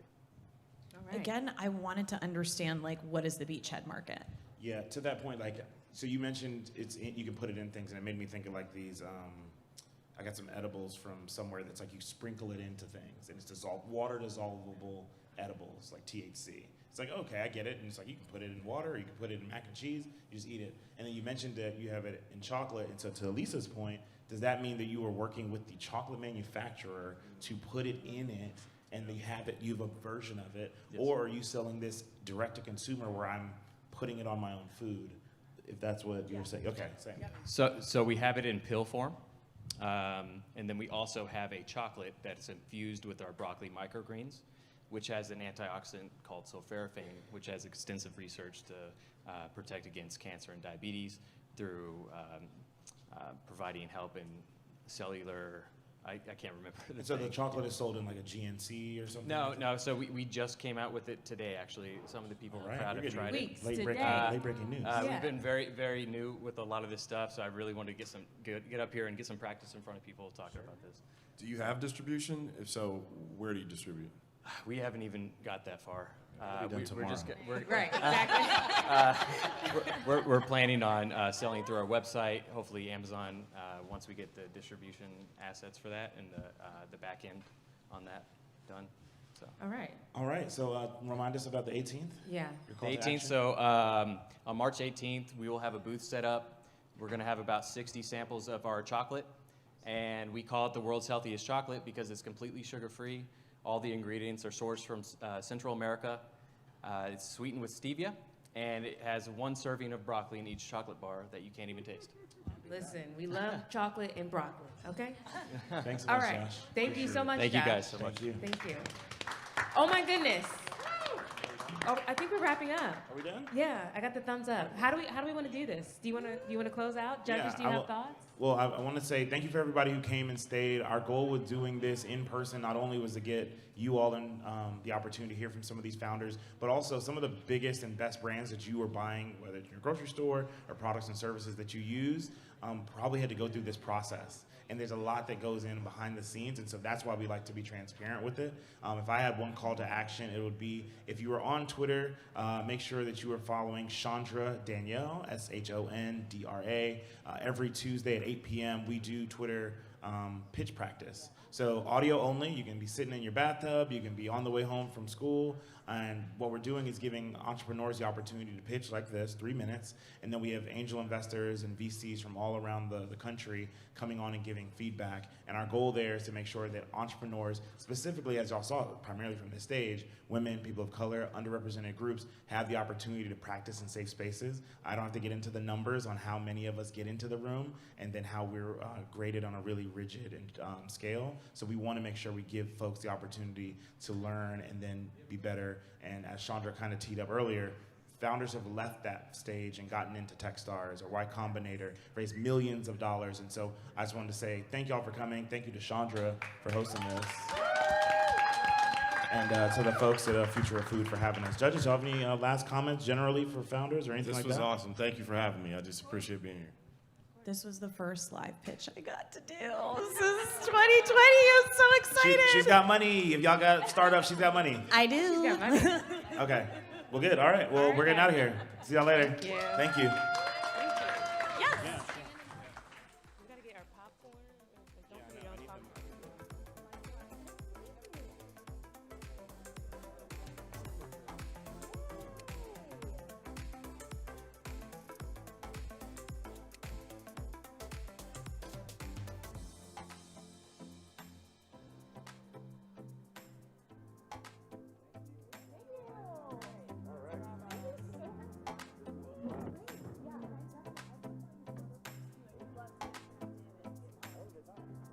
I didn't realize the lights were gonna be so hot. I'd have came out this hoodie.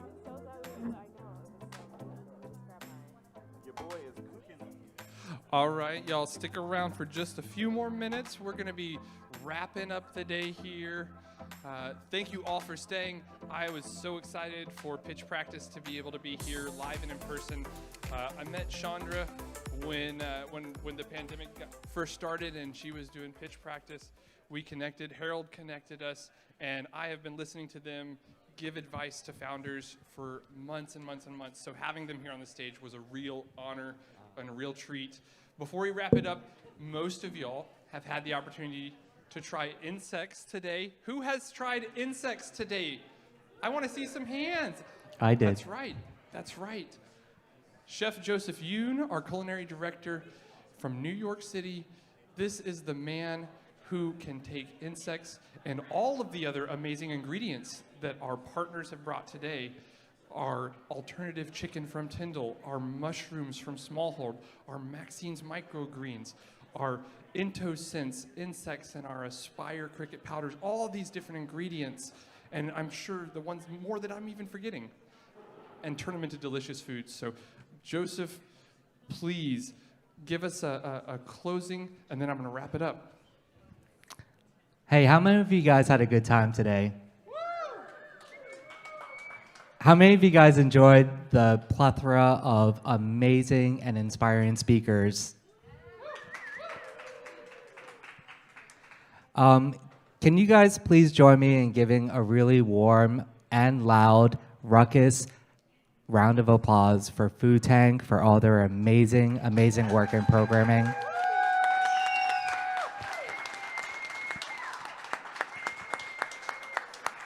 Yeah, thank you guys. They really hit at the heart of such incredible and meaningful, engaging programming. Can I hear it again? A nice, warm, and maybe loud and ruckus round of applause for RNA and Little Herds. Great work today, my friend. Really amazing. And really, a lot of this would not have been possible without the incredible, beautiful, amazingly talented team at the Future of Food. The Future of Food team, thank you guys. Can you guys give it up one more time for the Future of Food team? So please check online, Future of Food at South by Southwest. There's amazing programming all week long. We're gonna be back at the South by Southwest Center on the 18th for another full day of amazing speakers, engaging conversations, delicious food and drink. So please join us, and I will hand it over to you, RNA. Thank you. Thank you, Joseph. I want to give one more shout out to the team at Mode Events. They are the ones who have made this whole day run flawlessly. Our team, their team, the Food Tank team, Joy Chevalier, and the Cook's Nook team. This is not one Cook's group. Nook. This is all of these groups, all of them coming together. And that is what these kinds of spaces should be. If you've been here all day, you've seen tears, you've seen laughter, you've seen passion. That is what these events should be. And so thank you for coming. I want to leave everybody with a couple of things. Like Joseph said, 18th, you're back here. We're doing this again. It's going to be amazing. Monday and Tuesday, the 14th and the 15th, free and open to the public at Houston Tillotson University. Food Tank and Driscoll's are going to be presenting food-related documentary watch parties. Those are going to be free and open to the public. Tell your friends, your family, your neighbors. We look forward to seeing you there. It's going to be delicious and informative. They're going to have Q&As with the directors and the filmmakers. You can go to foodtank.com/events and find the information there. Secondly, Little Herds. We're a 501c3 charitable nonprofit. To put this on, it takes not just our sponsors and partners, it takes our community, donors, $5, $10, $1,000, whatever you can give. That helps us put all of this together. And then finally, if you came in this morning, you met our friends from the Central Texas Allied Health Institute, making sure that we had boosters, making sure that we had tests. They are working tirelessly in our Austin community to make sure that we have equitable, respectful health care for everyone in our community through this pandemic. They need your help. They are doing a fundraiser on the 22nd. You can go online to #CommunityHealthAllied. You can find on the 22nd, they're going to be doing a fundraising gala here in town with none other than the Jonathan Van Ness of Queer Eye fame as their special guest. It's going to be a beautiful night. We're excited about it. We want to see you there. We look forward to seeing you all next week. Thank you so much. Good night. Good night.